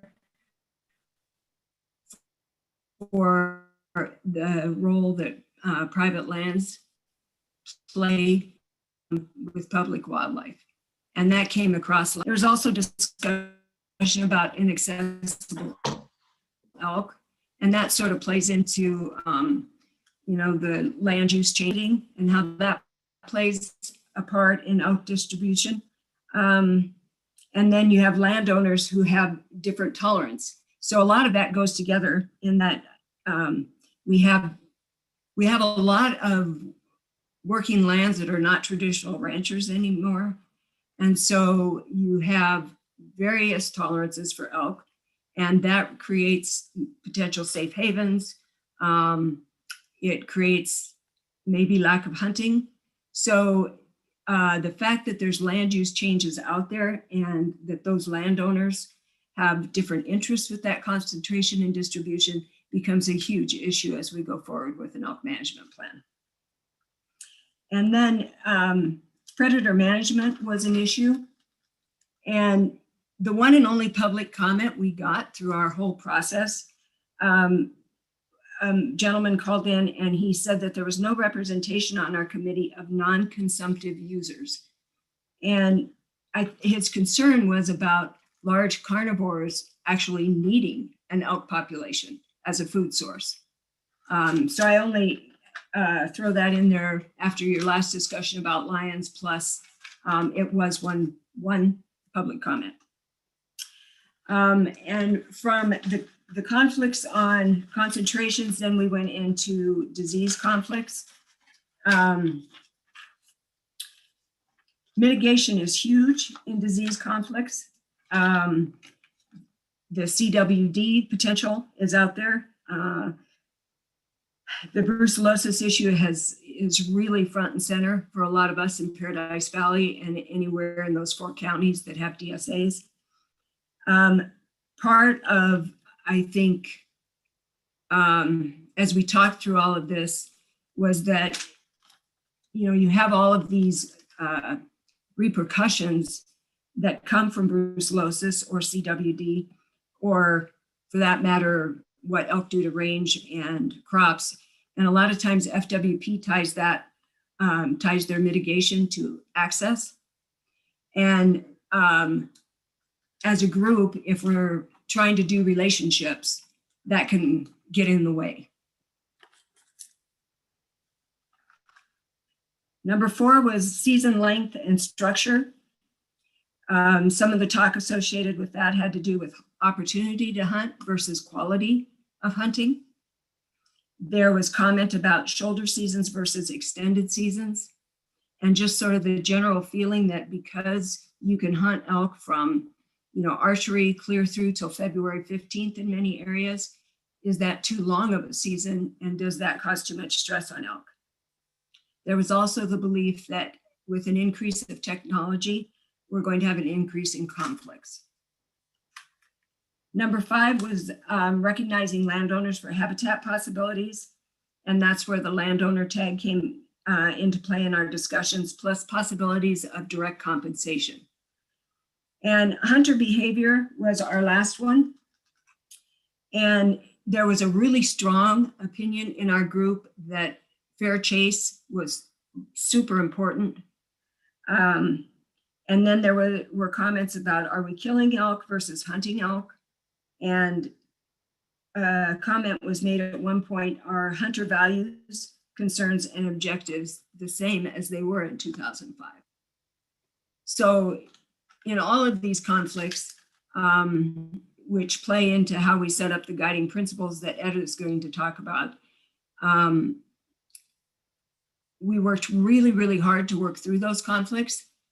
And, their solutions are difficult, and I'm not sure they're 100%, but the guiding principles hit on those pretty well. So I'll turn it over to you, Ed. All right, yeah, thank you, Druska. I guess I'll move right into it. I would echo what Everett said earlier. I thought we did a really good job and took a lot of time and worked really hard on those commonalities. I would add that those commonalities were not developed at the very beginning as they're written in the document you have before you. they sort of came up throughout the course of the discussion, and we would say, gee, that's something we all agree on. Maybe we should just set that aside and have its own separate little paragraph. So that's how those things evolved. It's important, I think, that you recognize that. And then I'll move into these guiding principles. We followed a process where we numerically kept them related to one of the conflicts that Druska mentioned. And each one is obviously something that we came up with that would address or resolve that conflict in the perfect world. Whether that actually happens or not, of course, remains to be seen, and it is part of the whole public process. But anyway, the first one we talked about quite a bit throughout the course of the meeting was the disagreement about the population objectives. There were quite a bit of talk about the objectives aren't near high enough because there's not enough elk on public land. And then there were quite a bit of comment from the other side of the table that said, well, they're already too high because they're spending all their time on the private land. So these two sub-points we have under that number one, they're kind of like the chicken and egg thing. You know, which it doesn't really matter which one you put first. We have maximize public input in setting elk objectives and maximize local grassroots input. And from my perspective, as someone who has supported plenty of elk over the years on private land, I feel pretty strongly that that needs to include private landowners. So those things don't have a numerical order to them. They're equally important, I think. Number two is the conflict in concentration, distributions, and behavior. There again, we circled around through that quite a bit. We felt that we need to maintain hunting as the primary tool for elk population management. That does not mean that it has to be done exactly as it is done now. We think there probably could be some other scenarios that could be developed over time. And then we want to maximize partnerships between private landowners, land management agencies, and the FWP. Maybe partnerships isn't the right word there. Maybe it's more of a relationship, as Druska points out. But basically what we're looking for there is a transparent cooperative process where everybody has some input at least. And then we want to maximize hunter access to elk. Possibly, I think we even talked about legal access to elk, but we didn't go off on that path. I guess by that we mean maximize some season length, do whatever we can to give hunters, particularly in areas that are over objective. That's where we would like to see maximum hunter access to elk. And then maximize satisfaction with elk distribution in Montana for the whole list there: hunters, landowners, wildlife enthusiasts, outfitters, and ag producers. I guess that covers about everybody, but I think it's important to note there that there's three subsets of that group of people that actually have some skin in the game there: the landowners, the outfitters, and the ag producers. All of those folks are actually have a financial interest there. So again, we would like to see some transparency and some cooperation there. And then minimize the diseases, which Druska did a good job on. She's right in the middle of the disease issues over there, and she was sort of our go-to person on that. The number three, impact on agriculture. Again, I think this is very important. Depends on what study you read or what part of the state you're in, but there's a large percentage of these game animals spend a lot of time on private land. I saw one the other day that said 70% in a certain area, 70% of the elk were, or 70% of the time was spent on private land. So it's a big number. It doesn't matter what it is, it's a big number. So there again, we want to minimize impacts on ag production, rangeland. That's a new one in this type of a document. We felt that grazing land definitely has value to an ag producer, and infrastructure. That's another new word in this type of a document. We're talking about fences, windbreaks, things around the ranch yard, that kind of stuff.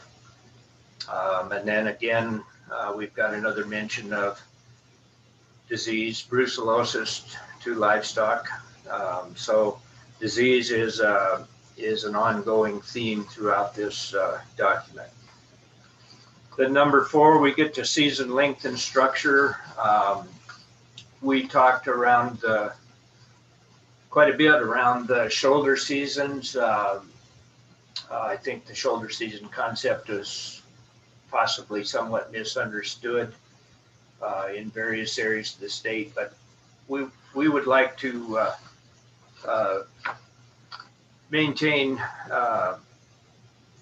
first off, maintain the over-the-counter opportunity for people to hunt elk, and then also maintain the availability of a variety of hunting tools, such as that shoulder season. And we feel that that's the FWP's job to recognize those needs and come up with tools that could be used for that. And then we would like to see minimize the impacts of crowding for the hunter experience. There again, what form that takes is going to take some work. There are people that, they never see anything but other hunter tracks, and then you have the other side of the scale where there's almost nobody on some of the private land. And then maintain limited draw permits in certain areas where it's appropriate, where you can have hunting for mature bulls. That's a valuable aspect that a lot of people are interested in. And maximize the use of the general rifle season as the primary management tool, reducing the need for additional hunts. So there again, we're looking to the Fish, Wildlife, and Parks to constantly evaluate that standard 5-week season and see if some adjustments can be made there. And I guess moving down, I think I've covered that one. Number 5, we felt, our group felt that we need to be recognizing landowners for providing elk habitat. Incentivize collaboration among stakeholders, hunters, that would mean hunters, landowners, ranchers, outfitters. Maximize landowner-hunter cooperation with elements of the elk management plan, which again will require some reaching out to landowners and hearing their concerns at least.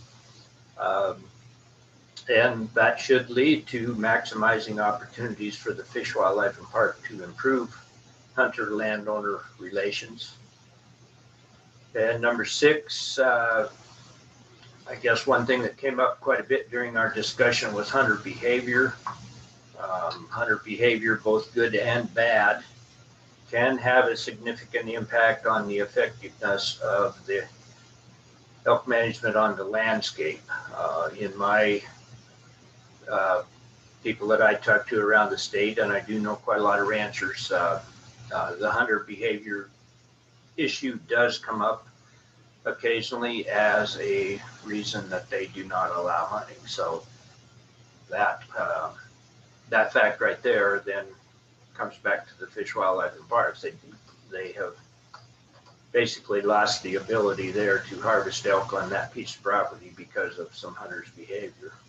And then you can see the other side too. We at Castle Mountain Ranch, we have a tremendous group of good hunters, and we've done a very good job there for 15 years there and taken, I don't know, maybe 1,600 head of elk out there with during a free, no charge elk hunt. So there's examples of both sides of that out there.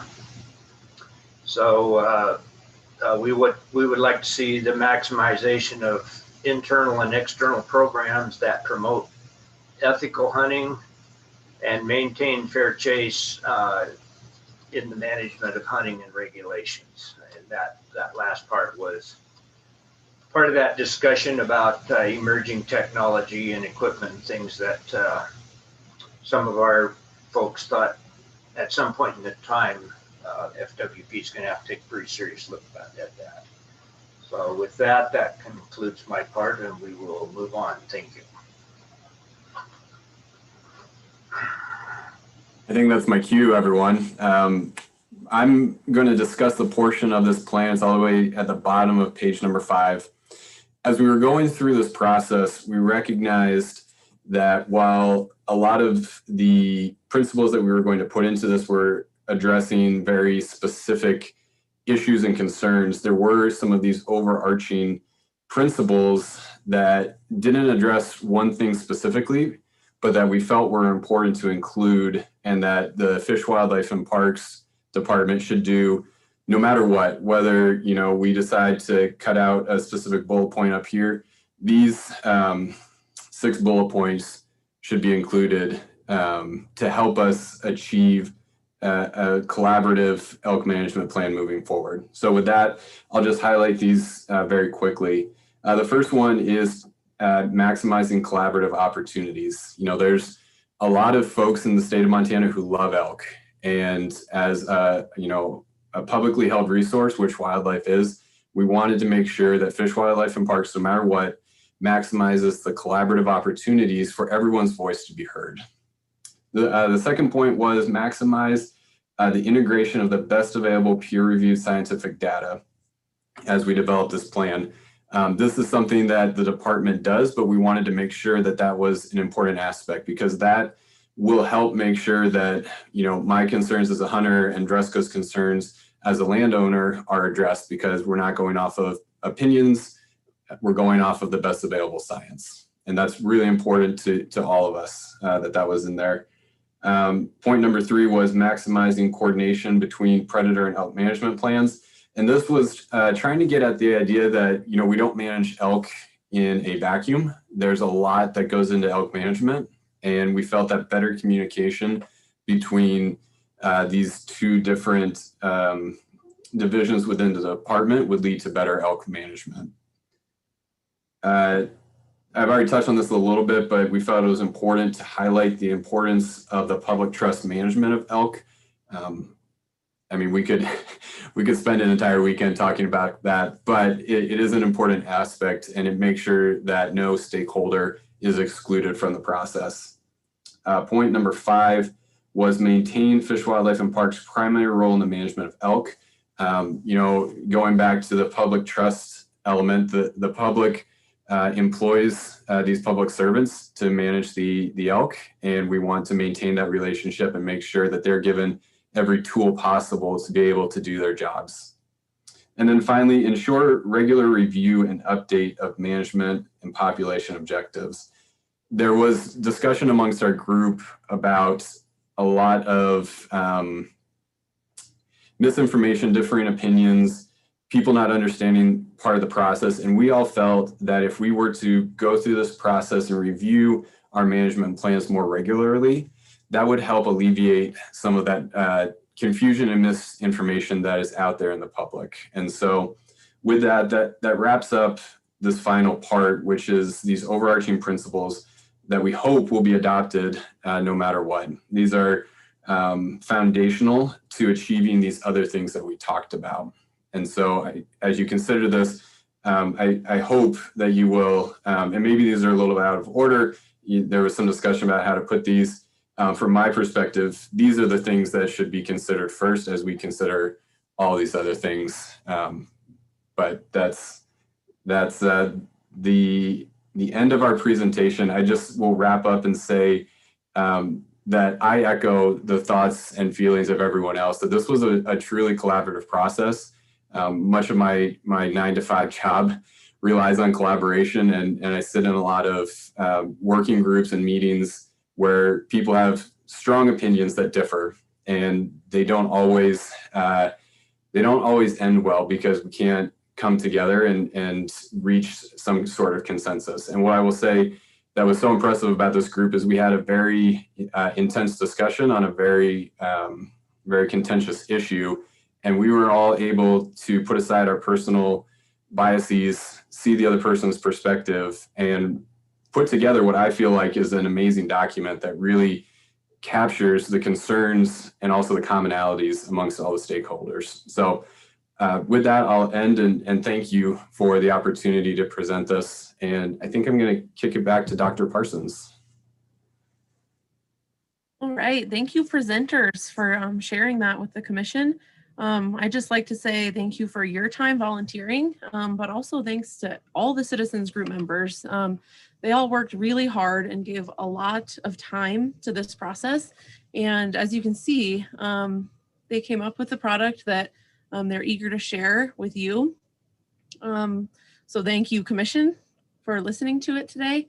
I will just add on one last thing. So now that you've sort of heard what this process entailed and what these products look like, if we do get a favorable review from both the public and the commission, generally speaking, the next step, we plan on building the rest of the plan around these sort of broad concepts and adding some more detail into each of those. And again, we don't want to get too ahead of ourselves and stick to this step right now, but just to give you a little bit of foreshadowing for what we foresee coming if this step all goes well. So again, thank you for listening to our presentation today. We are excited to move forward with this process. And we were also happy to hear that you were excited in hearing about what we've been working on for the last year. So with that, myself and any of these citizens group members would be happy to answer any questions you might have.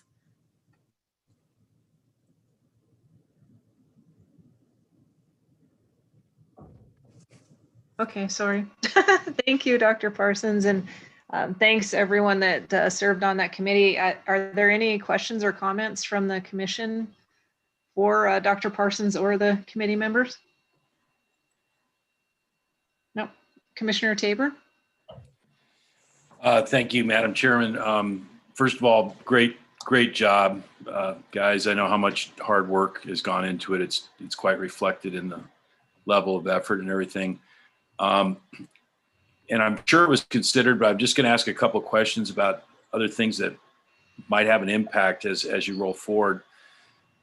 One thing I've heard a lot from folks is when it comes to seasons and the fact that we're constantly having to move around shoulders and the general season and all that, a great deal of why that's happening seemingly anymore is climate change issues. And so when you think about climate change and the resulting impact long-term, it could be that from a season management standpoint, we have to relook at this in general, just our original paradigms relative to how seasons fall in relationship to how we manage the species. And I think I can recall several occasions where the commission's been basically called upon to extend something or whatever else because weather had such a profound impact.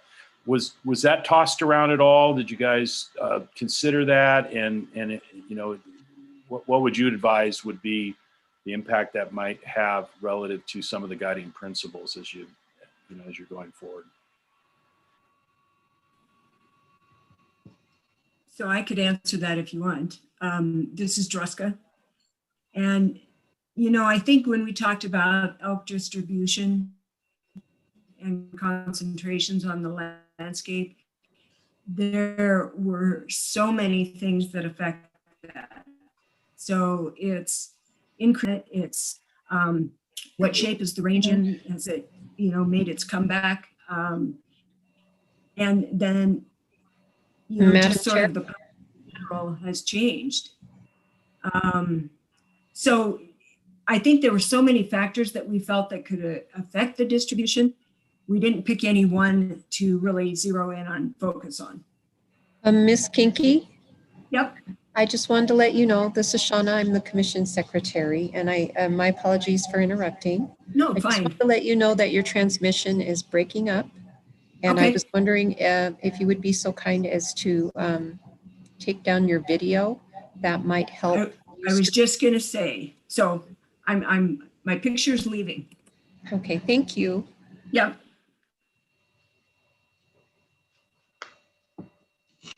Madam Chair, to follow up. Follow up, sure. So the only reason I bring it up is that one of your kind of like core principles or guiding principles is the rifle season. And you didn't say the 5-week season, but I guess it was implied by saying the rifle season. And so as we, I almost feel like we got to put the past behind and kind of look forward as to what's happening with all these new dynamics and everything, including climate change and all the other things that your committee identified, and not be somewhat shackled by, we've always done it this way, therefore we have to do a Sunday after Thanksgiving end date type scenario as a management tool. And you probably didn't mean to imply that you're saying that rifle period is your time frame and it's going to stay with the prescribed time that it's in the schedule now. It could move around. It could do a lot of things.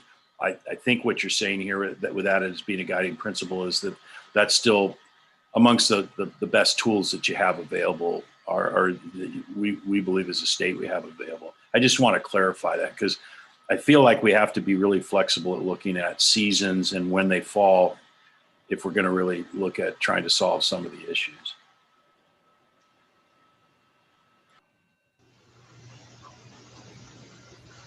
Dr. Parsons? Madam Chair, sorry, I just didn't think you could see. Everett and Marcus both have their hands raised. I can't, for some reason, I cannot see hands raised. So actually I need hands raised.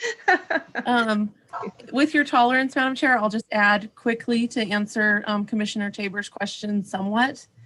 Okay, thank you. The commission does have the authority to set and change season length and timing and dates. And the specifics like that were specifically asked to stay out of this group and keep at a higher level. So in other words, we specifically said, you will not be setting objectives. We can talk about objectives, but this group isn't the group that's going to set those. This group isn't the one that's going to decide whether shoulder seasons are here to stay forever or go away forever. So we tried to keep it all at a higher level.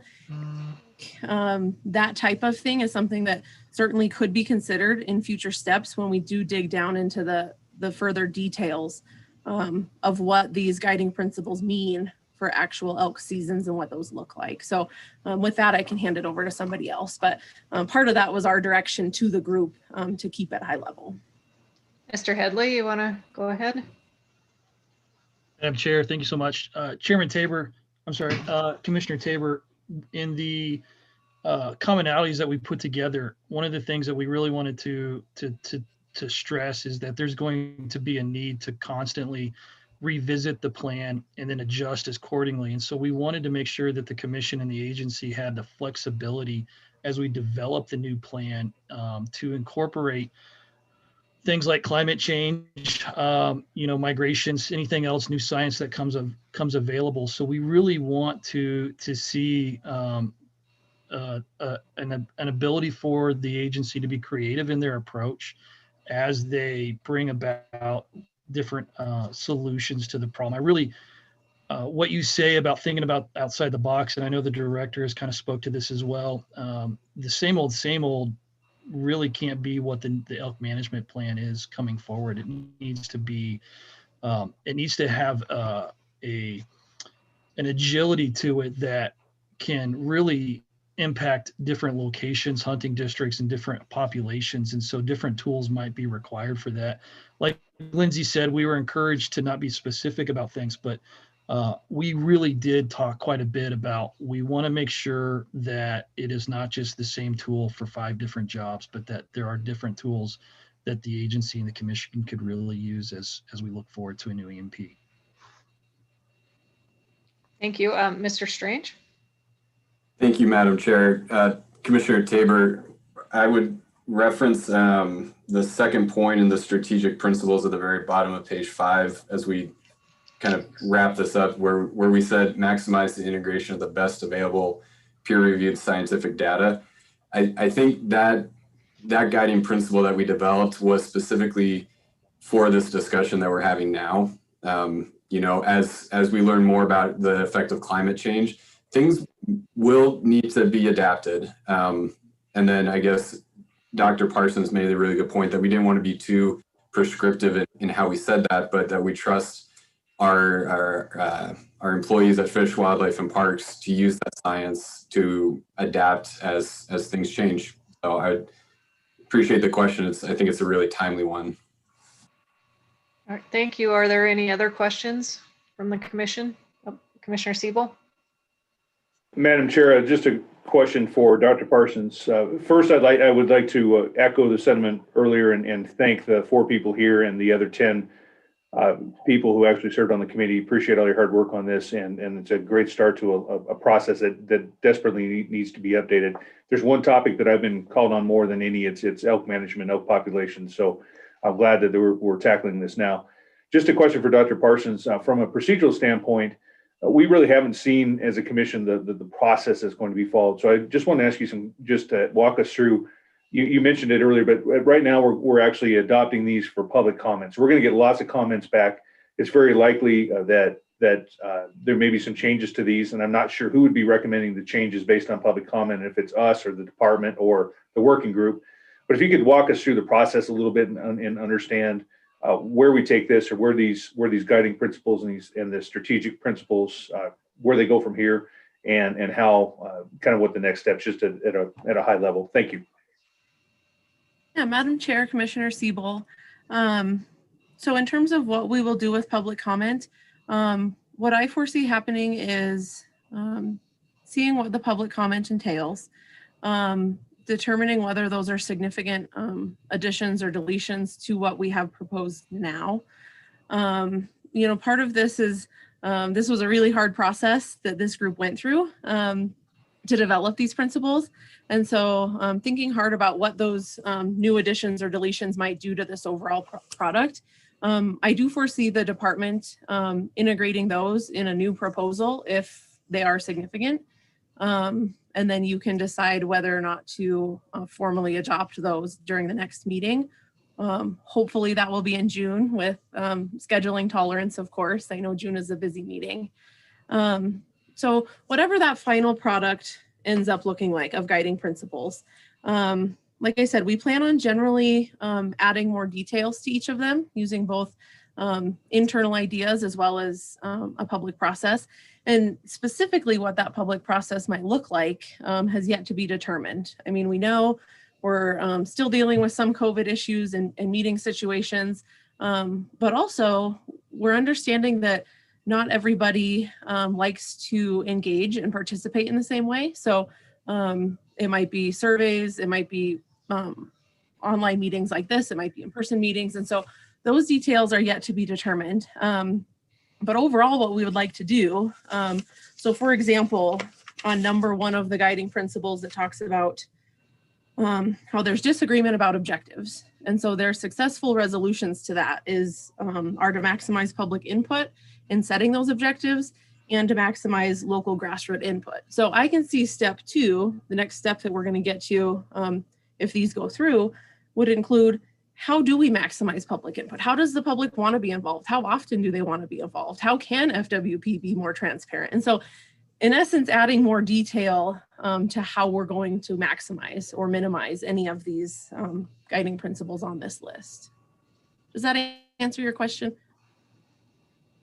It does. I'd love more clarity on the overall process, but I think just to understand today that we are actually just approving these for public comment. And just a quick follow-up question, Dr. Parsons, when do you expect what's your expectation of the timeline when this whole process and the plan might be finalized? Madam Chair, Commissioner Siebel, we have been hesitant to release an overall timeline as we are already months and months behind what we had expected a year ago. And I think the answer to that depends on how much detail this plan will have in it. So the last elk management plan had a lot of details, district by district, what was the objective and what were we going to do if we were above and below that. We don't know, we don't want to be predetermined in what this plan will look like. So if the new plan has that level of detail, that will take more time, as opposed to if ourselves, yourselves, and the public decides that maybe a higher level, more flexible plan would suffice. And so I think that differentiation will be determined as we move forward through these other steps. Where do we stop defining what will happen in X, Y, and Z circumstances? And that's really going to define where the timeline ends, basically. So I'm sorry I don't have a good answer for you right now, but that's what we are thinking. And like I said, we do plan on checking in with the commission both before and after each step, so that you have an idea of what we're planning on doing next and what we found in this last process step. Commissioner Siebel. Thank you. Thank you. Are there, Commissioner Walsh? Chairman Robinson, I just had a couple of comments. One is I really first was impressed by the level of work that went into this. And I know what, being a former consultant, I know what these kinds of projects take with, various interest groups involved. So thank you all, everyone who was involved in it, for the important work that was done here. And I particularly like the strategic principles at the end. And this is more of an overriding comment, but I think one, that I'm hearing about up in my district is, the mismatch between the current objectives for populations and the hunts that the commission is approving. And, it's okay to say things take time and this management plans, we don't know when it's going to be finished, but there's a heck of a lot of energy out there from private landowners to know when are we going to start moving toward these objectives that the biologists have set. And the thing that's kind of sat with me is that maximize the integration of the best available peer-reviewed scientific data into elk management decision processes, and then above, maximize public input setting elk objectives. And I just think we need to think about what are the objectives and what's the most transparent and scientifically based method for setting those population objectives. And that then I think will help this group move toward, do we keep the antlerless elk season open until February 15th, or are we going to close it next year on January 15th? And issues like that we're being called on to make decisions on. So I guess I would,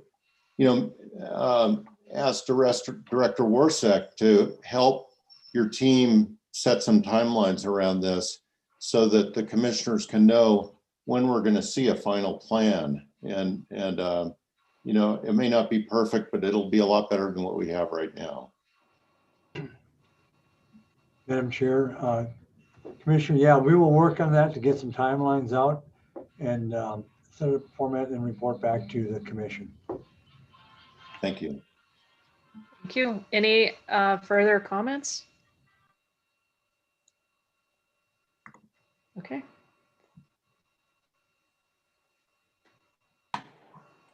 Would someone like to make a motion? I'll make a motion. Okay. Commissioner Tabor? Madam Chair, I move the commission vote to adopt the public comment, the proposed elk management plan guiding principles developed by the Elk Management Plan Initial Guidance Citizens Group as presented by the department. Someone like to second that? Okay. Second. Commissioner Welch. Okay. All right. Okay. Any other comments or questions before I open it up to public comment? Okay. So, Ms. Gangstead, would you mind giving out the information on how to comment, the phone number, and that we will have a 2-minute time limit also, please? Chair Robinson, members of the commission, absolutely. So one more time, the dial-in number for the public is 1-206 337-9723. The webinar ID is 996-9487-3896, and the passcode is 684529. Okay, so that's the dial-in information. Again, we're limiting comments to 2 minutes per person, and it's *9 to raise your hand. And it does look like we have someone who would like to give a comment. Okay, great. Please give your name before you start your comments, please. Yeah, hi, my name is Thomas Baumeister. I'm with the Montana chapter of Backcountry Hunters and Anglers. I'm from Helena. Our chapter has been involved with elk management for many years, and we really welcome this process of looking at these guiding principles, and would like to extend our thank you, our appreciation to the citizens who helped develop these very thoughtful and comprehensive guiding principles, and the embrace by the commission to advance these as candidates for public review. Specifically, I'd like to just draw your attention to something that I imagine you've been aware of, and that is that we have a proposal. I had a proposal across the street in front of the legislature that would have very much incentivized the process for landowners and hunters to come together in the form of House Bill 505. Now, this bill has since been tabled. My question for the commission is, how do you reconcile this public process of reviewing the guiding principles in light of the fact that it appears the department is sort of jumping the gun, talking about things before we've had the opportunity to be part of this process that you just endorsed? So with that, I appreciate your work, Madam Chair and members of the commission. Thank you. Ms. Doctor, would you mind speaking to that question?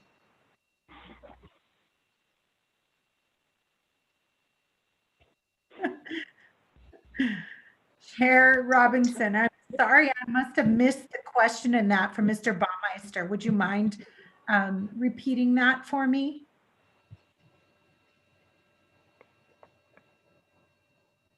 Mr. Baumeister, are you still there?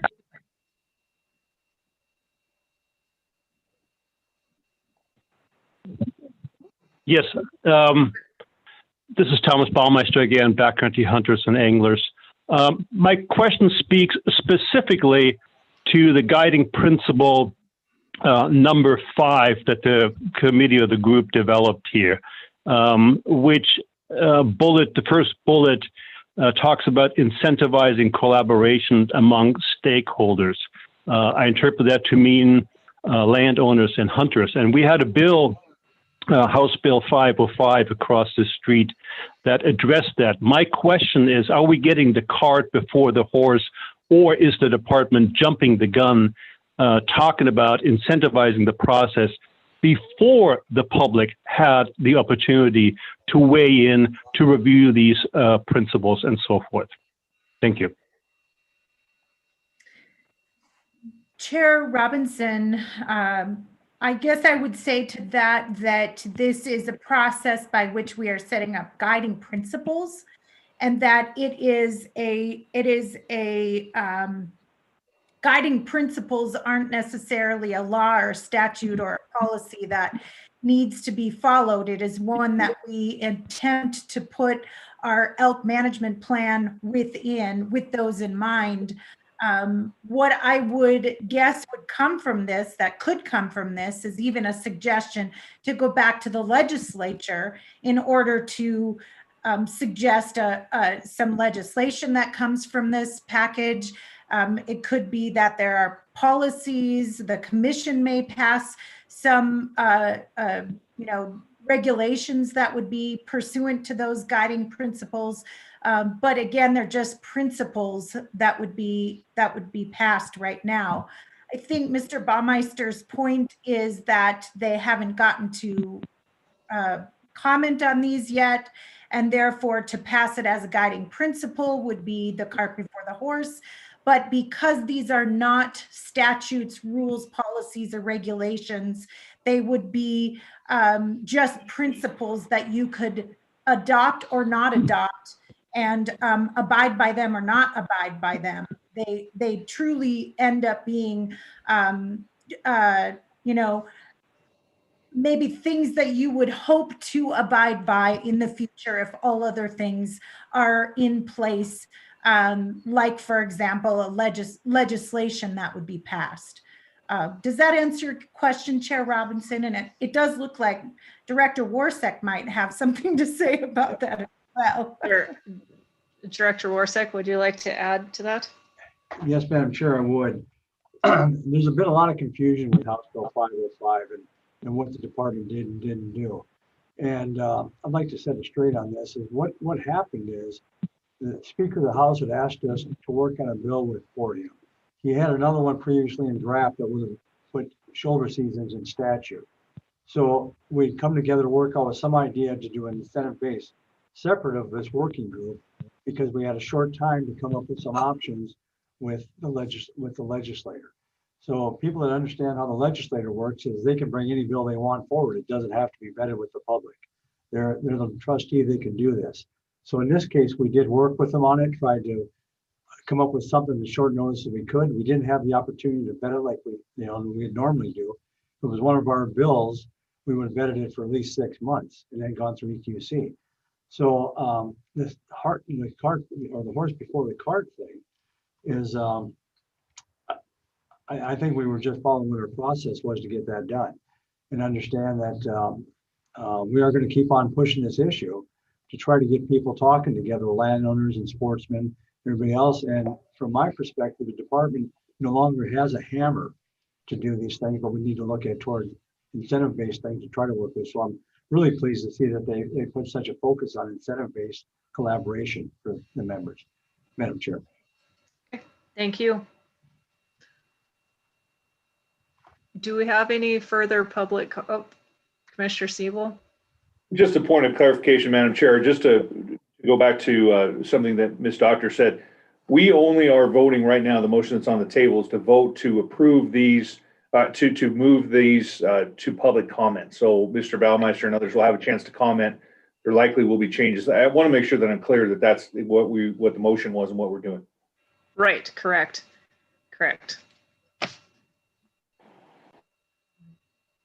Are there any further public commenters in the queue? Chair Robinson, members of the commission, I am seeing none. Okay, thank you. Seeing no further public comment, on the motion to approve adopt for public comment, the proposed elk management plan guiding principles, all those in favor say aye. Aye. All those opposed, same sign. Motion carried. Okay, I would like to take a short break. Let's see what time it is. Okay, if we could come back at 3 o'clock, it's 2:52, 8-minute break. If we could take just a quick break before we jump into the next issue.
As soon as we get Commissioner Walsh on, we'll start.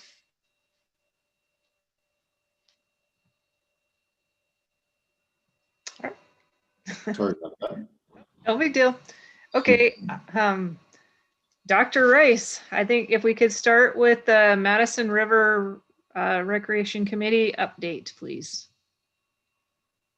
Chair Robinson, members of the commission. Now we have for you an endorsement for the selection process for the Madison River Recreation Work Group. The Madison River recreational rules that were adopted in December 2020 establish an advisory work group appointed by the commission. The work group is charged with allocation of use trips, a process for permitting new outfitters on the Madison, rules to address all recreational use on the Madison, and consequences for permit violations. The rule establishes a 12-member work group consisting of 3 commercial outfitters with Madison River special recreation permits, 3 non-commercial Madison River users, 2 individuals with business interests in the Madison Valley, 1 individual with training in natural resource management, a Fish and Wildlife Commissioner, a Bureau of Land Management representative, and 1 at-large member. In order for the work group to be effective and productive, the work group members will need to have the ability to work collaboratively. Application forms for membership consideration will be available on the FWP website from May 2nd to the 23rd. Department staff will review applications, conduct interviews, and make recommendations to the commission at the May commission meeting. If appointments get made in May, the hope is to host the first meeting prior to the June commission meeting. With that, I'm happy to take any questions. I also have Dawn Scar, the Access and Recreation Bureau Chief, available. Dawn has extensive history with working on the Madison and River Recreation Management and will be happy to answer any questions. I should also note that Dawn will be the primary staff member assigned to this work group. With that, we'll take questions if you have any. There are questions from the commission?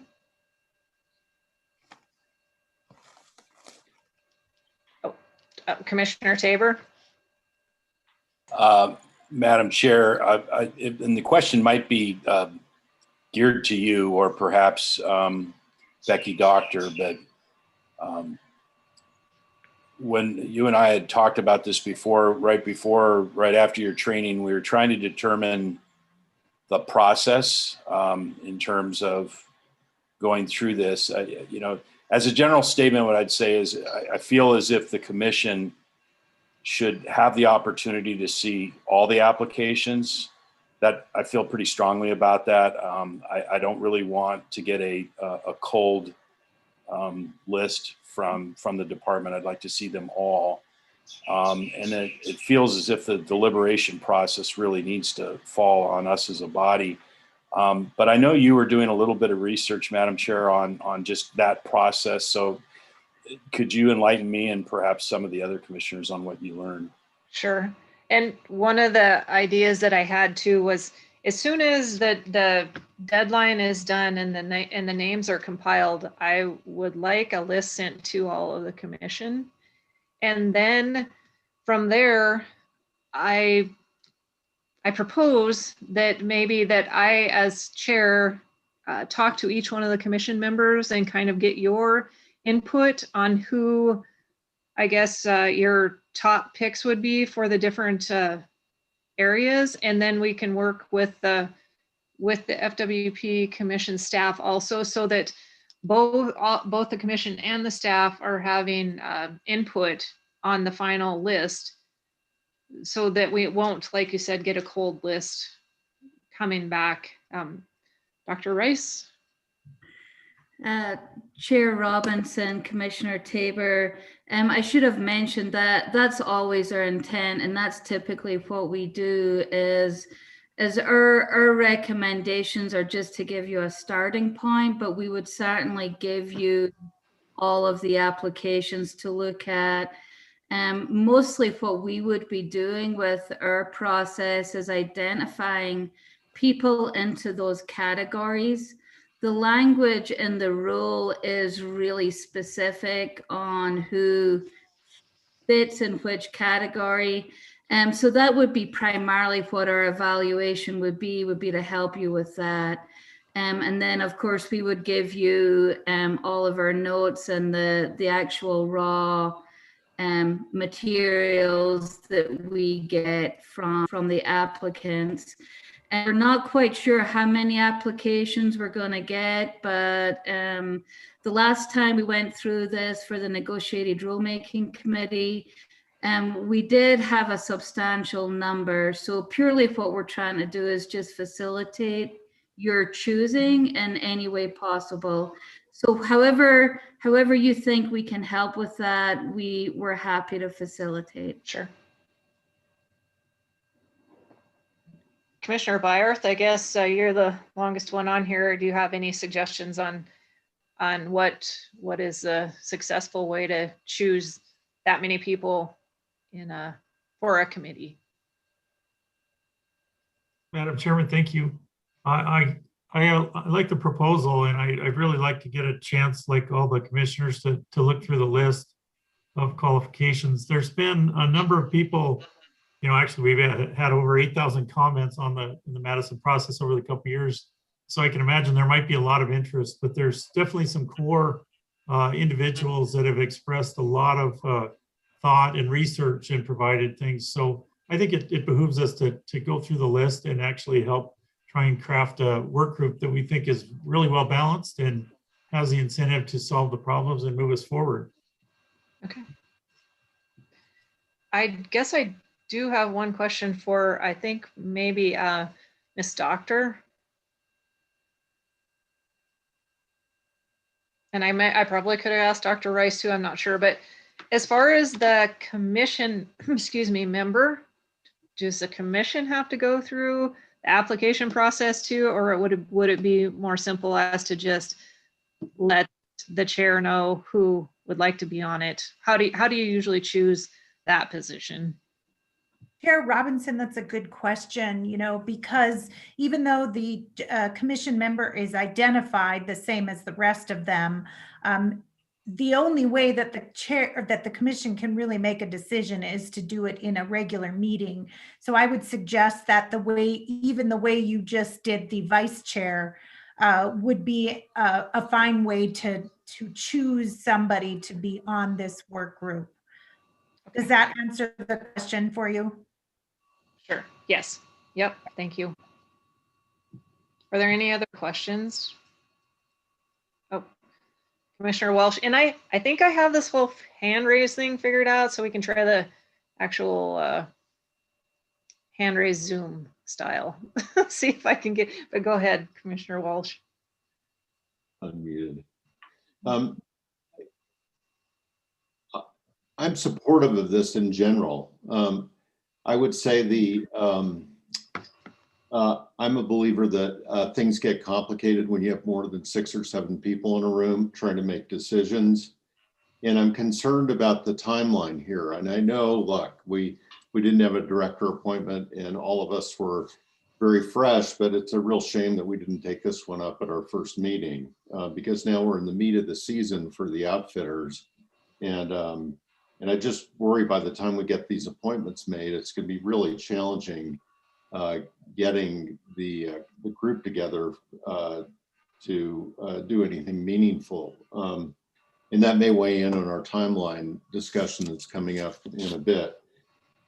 I guess the other thing and this would be a question maybe for Dr. Rice, is just the scope of the work for the recreational work group. And one of my, as I was reading through all the materials and all the work that the prior commission did on this, which is, it has been an incredible effort, and I don't want to do anything to derail that, but the we're kind of walking around the issue of non-commercial users on both the upper and lower Madison. And that's not within the scope of what this new recreational work group will be doing. And I just would appreciate any comment on that. Like why wouldn't they be addressing that at this point? Chair Robinson, I'd be happy to address that for Commissioner Walsh. Please. Chair Robinson, Commissioner Walsh, that is actually part of the charter for the work group. It's identified in the charter in terms of sorry, I'm looking for the language right now. Rule language to address all recreational use on the Madison River. So currently the part of the rule that's currently in place is department garnering information on all use that's currently taken part on the river, not just the commercial use. We all know that the non-commercial use on the river is increasing substantially. So what's in the rule right now is the department gathers that information this year, then that information goes to the work group, and then the work group deliberates over whether or not something needs to put in place to address that non-commercial use next year. And again, that's not specific to any one particular kind of recreator. It's all recreators on the river. So it doesn't have to be someone who's fishing. It could be kayakers, rafters, inner tubers, which we know are popular. So that is already contemplated in the rule. Does that answer your question? Yes, Dr. Rice, I think it does. I'm glad to hear that. I think there are, I'm aware, look, I'm in the sport fishing industry, so I see what's going on in other states, and we have great models that we could take a look at. The one I think about a lot is the Green River down in Utah, where we had many of the same issues that we've had on the Madison, both with commercial outfitters and non-commercial users. And I know I saw in the materials a lot of discussion here and there about boat ramp managers or boat ramp ambassadors, and those programs have been highly successful down in Utah. So I just hope the scope is big enough to look at the full, comprehensive commercial plus non-commercial user base. And then one other point that I think is probably not appropriate for the scope of this group, but the commission is going to have to figure out how we deal with this. And that's, and I don't know if it's a legislative solution, that maybe it's already, that new legislation is already taking care of this, but the issue of how outfitters will transfer or sell their outfitted days once we establish the cap and the timeline, and making a careful consideration on how those transfers can get done, and are, as I like to say, are we creating another liquor license problem? But that's probably a discussion for another day. Thank you. Are there any other questions? Oh, Commissioner Tabor. Madam Chair, so I just want to get clear on the language, because right now it says, and I'm not making this motion, I'm asking a question, but it says, I move the commission endorse the department to accept and review applications for the Madison River Recreation Work Group and provide work group recommendations to the commission. So based on what we were just discussing, is that language properly, or would there be a revision to the way that would be languaged in your mind? In my mind, I would think that it would be work with the commission to provide recommendations for approval or something like that. Okay. So moved. So seconded. Okay, Shauna, did you get that motion? Madam Chair, I did get that. Okay, thank you. Are there any other questions or comments before we take public comment? Okay, Ms. Gangstead, is there anyone in the queue for public comment? Chair Robinson, members of the commission, we do have quite a few people in the queue. However, I don't see any hands raised, so I just remind those that it's *9 to raise your hand to comment. Okay. Give them a couple minutes just to make sure.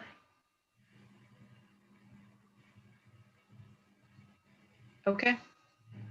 All right, it looks like I don't see any public comments, so all those in favor of the motion to adopt the public comment, oops, wrong one. To endorse the department to accept and review applications for the Madison River Recreation Group with, and I don't remember how we worded it, but in cooperation with the commission. So all those in favor say aye. Aye. Aye. All those opposed, same sign. Okay, all right, motion carried. Thank you. All right, so we're gonna start now on the extending implementation date of the Madison River commercial use cap. Chairman Robinson, Oh, yep, go ahead. can I just make one comment before we proceed into the next dialogue? I just want to credit Commissioner Byorth for the tremendous commitment that he's made on this process over, I think, 2 years. And then, if I'm not wrong, Commissioner, you were involved in, addressing this issue long before that. But I think you've done an incredible job of working with the public and the outfitters on this very challenging issue. And thank you for doing it.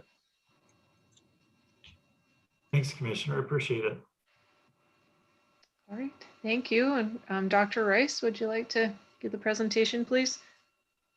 All right, commissioners, the next item is a proposal to extend the implementation date of the commercial use cap on the Madison River from January 1, 2022 to January 1, 2023.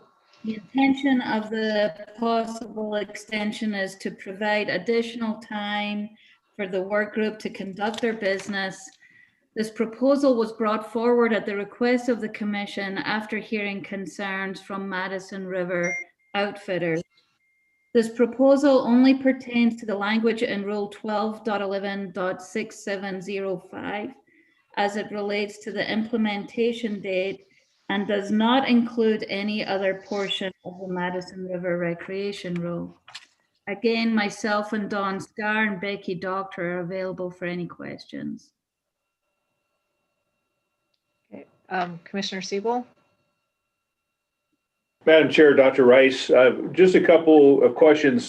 First of all, as I read through the materials, I understood, and I believe Commissioner Walsh mentioned it, that there has to be some statutory changes made by the legislature in order for there to be transferability of the special recreation permit. Is that correct? And has that legislation been introduced and been passed? And what's the status of that? Chair Robinson, Commissioner, oh, sorry, I'll let Becky answer that. I see she just popped up. Chair Robinson, Commissioner Siebel, I was just going to say Dr. Rice should answer that because I was remiss in not checking on that legislation before the commission meeting here today. I can actually do that. Once I get off this, I'll check it and see if I can get back to you on that, unless anyone else knows whether or not it has passed. But your first part of your question was, does it need to have legislation passed? And yes, it would. And so, but there is a bill, as you've already previewed, in the legislature right now. I just don't know where it is in the process. And perhaps Eileen does. I was going to say the exact same thing, Becky. Do you all have the legislation number so we can look it up? Do you know what that bill was? It's SB 275. It's passed both chambers and it's on its way to the governor's desk. All right, thank you.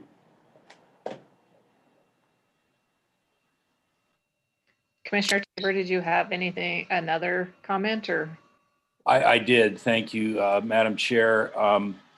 So the way this came about is I just want to kind of go through a background because I know it stirred a lot of concern and issues, none the least of which with some of the commissioners.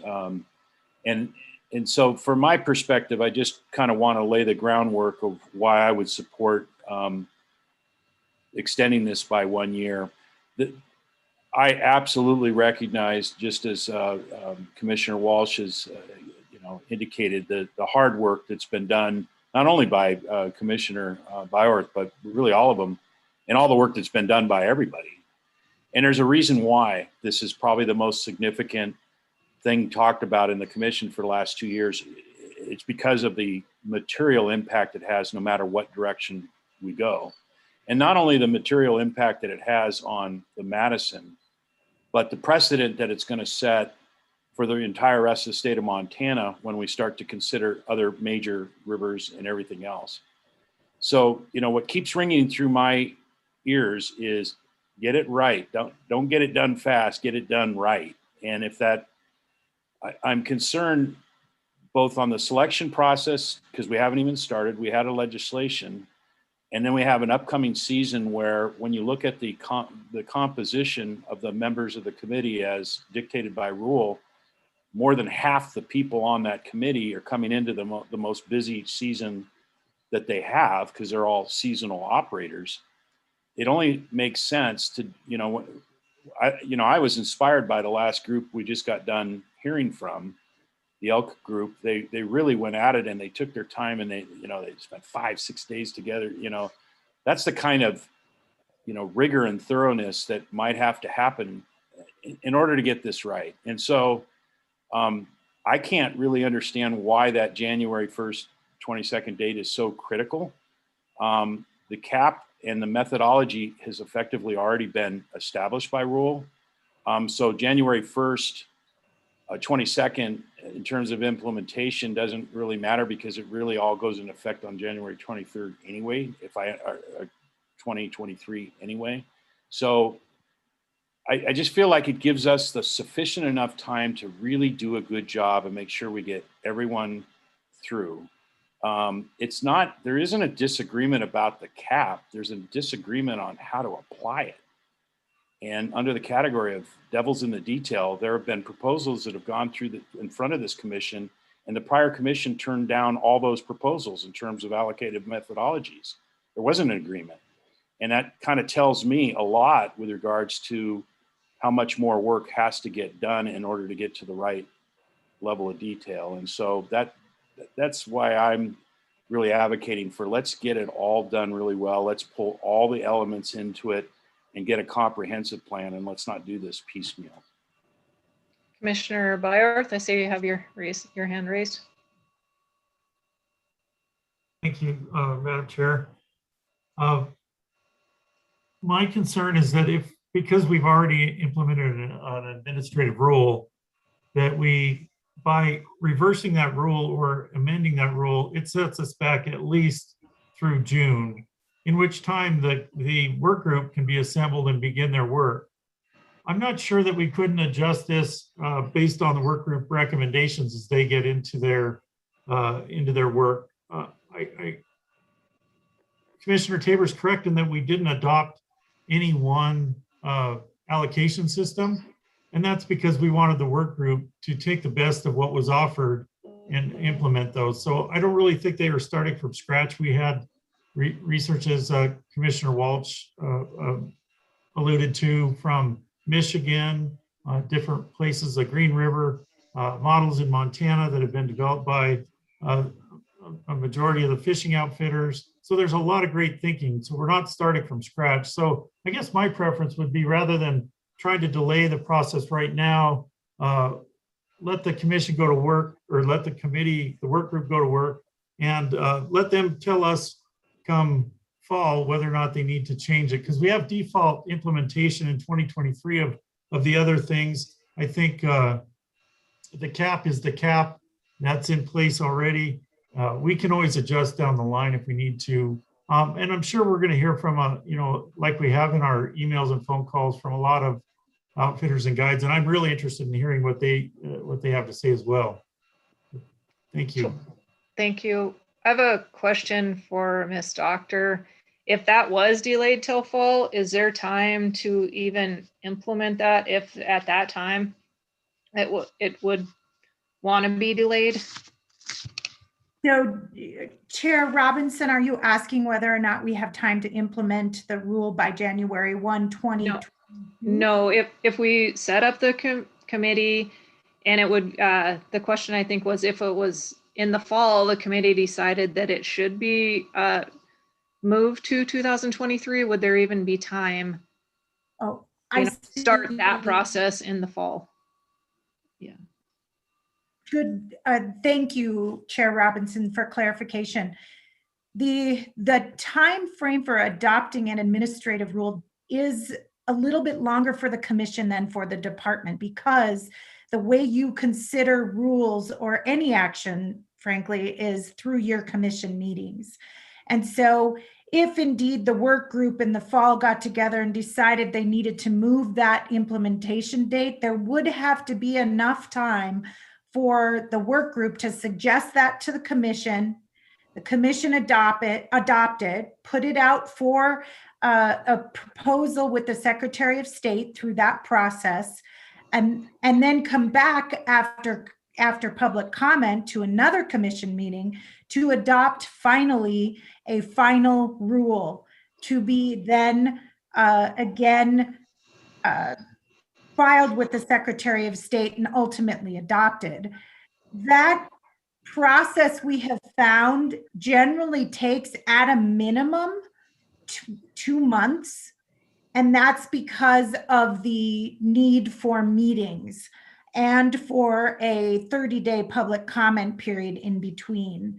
We could perhaps reduce some timeframes, but in the end, because this is such a controversial issue, I don't recommend reducing public comment periods or only limiting this to 1 meeting, simply because it is such a controversial issue. And so, Chair Robinson, I'm sorry, that was a long way of saying you could do it. It just would be a really tight time frame, and the work group would probably have to suggest it.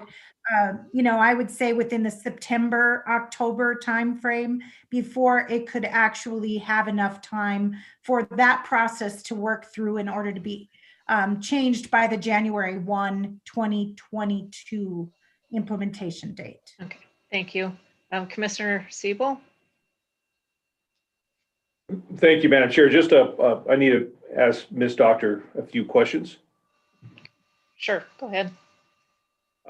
Just a couple of point of clarity. The motion that's been presented to us, or the potential motion, again, is a proposed motion that would go out for public comment. Is that correct? It's a motion to amend the administrative rule as it was passed by the prior commission to change that date. Is that correct?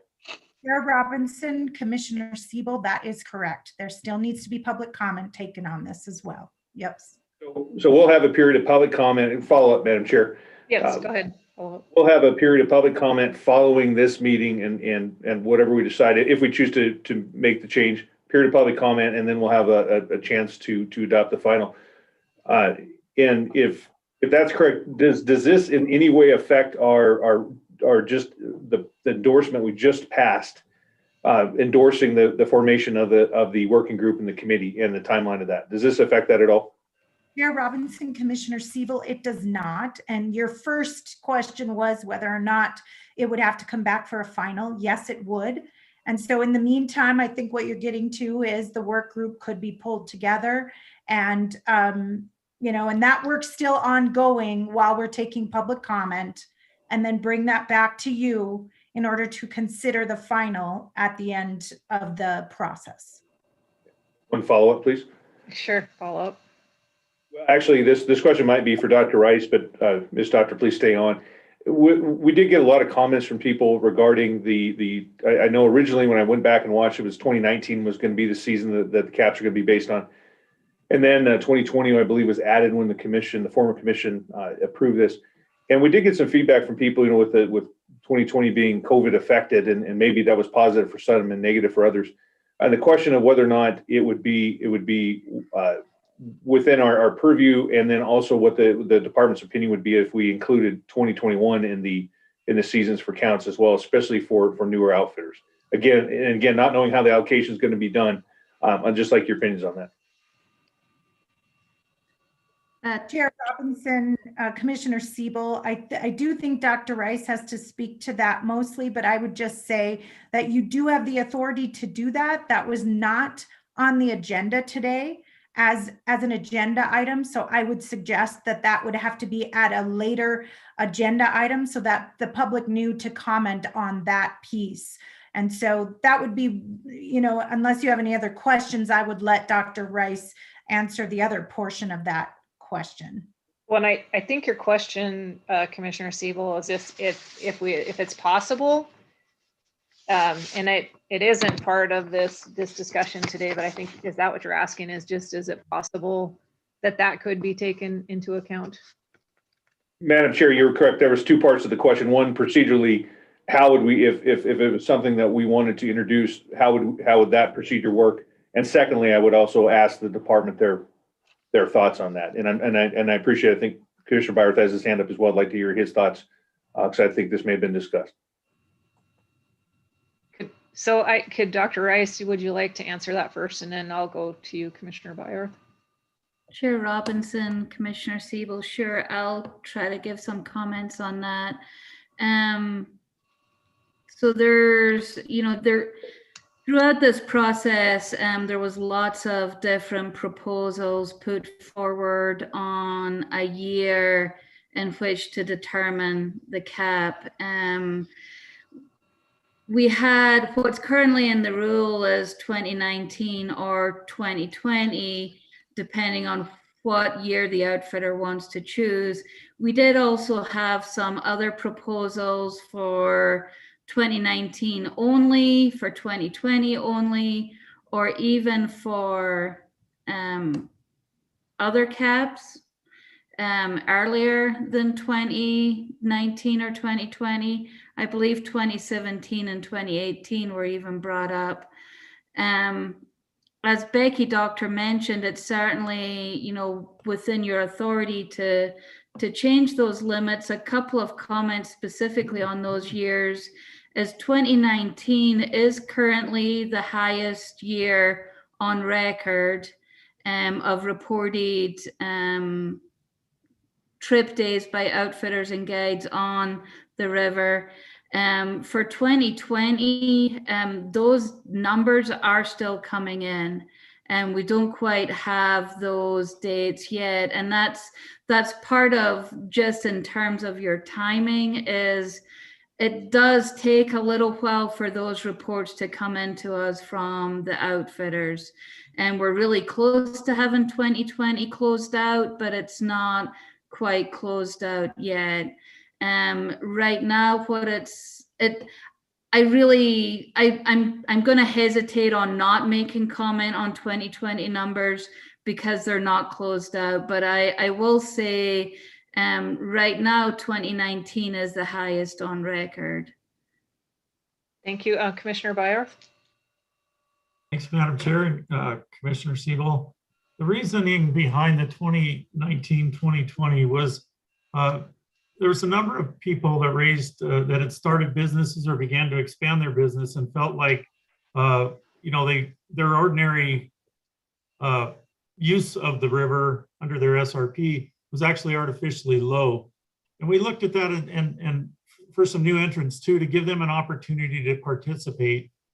The other part of that was that we looking at the numbers, we look back at 17, and I'm gonna just give you rough guesstimates because I can't remember exactly what the numbers were, but we saw about an 11,000 commercial user trips in about 17, and then we got up to about 13 and a half, I think was the amount in 2020 or maybe 2019. And we all kind of realize that maybe there's a buffer in there that we'll need to have, that maybe the cap should be somewhere upwards of 15,000 and we just call it good.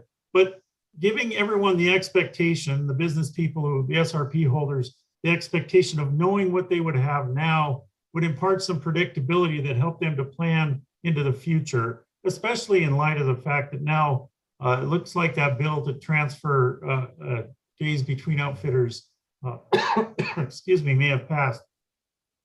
So we were mindful of the impacts on new upstarts and some of the irregularities. That's why we chose the dates. One of our worries, and the reason we wanted to create that expectation now, was that the businesses are continue to move, and that they would know what they're doing now, and then they would be able to arrange their business. And the other aspect of it was that about 40%, I think, is Dr. Bias can correct me later, trips turn over every year. There's some people that gain and some people lose, but there's this constant adjustment, so that we might not need to micromanage this. We let the work group kind of to decide how to allocate trips out based on historic use and provide for some new entry rather than keep expanding the cap. If we say, okay, now 2021, what we'll see is a land office rush, or what we're fearful of, that would put us well beyond that 15,000 cap that seemed to be the sweet spot. But I hope that answers your question, Commissioner Siebel. Thank you. Thank you, Commissioner. Commissioner Siebel? Did you Yeah, thank you, Commissioner Barth. I really appreciate your knowledge, because as Commissioner Walsh said, there's been so much work done on this before we dove into it with this commission. I did have a clarification question for you or for Dr. Rice. Looking at, we did receive and hadn't seen the clean rules yet of the 1211 6705 and the rest of the rules that the previous commission passed. I did not see the actual number 15. I know you guys had discussed a little bit over 14,000, 14,500, and I may have missed it, but I was curious if that number is actually in the rule, the 15,000 cap. And if it is, I apologize if I missed it, but I scrolled through this several times and curious if we actually have a hard cap in the rule, or if it's just going to be based on the greater of the 19 or 20 season and whatever that adds up to. Chair Robinson, Commissioner Siebel, there is not a hard number in the rule. And part of that is twofold. First of all, like I mentioned, it takes time to get those reports in from the outfitters on their days. So we're still gathering that information from 2020. The second part of it is it's up to the individual fitter to choose what number they want to use, either their 2019 number or their 2020 number. So with the commission choosing to go with a cap based on use, a cap based on the use of a particular year, we really couldn't come up with a hard and fast number to put in the rule, because we were using those recent, and I have that language in front of me if you would like me to read it to you. It says that the total number of fishing, outfitter, and guided trips per individual outfitter and guide, capped at the number of trips reported in 2019 or 2020, whichever is higher. So it was contemplated that there's 2 years given, and the idea being that the outfitter would want to use their highest year. And it does seem like with what we've seen from 2020, some outfitters, like Commissioner Byworth mentioned, the newer outfitters did have a higher year in 2020 than 2019. Some of the use did go down based on a reduction in non-residents coming in due to COVID. Some of the days per outfitter went up in 2020. So we don't have that hard number yet, but as soon as we close out 2020, we will know what that is.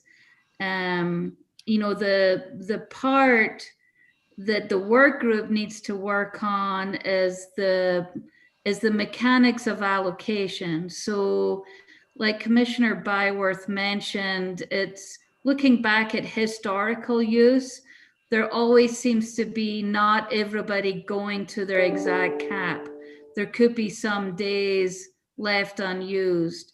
So as an example, one of the things that the work group would look at is how to allocate those unused days, either for building up days for a particular outfitter or for allowing new entry into the system for outfitters. So hopefully that helps explain a little bit more about how that allocation would work. Thank you. Thank you. Any other questions or comments?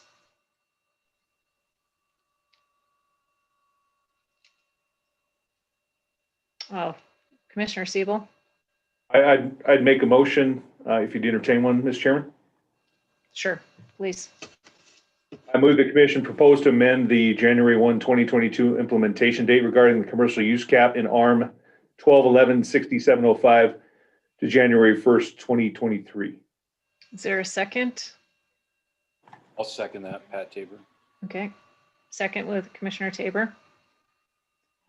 Any other comments or questions before I open it up for public comment? Okay, thank you. Let's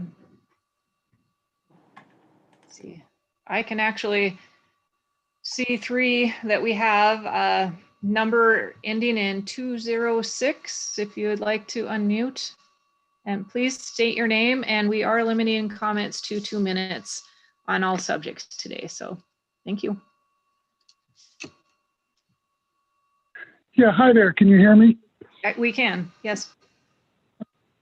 Thank you, Chair Robinson, Commissioners. My name is John Way, for the record, W-A-Y. I am an outfitter and fly shop owner from Ennis, Montana, and it's also been my great honor to sit as a chairman of the Board of Outfitters for the past 5 years, although I'm just testifying on my own behalf today. I encourage you guys to push this back 1 year. The logical perspective is that, you know, most of this work is already done from these different groups, the negotiated rulemaking and the group before that, and the one that I sat on. Both of these groups met for almost a year, and the other group met for over a year. And the work that came out of both of these groups was unilaterally rejected by both the commission and the department several times. So I think there's more work to be done than most people realize to get this allocative system correct. And there needs to be some fresh thinking put to it. Also, the timeline is super short. Most members of this new group are in the fishing industry, and none of us will have the time from June to October to meet. And I see it having to meet 2 to 3 days a week, or 2 to 3 times a month, excuse me, in order to get this work done. So I think it's just pretty logical that you push this back 1 year. The cap is already in place. It's 2019 or 2020 levels, and you're not going to see a rush to get permits to kind of fit in there. As long as we keep those 2 years hard and fast, we should be really good pushing this back and getting it right. You know, speed is great, but accuracy is deadly. So I think we need to be very accurate here. Thank you for your time, Madam Chairman and commission members. Thank you for taking up this very important issue. Thank you. We appreciate your comments. Okay, we have a number ending in 656. If you could unmute and give us your name before you start your comments, please.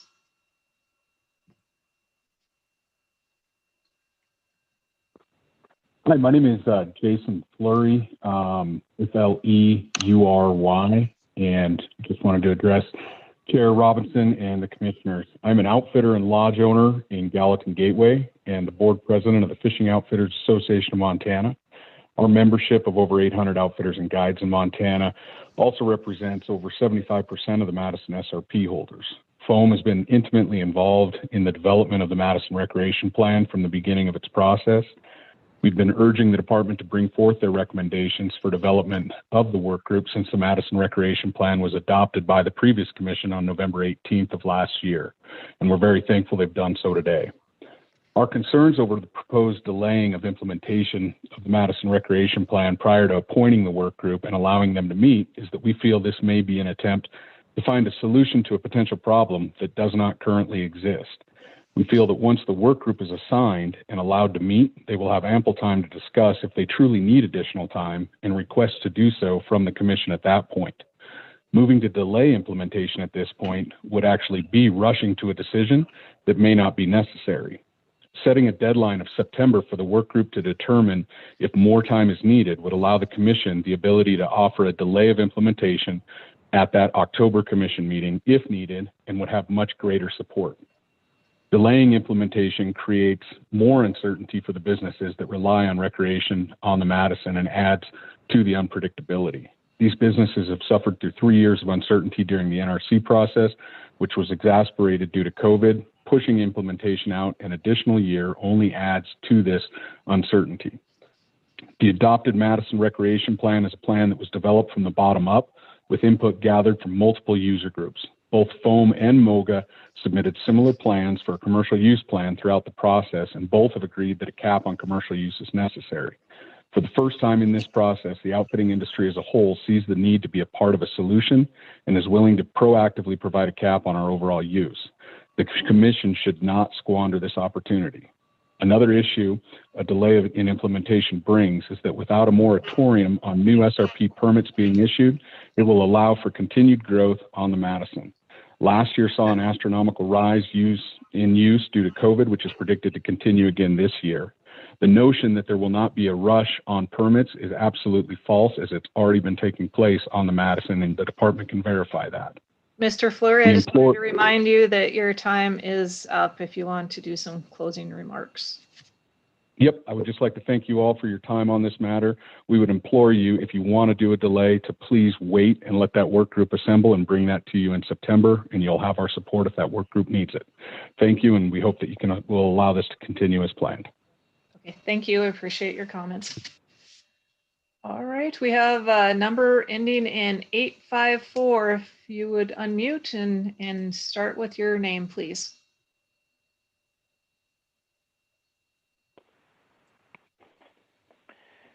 Hi, my name is Brian McKeon. I'm a Madison River outfitter, fishing lodge owner. We have a fly shop, and the Madison is essential to our business. I want to also express some concerns that choosing at this moment to delay implementation appears to be premature. I agree with the statement that this needs to be done right. Fortunately, we have several years of lots of time and effort towards this with a lot of great work that's been done. I think it does make sense to give the process time to take place. If we get to September and it doesn't appear that a solid recommendation can be made to the committee, then at that point it would be logical to extend and push it back a year. I would highly discourage contemplating adding 2021 use. What we're going to see this year is we're seeing unprecedented demand for the 2021 season. People are not going to Disneyland. They're not going to New York City. They're not booking trips to Italy. They're going to come to Montana. We'll probably break records for just the amount of people coming to the state. We really do need some limits set on the Madison. Right now, all outfitters are on notice that we know what our 2022 or 2023 use will be limited at. It's been defined. It's either our 19 or 20 years. If we know that 2021 use will be, our future limit, a lot of us as outfitters, we operate on multiple river systems, and it's not that difficult to steer our trips towards the Madison, recognizing that the 2021 year may be the year that we are capped at. So I'm very, very fearful, especially with the loss of boat ramps at Ennis and Valley Garden. That is going to take about 10 miles of current floatable use off the table until those ramps are fixed. So we're already going to be experiencing unprecedented congestion on the river in 21, and throwing that into the mix could have some pretty serious negative implications. So thank you for all of your work. This is an important process, and we look forward to an outcome that works for the Madison and possibly other rivers in the future. Okay, thank you. I just want to mention that, yes, we did discuss that, but that is not the motion that's on the table. So if we could keep the comments focused on the actual motion for just extending the cap deadline, not the number. So number ending in 276, if you would unmute and start with your name, give us comments, please.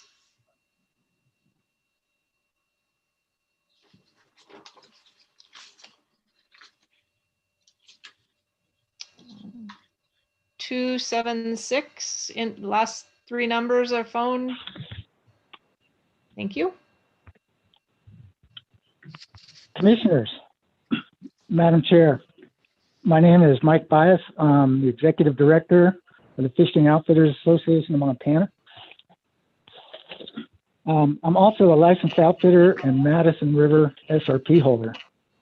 I'm here today, I want to talk to you today about strongly opposing the commission delay to implement the date of the Madison River commercial use cap that was previously established from January 1st, 2022 to January 2023. FOAM was established in 1978, and we now have over 800 professionally licensed guides and outfitter members across the state of Montana. We've been officially involved in the Madison River Recreation Plan since our membership on the 2012 Madison River Citizens Advisory Group, been a member of the Madison River Negotiated Rulemaking Committee, and we filed 2 petitions with the Commission providing commercial use management plans in 2019 and 2020. In our 2020 petition, we provided a recommendation to the Commission to manage total number of outfitted trips based on recent historic use during the 2019 or 2020 season, which was subsequently adopted. And the rule stated to be implemented in 2022.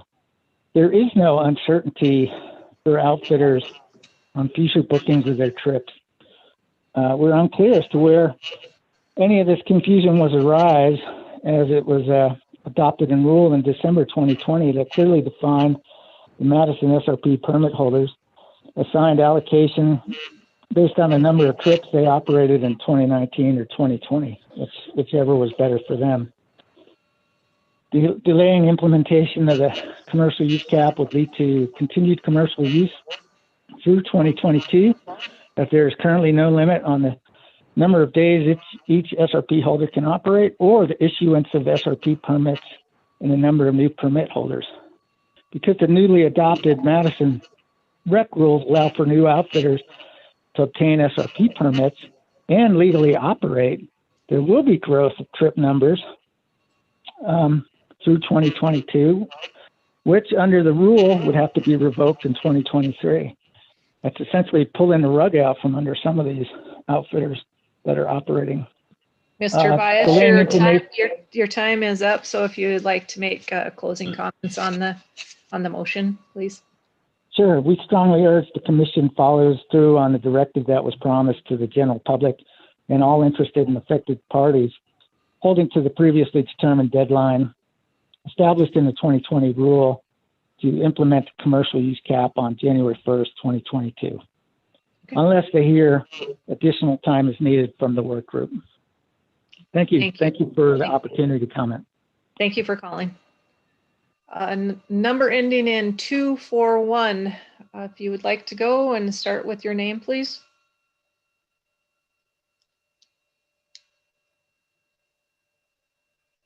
(241). Last 3 numbers of your phone number.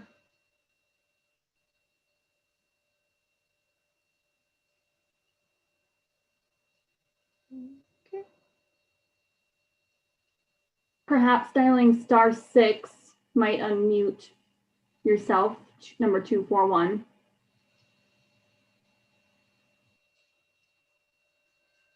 Okay.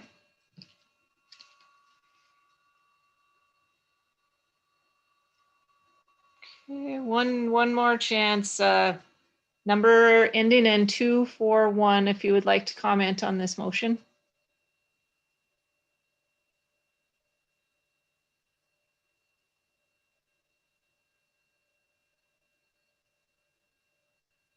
Okay. We have a hand raised of 678.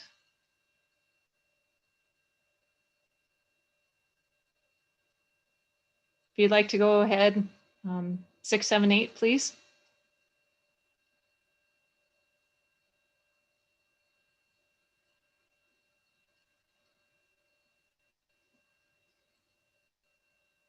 Hi, can you hear me now? Yes, I can. Yep. Thank you. Thank you, commissioners. My name is Justin Edge, Madison River SRP holder in Ennis. My preference is to move on with the cap. We know what the cap is, the years that they're going to be, but here we are in April now, and my concern is, as John Way mentioned earlier, the devil is definitely in the details.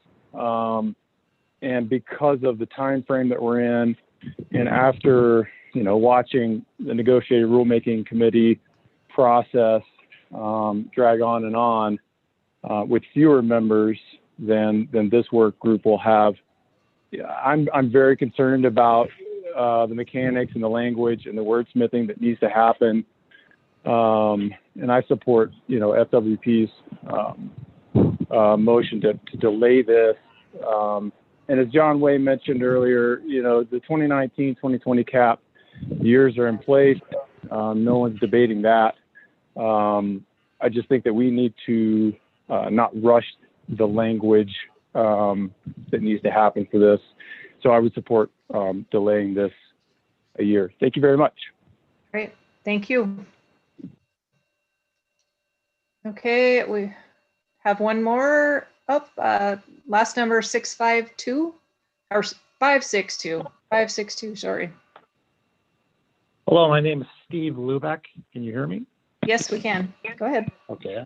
Steve Lubeck with the George Grant chapter of Trout Unlimited in Butte.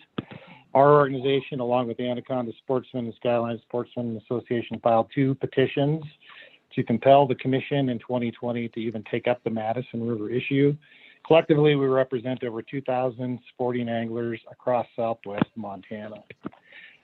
In the later stages of 2020, we joined with FOAM and came up with a negotiated settlement proposed to the commission, which was ultimately adopted in some form in November.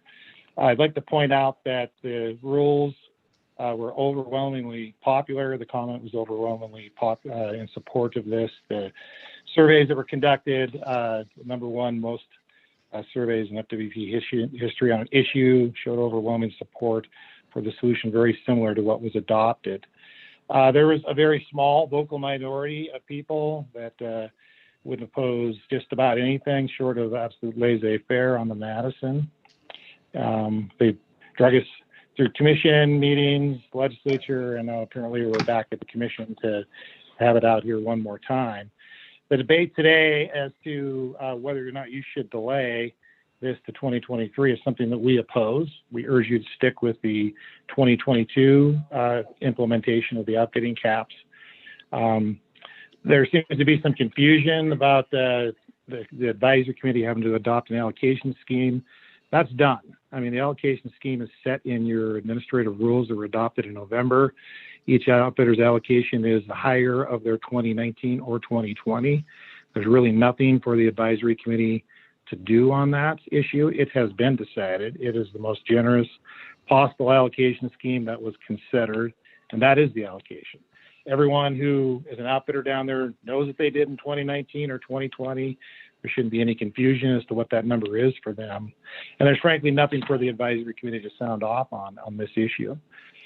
We urge you to form this advisory committee And if for some reason they need a delay or foresee some issue that would require a delay, take it up at that time. It sounded from Becky Doctor's testimony that if you start in September, you could complete this in plenty of time before it would be implemented in January 2022. I'll also point out that your rule I just says want in the to advisory- remind you that your time is up, and if you would like to make closing remarks on the motion that we have on. Okay. So the advisory committee is not, it says they may propose rules, and say shall. So there's nothing forcing you to await their action. We would urge you to implement this rule effective as the rules were originally planned for January 1st of 2022. Thank you. Thank you. Okay, we have a caller with the last number 059. If you would like to go ahead and start with your name, please.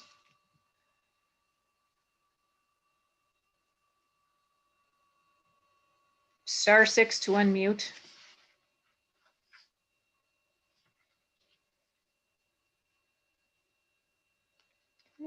Caller 059, you're up if you want to push *6.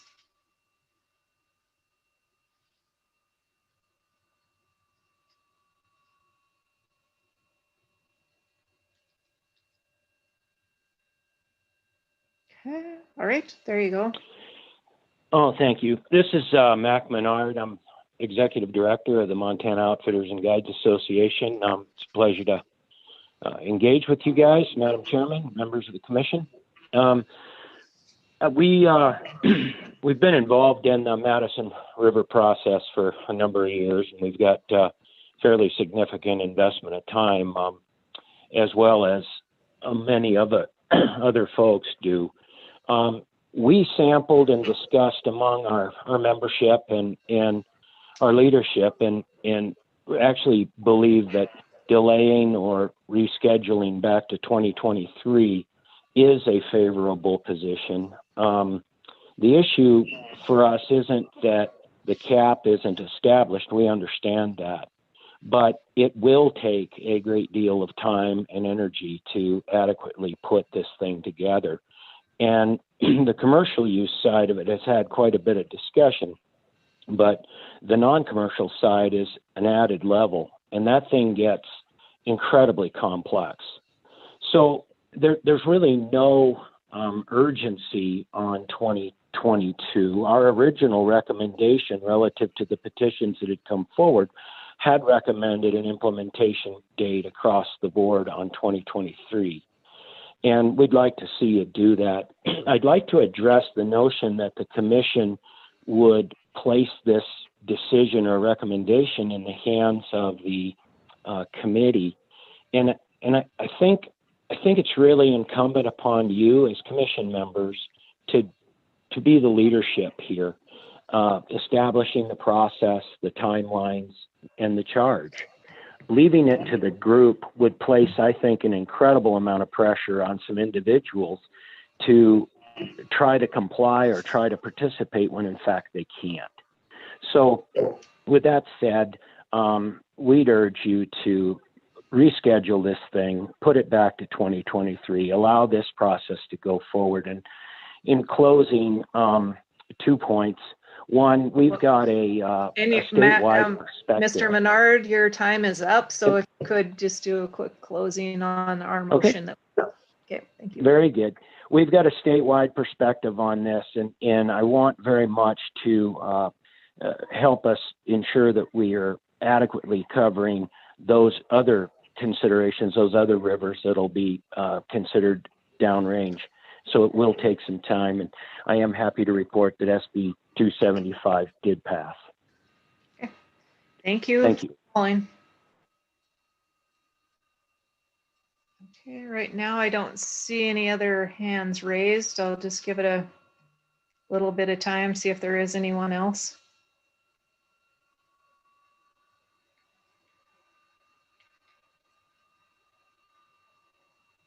Okay. Thank you for everyone for taking the time to comment. Is there any other discussion before we put it for a vote amongst the commission? Madam Chair? Yep, go ahead, Commissioner Bauer. Sorry, perfect timing. A siren went by. They're not coming Go for ahead. me. Okay. My concern is that this, in 2023, the cap is in place. The outfitters know how much business they can do. But the whole point of this whole exercise is to minimize conflict and crowding on the river. And I feel like what we're going to do is promote conflict and crowding on the river by delaying the implementation another year. I do agree that we got to be judicious. We got to think through this. We got to give them time, but I'd like to give them time to try and decide. As one of the commenters said, the allocation system, how it's allocated in the future, we have lots of time to do that. The cap being in place as of 2021, what that does is it presents a smoother transition into an allocation system. The allocation system is not necessary for to operate the cap because the outfitting community knows what they have. Other than that, I think this goes into one of our next questions too, is we don't want to exacerbate crowding by closing access sites and by crowding people further. Let's be thoughtful about that as we move ahead. Thank you. Thank you. Any other comments before we vote? Okay. All those in favor? Oops, excuse me, Commissioner Walsh.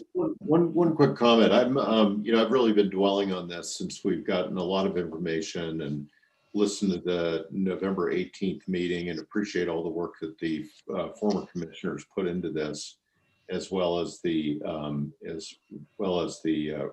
group that formed, and the feedback from GGTU and FOAM. My concern still is that the big issue here is non-commercial users. And as Dr. Rice said earlier, this river working group is going to be charged with coming up with a solution to help reduce or I wouldn't say reduce, but manage non-commercial use on the river, both the upper Madison and lower Madison. I personally don't possibly see how that gets addressed between now and the end of the year effectively. And for that reason, I'm going to support this motion. Okay. All right. Commissioner Byerth, one more comment. One quick comment. I just want to clarify that the motion only applies to one portion of the rule, and that's the commercial use cap. The other rules are in place, the walkway and Madison reporting, all go into effect on 2023 unless the work group changes that. So I just want to clarify that we're only voting on a small portion, and that is the effective implementation of the commercial use cap. All right, we're going to take a vote. All those in favor of the proposed motion of delaying the implementation of the cap, signify by saying aye. Aye. Aye. Aye. All those opposed? Nay. Okay. Motion carries.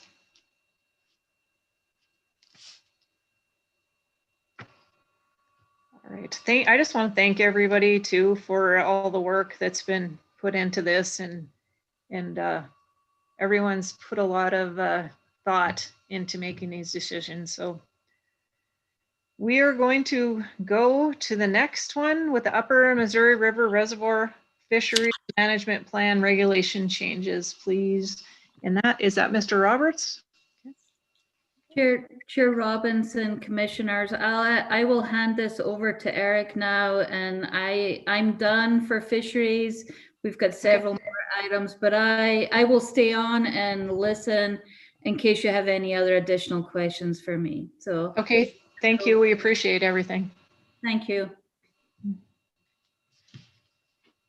Thank you, Eileen. Madam Chair, Commissioners, again, I'm Eric Roberts. I'm the Fisheries Management Bureau Chief. Today, I'll be presenting regulation changes related to the Upper Missouri River Reservoir Fisheries Management Plan. Excuse me. This management plan guides fisheries management for Canyon Ferry, Hauser, and Holter reservoirs. as well as 2 Missouri River sections, Toston Dam to Canyon Ferry, consisting of 23 river miles, and Hauser Dam to Holter Reservoir, consisting of 4.6 miles. The management plan was developed through extensive public input beginning in June of 2018. Numerous public meetings and work group meetings throughout 2018 and 2019 led to a truly adaptive plan that allowed for management changes and plan review as fisheries and public needs change. The commission approved the current plan in December of 2019. The plan consists of species management goals based on fisheries monitoring criteria and prescribes management action when goals are not being met. For the 3 reservoirs, the plan emphasizes management for trout and walleye while recognizing the importance of yellow perch as a game fish and a forage species. Management decisions in the reservoirs are based on relative abundance from gill netting surveys, plus the reservoirs include size-related goals for walleye management. For the 2 river sections, the plan goal is to emphasize management for wild trout while recognizing the importance of walleye and burbot and kokanee below Hauser Dam for providing additional angling opportunity. Management decisions in the river sections are based on catch per unit effort electrofishing surveys. Reservoir monitoring in 2020 found that walleye abundance in Canyon Ferry was slightly below management goals, and size criteria were also below goals. In Hauser Reservoir, walleye abundance was within goal range while the size criteria were below goal. In order to keep walleye abundance near current levels while improving size distribution, the department is proposing to lower the current 20 fish bag limit in place on both reservoirs to 10 fish daily, only 1 fish over 15 inches. Possession limit will be twice the daily limit. This regulation is intended to focus harvest on overabundant smaller sized fish, and improve recruitment of fish to larger, more desirable size groups. The department recognizes that the 15-inch length restriction will likely reduce fishing opportunity for anglers to harvest larger sized fish. The department will continue reservoir monitoring and will consider adjusting the regulation if or when abundance and size fall within goal ranges. Monitoring in the river from Toston to Canyon Ferry also found a decline in walleye abundance, but unlike Canyon Ferry, walleye captured during monitoring were comprised of older and larger sized fish. Based on previous research and ongoing monitoring, we know that a subset of the Canyon Ferry walleye population moves upstream into the Missouri River post-spawn in the spring and remains in the river throughout the summer and fall fishing seasons before moving back into the reservoir late fall. To maintain walleye as a supplement to the river fishery and to maintain consistency with the reservoir, the department is proposing changing the walleye regulation in the river from 20 fish daily, only 1 fish over 20 inches, to 10 fish daily, only 1 fish over 20 inches. The department met with the commission-appointed CAC in December to discuss fisheries trends in the reservoir system and discuss management concerns. At that meeting, the department summarized 2020 fisheries monitoring results and additionally proposed management actions regarding walleye management in Hauser and Canyon Ferry reservoirs. The CAC fully endorsed proposed walleye actions in the 2 reservoirs. Fisheries trends in the Missouri River from Toston to Canyon Ferry were also discussed at that meeting. However, at that time, the department did not have or present any specific management changes in the river. After the CAC meeting, department staff felt it was appropriate to reduce the bag limit from 20 fish daily to 10 fish to match the reservoir.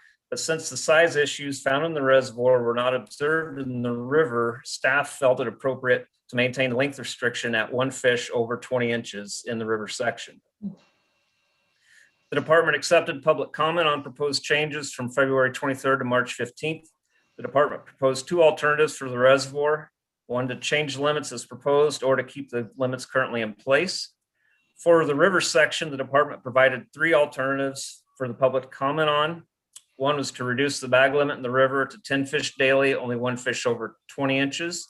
Second was to reduce the bag limit in the river to 10 fish daily, only 1 over 15 inches. In other words, the same reg to match the Canyon Ferry Reservoir regulation. Or thirdly, to reduce the bag limit to the Central District standard regulation for walleye, which is 5 daily and 10 in possession. The department did not specifically offer a no action alternative to maintain the limit of 20 fish daily, only 1 over 20 inches in the river, but there were some comment received that supported that option. Public comment supported the proposed Canyon Ferry and Hauser walleye changes, with 78.9% of comments supporting changing the walleye regulations in the reservoirs. For the river section, 70.3% of comments supported implementing a river regulation that matches the reservoir. Today, the department recommends the commission approve the proposed Canyon Ferry and Hauser regulations of 10 fish daily, only 1 fish over 15 inches, possession of twice the daily limit. We feel this change is the best way to meet management goals for walleye abundance in the reservoir, as well as address walleye size concerns in Canyon Ferry and Hauser. The department also recommends reducing the daily bag limit in the river to 10 fish daily, only 1 fish over 20 inches, possession twice the daily limit. We believe this change is appropriate to meet the management goal of emphasizing wild trout in the river and rely on walleye to provide additional angling opportunity. We recognize that this is not a popular decision, but the best information we have available indicates that walleye population trends in the river do not fully match those of the reservoir, and implementing a more restrictive length limit in the river is not needed. Reducing the bag limit from 20 fish to 10 fish in the river is expected to have the desired effect of maintaining walleye fishing opportunity in the river while not negatively impacting management actions in the reservoir. Additionally, enforcement personnel have worked with fisheries staff and believe enforcement of a separate length restriction between the river and the reservoir is not expected to be burdensome. Because this change or these changes are proposed under the prescriptions of the management plan, the department has the discretion to propose regulation changes in the reservoir system as needed. Due to the limitations of printing deadlines and regulation review, full analysis and public input cannot be completed prior to printing of the 2021 regulations book. For a typical fishing regulations cycle, the department will bring proposed changes to the commission's August meeting with final action taken in October. Additionally, the department does a full fishing regulations review every 4 years, with the next 4-year review occurring for the 2024 regulations booklet. Or in other words, we'll do all the public scoping and input and bring that to the commission in spring and summer of 2023. For today's action, the commission could adopt these fishing regulations as proposed, not adopt these regulations, which would essentially be a no action alternative, or the commission can modify all or a portion of these proposed changes for adoption. Myself and several others, members of fisheries staff, are available to answer any questions you may have on the management plan or on this proposal. Thank you. Okay, thank you. Are there questions from the commission? I guess I have a question. Most of the comments that I received were to keep the number and the size the same for the reservoir and the river. And did I understand you to say that 70% of the commenters also agreed with that? Madam Chair, Commissioners, that is correct. That was certainly the most popular sentiment. The main reason that we're still recommending to maintain that 1 fish over 20 inches is we're basing it on our monitoring data. The best information available shows that there's not a size issue in the river like there is in the reservoir. It's a very restrictive, only 1 fish over 15 inches is a very restrictive length restriction. And we feel that it's just not biologically warranted in the river. And then additionally, based on the management plan, the management goals are different between the river section and the reservoir. The reservoir strives to sort of balance the playing field as far as walleye opportunity, as well as trout opportunity, and also yellow perch play a role there. In the river sections, the 2 river sections in the plan area, they do have different management goals, and the primary goals in both of those river sections is to promote wild trout, the wild trout fishery. And while recognizing walleye as just an additional fishing opportunity for those river sections. So that's why the department sort of diverged from the popular sentiment to still back the 10 fish limit with only 1 over 15, with only 1 over 20 inches. I have a follow-up myself.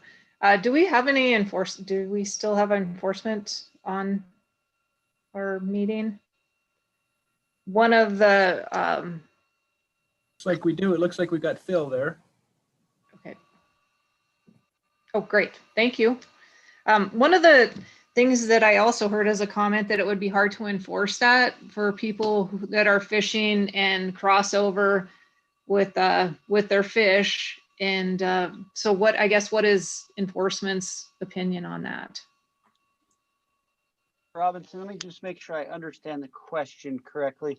So the situation would be you were fishing on the river that has one set of regulations, and then perhaps you go fish someplace else.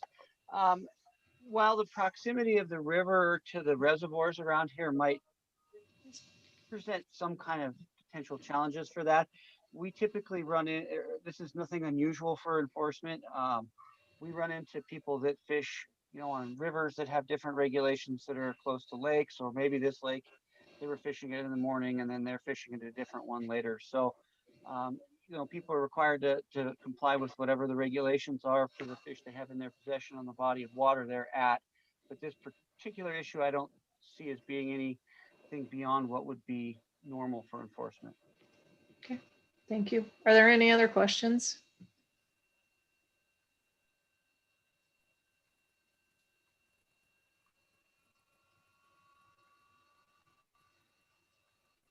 All right. Commissioner Siebel? I'd like to make a motion if you entertain one, Madam Chair. I would entertain a motion, please.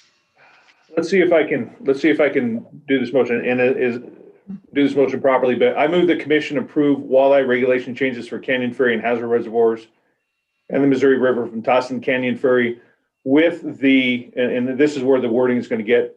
I recommend that we go with the reduction to the 10 fish daily in both the reservoirs and the river, and that we make the size limit one fish over 15 inches consistent between the reservoir and the river. That's my motion. Okay. Is there a second? Commissioner Tabor? Yes, I'll second that. Okay. All right. Any discussion or questions before we go to public comment? Okay. All right, we have a couple people with their hands raised. Number ending in 742, if you would unmute and start with your name, please. Yep, Troy Warburton, Townsend, Montana. I'm the president of Walleyes Unlimited Helena chapter. I did have a somewhat lengthy letter that I would like to read. I could skip all that with the motion on the table to approve the 1/15 from Tossin Dam all the way down. And I will send this letter into the commission as well. One of the biggest things I would like to point out from the letter is that the law requires regulations proposed by an agency address the departure from a management goal supported by a basis for the decision to do so. Yet by their own admission, the regulation is proposed with a lack of understanding in terms of angler use and harvest. Instead, it is suggested that sometime in the future, after a completion of creel survey in 2021, when the department better understands angler use and harvest, the commission could reevaluate the regulation on the table. The opposite is required after having an understanding, presenting a suggested regulation. So again, I would love to see this move forward with 10 fish daily, 1/15 inches consistently through the whole stretch. And that is all. Thank you very much for your time. Thank you for your comments. The next caller is last four numbers 261. If you'd like to unmute and comment, please. And I just want to remind everybody we do have a 2-minute time limit on comments. Thank you. Go ahead. Can you hear me? Yes, we can. My name is Lance Kresge. I'm president of Gallatin Madison Walleyes Unlimited, and I also had a lengthy thing I was going to go through, but since you guys are approving a consistent regulation from Tossin Dam through the management plan, I just want to applaud you guys in using common sense that regulation should be the same. And I'm happy to work with you guys in the future through different issues that may come up. Thank you. Thank you. All right, the number ending 061, if you would unmute and start with your name, please. 061, yep, go ahead. I think I'm on now. This is Matt Zito. I own property on Canyon Ferry, a couple of houses here, and I applaud the commission again as well for putting that proposal through in. Now, my question for you guys is that a proposal as of right now that you guys are going to be voting on here in a second? So do we need to, so does that mean that's 2 votes for 10 fish, no more than 1 over 15 inches in the section, the river and in the lake right now? Is that 2 votes for that already? The motion has been made and the vote has not been taken yet. But Okay, so the motion is to be consistent between the two. Right, exactly. So the motion's been done. So I think I've talked to 3 of you guys. I did not get a chance to talk to Pat or Patrick. And I really appreciate what you guys are actually trying to propose here as well. That's exactly what I was hoping that would happen. The fishing game actually admits that they don't have enough evidence in the river section to actually do to know what kind of changes they need to do. Eric will tell you they're going to do a creel census this year, and they're also going to do a angler count on days of fishing in that section of the river this year. So I think after that, then I think maybe some reevaluation should be done. But I did talk to enforcement as well, and enforcement. I know Phil just said that it wasn't going to be an issue, but I talked to Justin and Josh both, and there was going to be some extra discussion about this because there will be issues with this. I don't think a lot of the guys, if there was a regulation change for a different size structure in that river, I don't think that some of the people understand what the north end or the south end of Canyon Ferry looked like where you can go around if they put any signage up. Where would a boundary be? Where would the best part be for that? Not only that, we're behind the 8 ball on. Mr. Zito, we have a 2-minute time limit and your time is up. So if you want to just do a quick. Okay. Yep. And not only that, we're behind the 8 ball on the regulation. So this will be an addendum in the book if you guys pass this. So I highly recommend that you guys pass it. And I really appreciate your time and your energy and your guys' effort. Thank you very much. Thank you. Phone number ending in 384, if you would like to go next. Hi, this is David Brooks with Montana Trout Unlimited. Thanks for accepting our comment today. We've written thorough comments. I just want to point out 3 major concerns we have with the regulation change below Toston, which we oppose and actually support a no action. First is that this is all based on 1 year of new data. It's been long held practice within FWP to base regulation changes on 3 years of data. We've heard a lot today on various issues throughout this commission meeting on processes being rushed and needing more time for data. That's exactly what's happening here if we overturn the good science practice of using 3 years data and instead just use 1 year.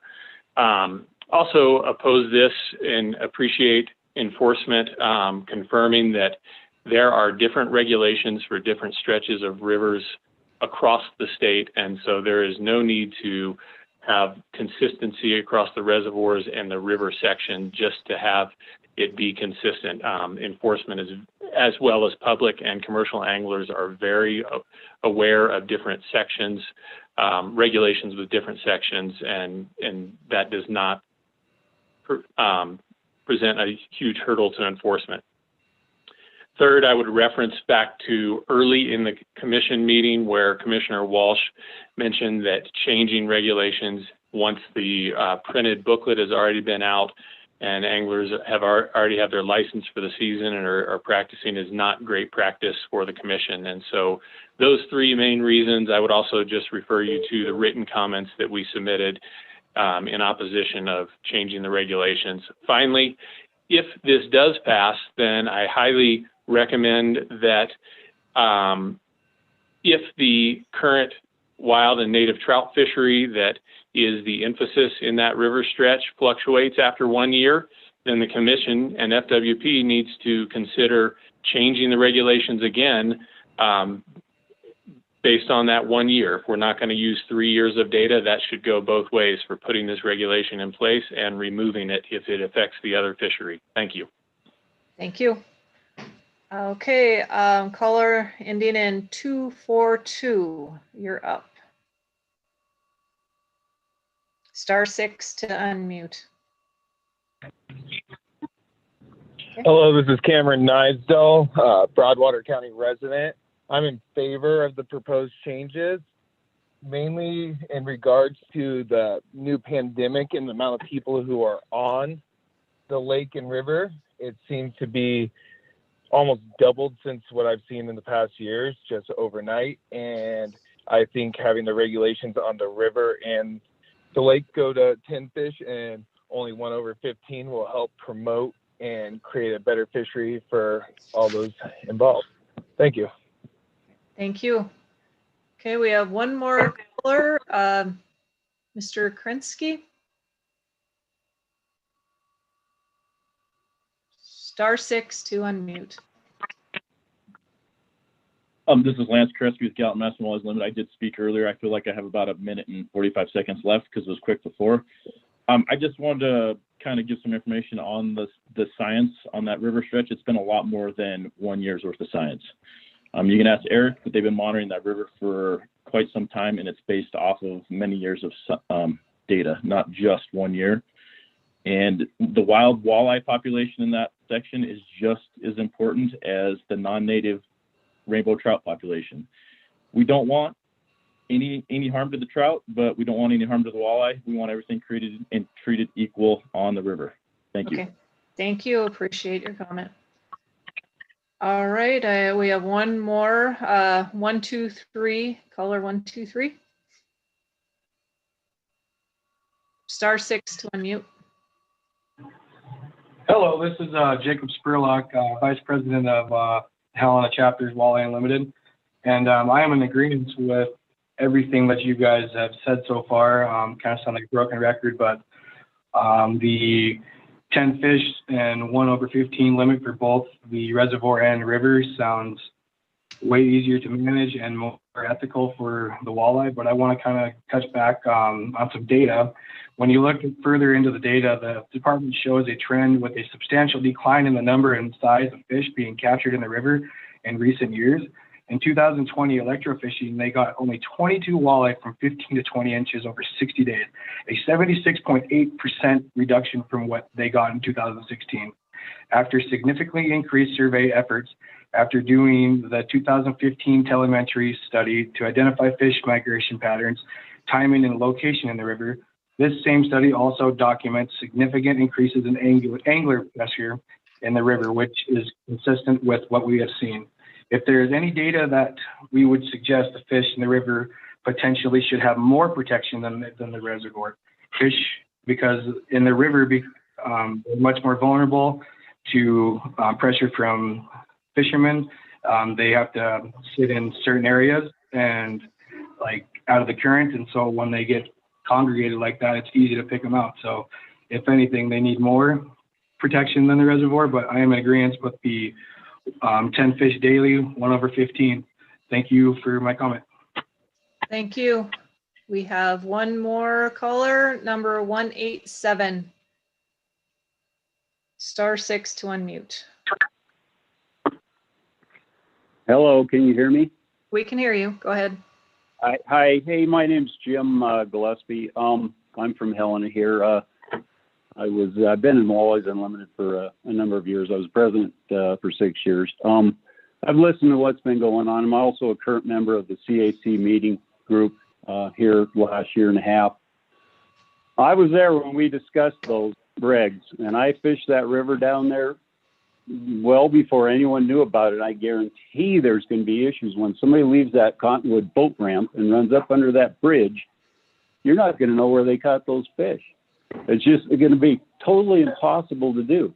Now, the one caller that called in and said there's no data available on that river, that's not true. that telemetry study we paid for as a group 4 years ago, 5 years ago, showed those are the same fish that inhabit that river that are coming out of the reservoir.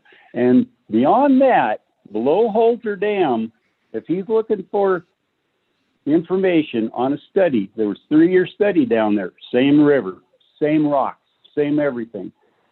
And I have that study on my computer. The current levels back in, that was 2012, showed that those walleye levels, which were pretty high back then, had no impact on the trout fishery. Not wild trout, because any fish that lays eggs in this state, I guess, is wild. So I just, that wild trout thing just, quite honestly, isn't fair. I mean, they're wild walleyes, they're wild suckers, they're wild perch, they're wild carp, anything that lays eggs. That's where this is being generated. I don't like that, but I applaud you guys for doing that. That's going to be, and I don't believe it'll take very long before this comes back into a reasonable fishery in the reservoir. I just don't. But I applaud you guys' effort. I love the fact that we have a gal on that commission. I love that. That's awesome. We need more. And thank you. Thank you. It looks like that is the last of our public commenters. Okay. Yeah, Commissioner Siebel, did you have your hand up? Yes, Madam Chair, just a quick clarification on my motion. I should have also said, because I mentioned the 10 fish daily, the 1 fish over 15 inches. I should have also said the possession is twice the daily limit, because that is an important part of the regulation. So I guess that's an amendment. I'll make that amendment to my motion to add the possession twice the daily limit to my motion. Okay, I don't remember who seconded that one. That's one I did not write down. So Tabor, I think, was the second. Are you Yes, I'd amend my second. Okay. All right. Thank you. All right. All those in favor of the amendment that was just read by Commissioner Siebel, signify by saying aye. Aye. Aye. Aye. Okay. All opposed, same sign. Okay, motion carried. Thank you very much. All right, it looks like we are into, okay, Dr. Wright, is it you, Mr. Roberts, that's gonna Yeah, Madam Chair, Commissioners, I believe next up we have the FAS rules. And Yes. for that, I'm gonna pitch it over to Don Scar, our Access and Recreation Bureau Chief. Okay, thank you very much. Thank you. Good afternoon, Madam Chair, members of the Commission. I'm Don Scar, Access and Recreation Bureau Chief. I'll be presenting the Fishing Access Site Annual Rule. These rules pertain to fees, stipulations on camping, group use, food storage, special recreation permit requirements. You approved it for public comment in February. It went out for comment from February 26th to March 27th. No comments were received. And so this proposed rule that we put out for comment represents actually no change to the existing rule, with one exception, in that it extends for only 1 year versus 2, which the previous rule did. And the intention in this is to, in the intervening year that we have now, if you pass this, we'll conduct a review of these rules for the purpose of providing consistency with parks rules, which address many of the same issues, and trying to get consistency within the department on these rules, and potentially also rolling some of these rules, which are biennial rules, into administrative rules, which become permanent rules. So that's a twofold interest of the review we'd like to conduct over the next year. So we recommend approval of this FAS annual rule, and I can answer any questions you may have. Okay. Are there any questions from the commission? Oh, Commissioner Welsh? Yeah, Madam Chairman, I just have this may be for Becky or anyone else on the call who knows the status, but what is the status of the legislation to transfer oversight from the Fish and Wildlife Commission on fishing access sites to the Parks Commission? Whoever has the answer, feel free. Chair Robinson, Commissioner Walsh, that is a piece of legislation that has changed dramatically. It no longer transfers this subject matter from the commission to the Parks Board. It does transfer some, and maybe I would say I will get back to you in an email on that, but it has changed quite a bit and there were a lot of amendments on it. And I don't believe that this subject matter would be changed from the commission to the Parks Board. Is there anyone that knows more recently or more specifically on that one? Chair Robinson, commissioners, the language that's left after all the amendments were made includes a slight change, Park Board membership qualifications, and the requirement for a conservation license on FWP lands, including fishing access sites. The rest of the language was stricken, but the bill is still active. It hasn't gone through the full process yet. Thank you, Dr. Rice. What is the what's the bill number? Senate Bill 153, I believe. Thank you. Any other questions? Madam Chair, Yes. Go ahead, Commissioner Tabor. I'd like to make a motion that the commission adopt as final the fishing access annual rule for a 1-year period. Okay, is there a second? I'll second. Okay, Commissioner Siebel. Right, I'll see if there is any public that would like to comment. Does not look like there is. So all those in favor of approving the motion to adopt as final the fishing access site annual rule for a 1-year period, say aye. Aye. Aye. All opposed, same sign. Okay. Motion carried. Okay, the next one is the White Bear fishing access closure.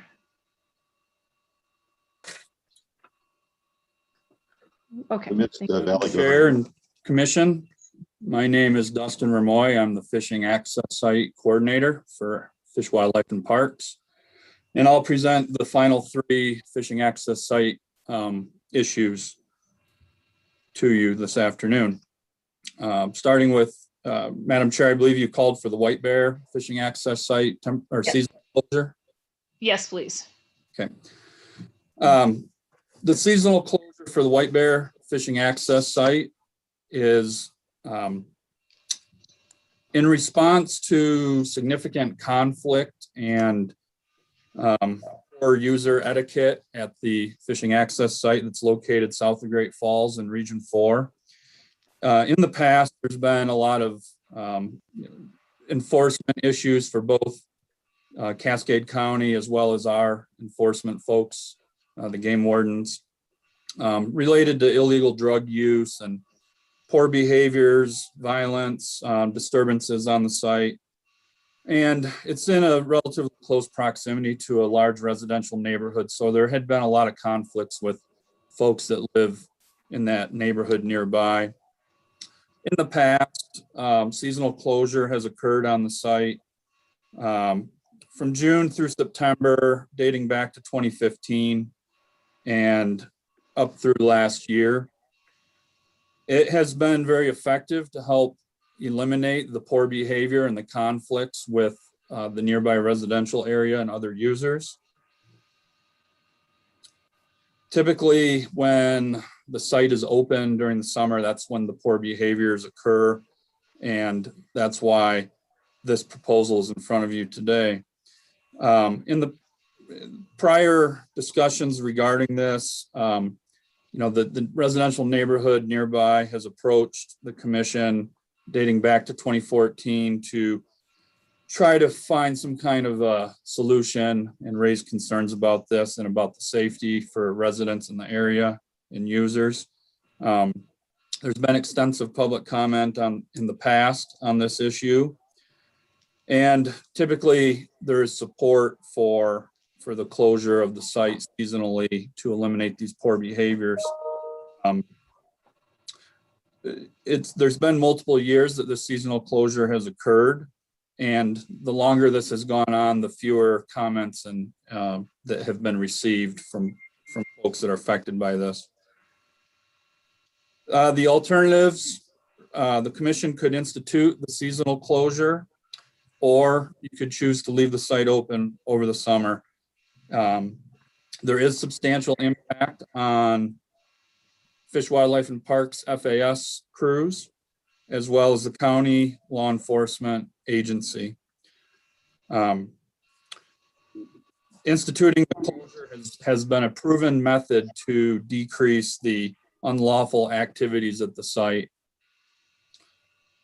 Staff recommends that you adopt the seasonal closure for the White Bear FAS that would be effective this year, 2021 and 2022 for the months of June into, I believe, early September of both years. And staff would be happy to answer any questions. Okay. Are there any questions?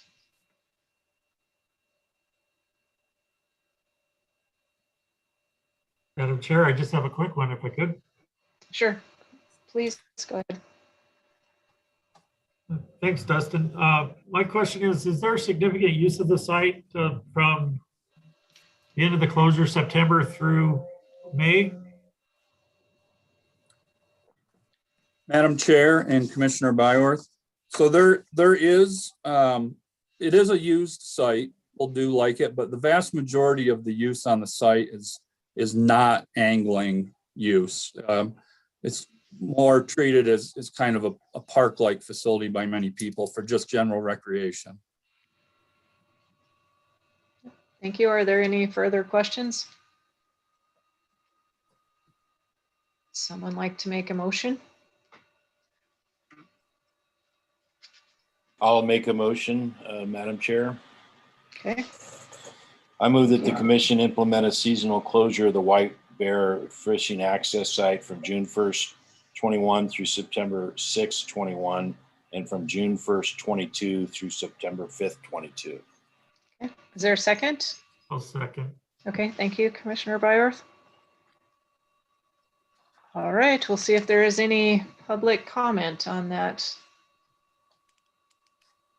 Does not look like we have anybody who wants to comment on the public. So all those in favor of the motions signify by saying aye. Aye. Aye. All opposed, same sign. Motion carried. And I did accidentally skip the closure of the Ennis and Valley Garden Fishing Access Site. So if you wouldn't mind going back to that one, thank you. Thank you, Madam Chair and Commission. Really quickly, before I go into the presentation on this, I would like to update the commission on the status of these sites. So fortunately this week, Region 3 Fishing Access Site staff was able to get into the Valley Garden Fishing Access Site. They were able to assess the damages and make the necessary repairs, and I'm happy to let you know that the site is fully open and functional at this time. And the action as proposed here does not need to occur for Valley Garden, so we could strike that from this cover sheet and action completely. And with that, I will continue forth with the rest of the information regarding the Ennis Fishing Access Site. Thank you. This presentation is about the temporary closure of Ennis Fishing Access Site for public safety reasons. It's located on the Madison River in Region 3, just outside the town of Ennis. On this site, it's very common that we have flooding during spring breakup. And this year in February, there was a significant ice jam that backed up the river and inundated the majority of the site with a very heavy layer of ice and debris. There's typically significant damage when the water reroutes through the site as it gets pushed out of the riverbank. And this year specifically, the road was washed out. Unfortunately, it was a brand new road that we had just replaced and rebuilt last year to the tune of $16,000, and it got washed out via this ice jam and flood event this year. There's public safety concerns on the site now, which is why it was closed under emergency closure. There's still roughly 3 to 4 feet of standing ice on the site and in the road that accesses the site. And because of that, that's why this proposal for a opportunity for a longer closure is in front of you today, because at this point, staff has not been able to get into the site and actually assess the damages due to the ice that remains. And until we can assess those damages, we do not know what we will need to do as far as fixing any infrastructure loss to possibly the latrine, and certainly more damage to the road that we cannot see yet. There are fences, there's signage, there's the latrines, there's the road, there's also a boat ramp, and all of that would need to be assessed prior to us being able to open the site due to the public safety hazards. The assessment on the repairs will be done as soon as staff is physically able to get on site. Today's action at the commission meeting serves as a public hearing and comment opportunity for this proposal. If this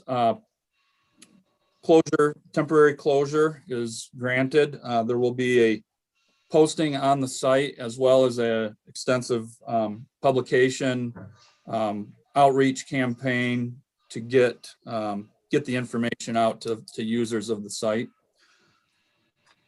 The alternatives, the commission could approve this to ensure public safety while the department assesses and repairs the damages to the site.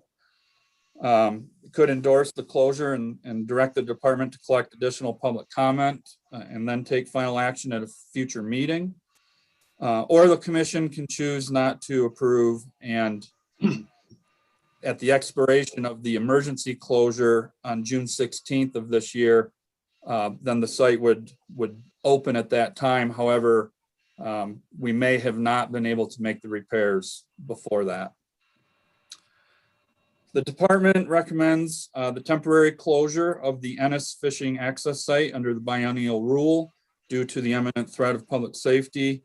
And once that has passed and the repairs have been made, the site will open at that time. Are there any questions for staff? I guess I had a question. I thought there was a date, the closure until December 31st, 2021. So what you're saying is it can be opened once repairs are made. I just wasn't sure why that date was in there. Yeah, Madam Chair, that's correct. It's a window of opportunity when we have to announce that we would have a closure to do the road repair or latrine repair. So that just gives us up till that time to do that work. But as I said, we will announce when the closure occurs. For example, last year when we did the road work and moved the latrine, everything was done within a week and then it was opened right back up. Okay. Commissioner Byarth, you have a question? Thanks, Madam Chair. Justin, this is an annual occurrence, the gorge. It's rare that it doesn't. And generally the staff is in and out before, the end of May. Okay. So my first question is, can you get in and out by, the lapse June 16th?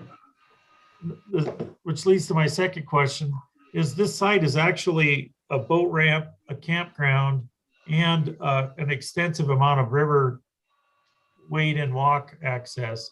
Is there any way to limit the closure to the point where people could still access and walk in from an external parking area? Madam Chair and Commissioner Byworth, I'm going to pass that question along to our Regional Fisheries Manager for Region 3, Travis Horton, with your permission. Sure. Sure. Go Madam ahead. Chair, members of the commission, thank you for the question. The real issue here is the the closure would expire, as Mr. Ramoy mentioned, in the middle of June. The problem is we still can't see the damage in there. Related to Commissioner Byworth's question, the road access, the road entering the site is the primary concern. And I do have some pictures if you'd like to see it. The culvert, there's real risk of people damaging their vehicles. Also site damage risk if people are trying to bypass the culvert to get in there. So unfortunately, until that road is repaired, pretty much no access could be provided without causing more safety hazards as well as damaging the resource there. And if you'd like to see pictures, I'll share my screen. Any other questions? Oh, I think that would be helpful to see. Okay. My question is, so you're saying the approach off the highway is the point where the damage is risky for vehicles. Is that correct? Yes, I think, the road drops in. I've got the fishing access site manager here with me, and I'm kind of looking to him for direction, but the road drops in off that road prism, pretty quickly crosses that culvert that has been washed out that I can show you pictures of. The other side of this, until we see the ice has receded such that we can see where new channels have developed, we don't know the extent of the damage. The big parts of the road probably are affected. And the concern, the other thing I would add, I apologize for jumping around, but the other thing I would add for, contractor availability is a concern we have with all the construction going on. And so we first have to ascertain the damage. Secondly, get a contractor that can get in there. It is likely we'll get it accomplished prior to the middle of June, but it's just hard to say. So let me see if I can quickly share the screen. Hopefully it'll work. Okay, so you should see a picture now, hopefully there is a culvert there that you can see parts of it exposed where the road has eroded away. You can see the depth of the ice behind that's currently there. These pictures were taken on Monday. Let me move. Okay. The second picture here shows more of the ice that we're concerned with. Again, we cannot see what the damage is. This is the road entering into the fishing access site. You can see large caverns in the ice there that present a hazard if anybody tries to walk across it. Again, there's likely channels that have gone through there that we can't tell yet until we see it come out. This is an example of ice, and obviously it's affecting the sign itself, but that is not dirt, that is ice with dirt on it, just for context. Similarly, another shot showing the ice as well as the debris and some of the dirt that's on that site currently as of Monday. Just another picture. So it's pretty extensive damage. The parking lot, this is the parking lot. We don't know how much of it's destroyed under there at this point. Again, the ice, as it dams up, it creates new channels and goes in all kinds of directions.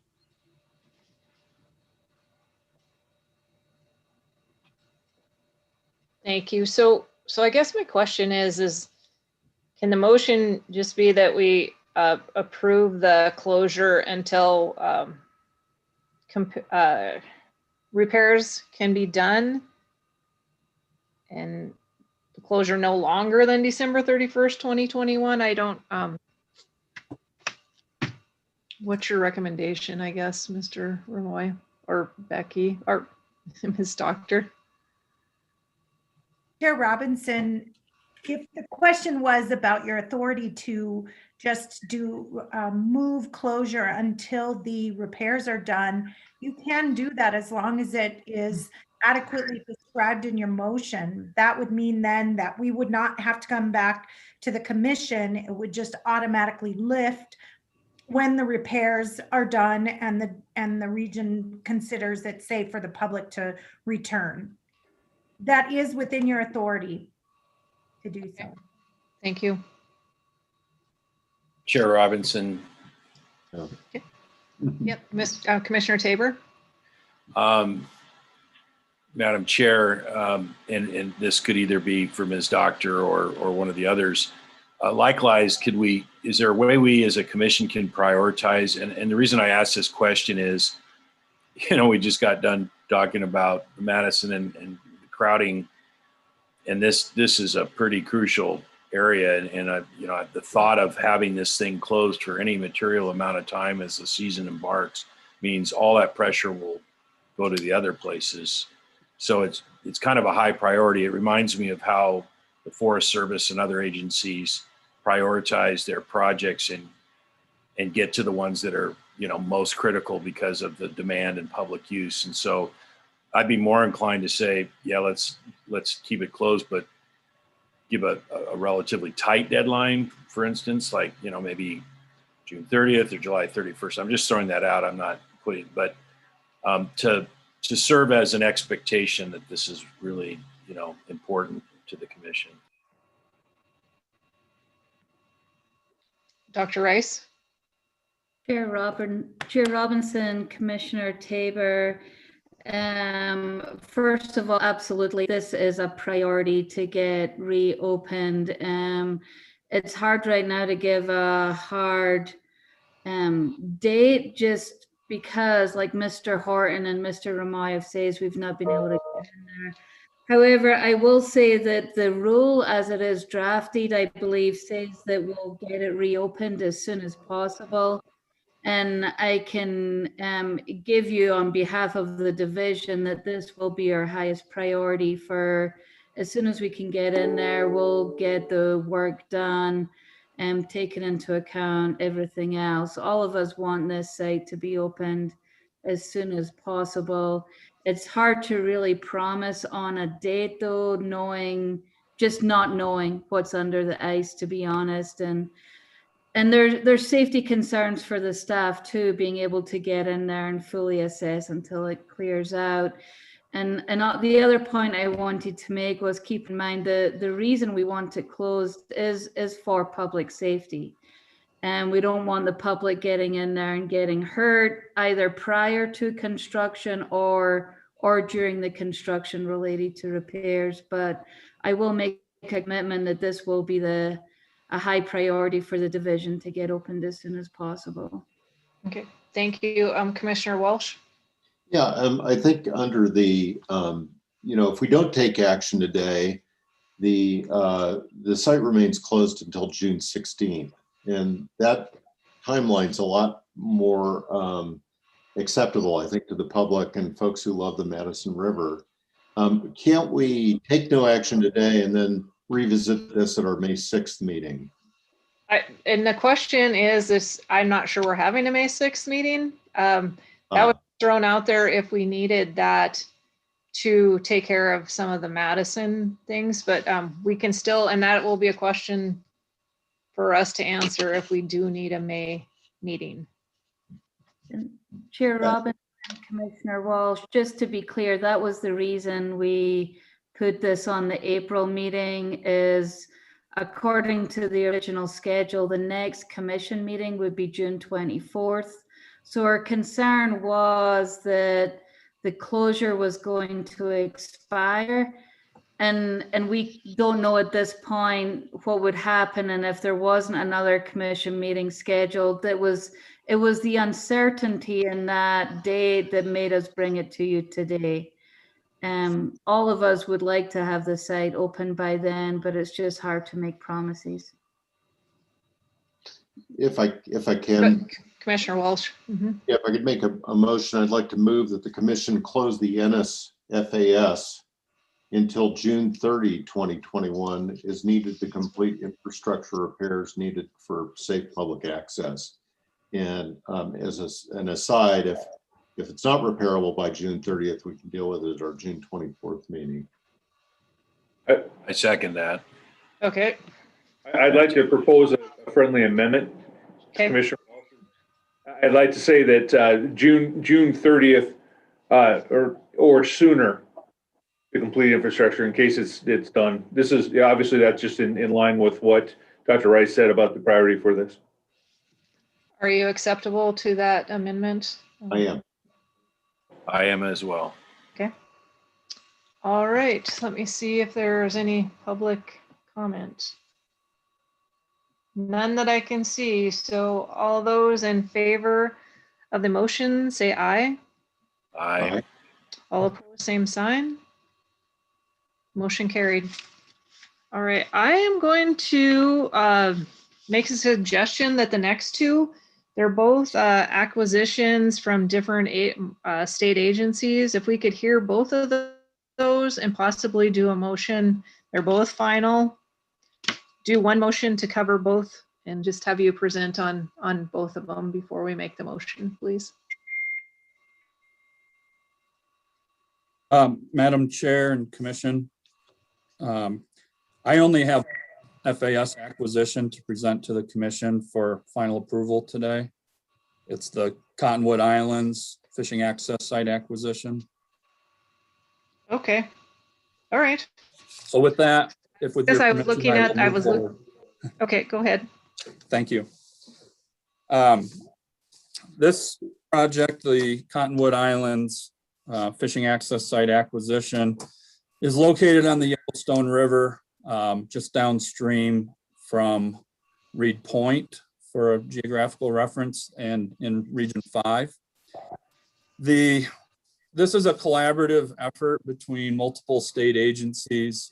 Includes the NRD program from the Department of Justice, the Montana Department of Transportation, who currently owns this property, the Department of Natural Resources and Conservation, as well as Fish, Wildlife, and Parks. Fish, Wildlife, and Parks has been presented with a unique opportunity to acquire an island complex in the Yellowstone River. It's approximately 45 acres, made up of a complex of 2 islands. And it would be acquired with the mitigation funds that are administered by the Department of Justice Natural Resource Damage Program, also known as NRD. That is from the settlement dollars from the 2011 Silvertip oil spill. The islands are in a high priority reach of the Yellowstone River to provide additional public access. The NRD program has provisions to provide for unprotected cottonwood riparian areas that allow for the natural function of the river processes and recruitment of large woody debris into the river during flooding. In this instance, the islands are covered with cottonwoods. The Montana Department of Transportation purchased the land as part of a bridge decommissioning project and is working to dispose of the property. The islands would remain undeveloped, but provide a fishery and wildlife habitat and primitive area for angling, hunting, and camping. The draft environmental assessment, which was released for public comment in December of 2020, closed this last January. There were 15 comments received. 12 of the comments provided direct support for the project. 3 comments did not provide direct support. 1 was neutral with questions about the islands and public land ownership. 1 supported public land ownership, but had concerns that FWP would own the property rather than MDT as it is currently owned. And 1 comment felt that the island should go to public auction with the funds supporting public agencies to provide relief to taxpayers. There is a summary of all the comments that were included in the packets with this cover sheet on this project. There's also comments that in support that included the islands are already used by the public. There's support for opportunity of multiple outdoor activities, unique boat-in only access that this project would provide. There was 1 concern raised about proper disposal of human waste and requested that there be no camping allowed on the islands. There were public meetings held by NRD, and there was a programmatic environmental assessment for this type of project with public support. And those meetings and the EA were done a few years back as a program-wide issue. The alternatives and analysis, no action. The commission could choose not to approve the department to acquire the property from MDT and develop a primitive fishing access site. MDT would then retain the property or identify another way to dispose of the property. The preferred action is that the commission would approve the final approval for this proposed project, and the property would be acquired by Fish, Wildlife and Parks and developed as a primitive fishing access site. FWP staff recommends the approval of the proposed FAS acquisition, which protects habitat and adds a unique access opportunity on the Yellowstone River. Are there any questions for staff? Are there any questions from any commission? Commissioner Walsh? Sorry about that. Yeah, I'm just interested in the pricing on this property and how the price will be set. Madam Chair and Commissioner Walsh. So there was appraisal work done on this property, working in conjunction with MDT and the NRD program. And off the top of my head, I can tell you the price was $54,000 and some change. And the funds for that are provided by NRD. So FWP actually doesn't even have to pay for this out of the FAS program. Thank you. Any other questions? Commissioner Tabor? I move to the commission approve the acquisition of the Yellowstone River Island Complex from MDT through the Natural Resource Damage Program. Is there a second? Second from Commissioner Steeble. Okay. I do not see any public in the queue. All right, all those in favor of the motion signify by saying aye. Aye. Aye. All opposed, same sign. Okay, motion carried. So I just want to double check. There's no Riverside FAS acquisition. Chair Robinson, that item was dropped late from the agenda. Okay.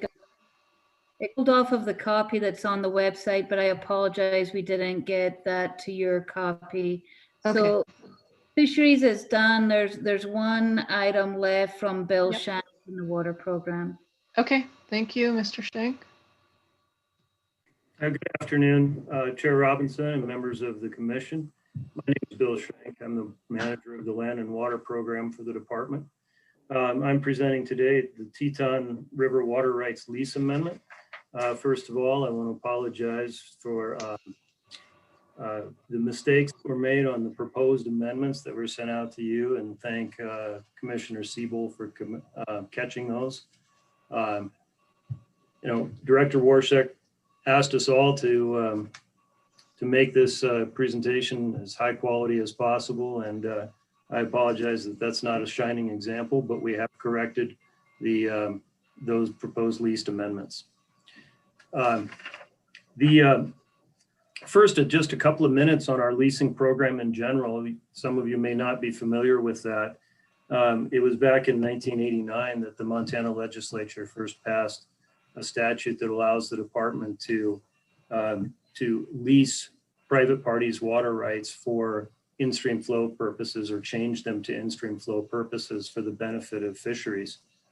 It also allows the department to change water rights that it owns itself to in-stream flow purposes for the same reason.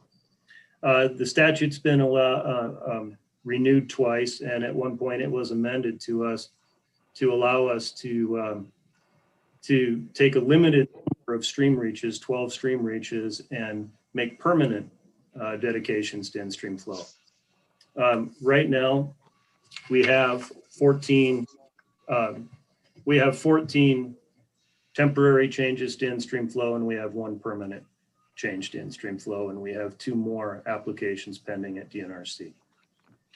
The current motion before you has to do with simply amending a total of 3 in-stream flow leases on the Teton River that were approved back in October and August of 2017 by the commission. Those leases would compensate several different owners of these water rights at $6 an acre foot for their lease of their water so that we could leave it in the Teton River. In the meantime, I've had a comprehensive commissioner program instituted on the Teton River. That the commissioner costs are billed to all water users. The existing leases provided that we subtract the cost of the commissioner from our $6 per acre foot lease payment to the lessors. The cost of the commissioner ended up being higher than we had anticipated.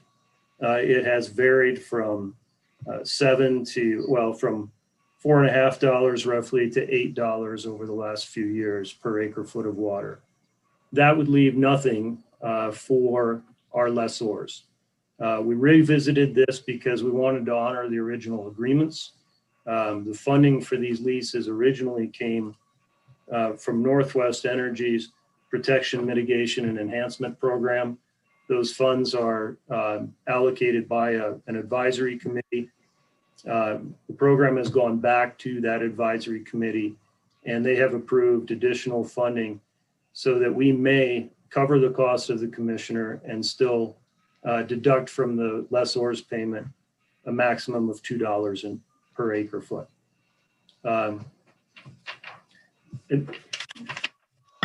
Amendments that we propose would simply essentially make the water users whole. The public process, we did not go out with an additional environmental assessment on this. That public involvement process and an EA took place back before these were originally approved by the commission. And so the public process here is simply any comment that you would receive here at this meeting. Are there any questions?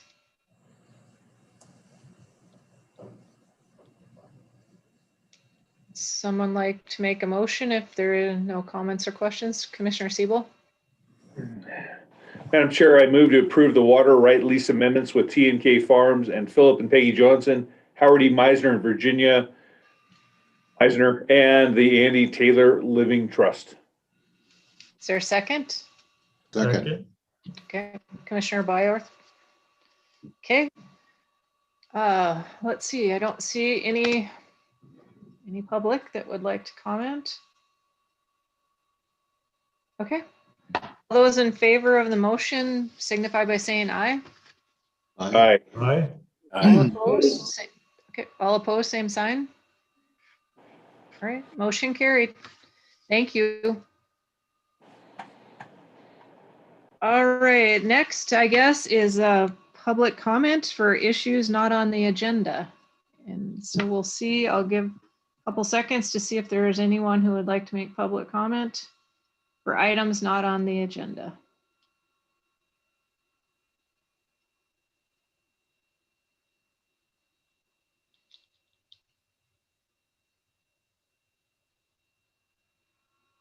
All right.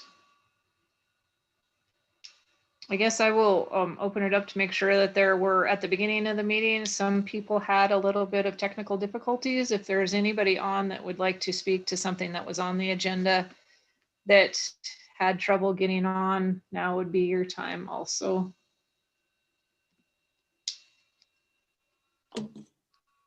Okay. The next thing on our agenda is the commission calendar. And first of all, I guess we just need to decide if we do need a May meeting. I think the May meeting was thrown out there if we wanted to get the Madison working group put together earlier. But I think that we can do the behind the scenes and make it a little bit simpler process, hopefully in the June meeting to approve the. But what's the commission's, what's the rest of the commissioner's opinion on if we need a May meeting?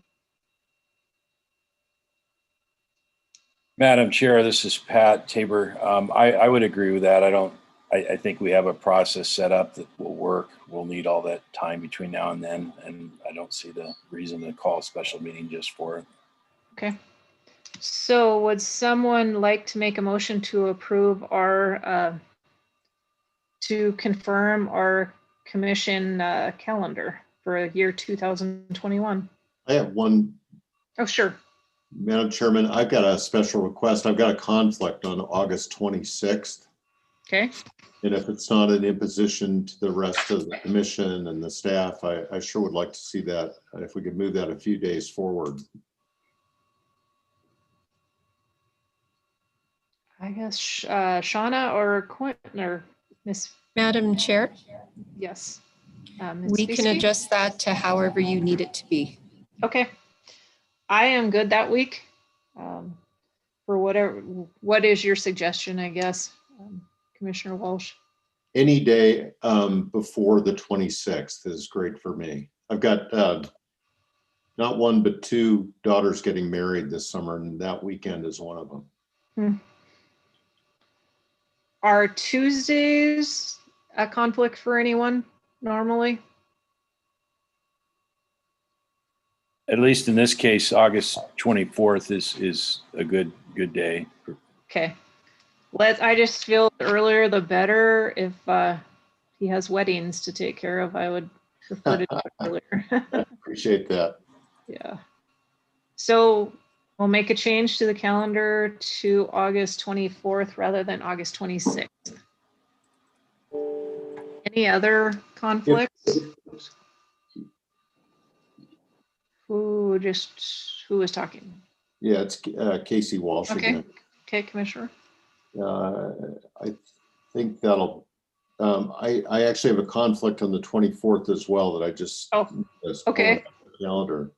So what's your? We can do it on August 25th would be ideal for me. Okay. Anyone have a conflict with the 25th? All right, let's do it to 25th then.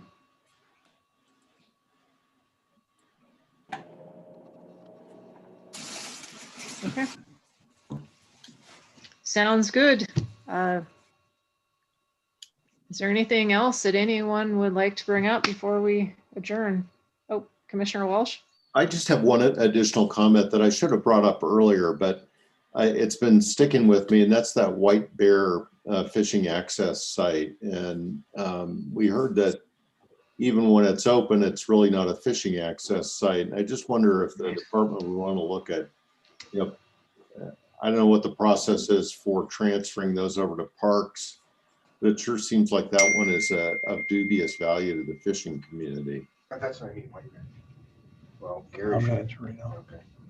Madam Chair? Yes, Director? Yeah, we're going to look into that. I just found out about that about 2 weeks ago, how bad a place that is, and the crime rate and everything else that goes on over there. So I just talked to the deputy director. What we're going to do is put some stuff together on what's going on, some pictures of it, and look at it for the commission next time to see what we can do to get rid of this thing. Because apparently they've wanted to hold on to it, but what I've heard from enforcement and some others, not a very good place.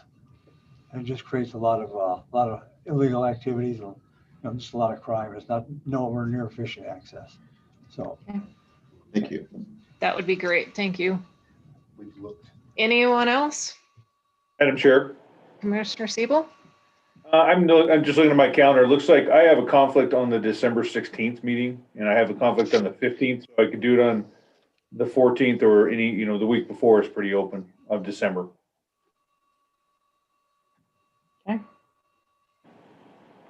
Anyone else have any conflicts if we moved it just to the 15th? I can't do the 15th either. Oh, well, what'd you say? The 14th? 14th. The 14th could work, or anytime the week before. Okay. I'm tough the week before, but the 14th's fine. 14th work? Okay. Okay, I guess, I don't think we, it's been a long day. I don't think we approved the calendar, so I still think I needed a motion to approve the amended calendar. I make a motion that we approve the amended calendar as amended. Okay, Commissioner Walsh. A second? I second. Yeah. Commissioner Tabor, okay. All right, all those in favor of approving our 2021 calendar, say aye. Aye. Aye. All opposed, same sign. Okay. I just want to thank everyone for this. I thought it was a very productive meeting and pretty darn efficient for everything that we had on the agenda.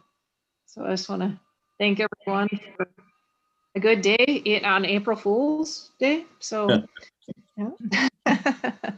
Madam Chair, excellent job coming into this and just super meeting management. Thank you very much. Yeah, thank you, Good Commissioner. job. Thank you.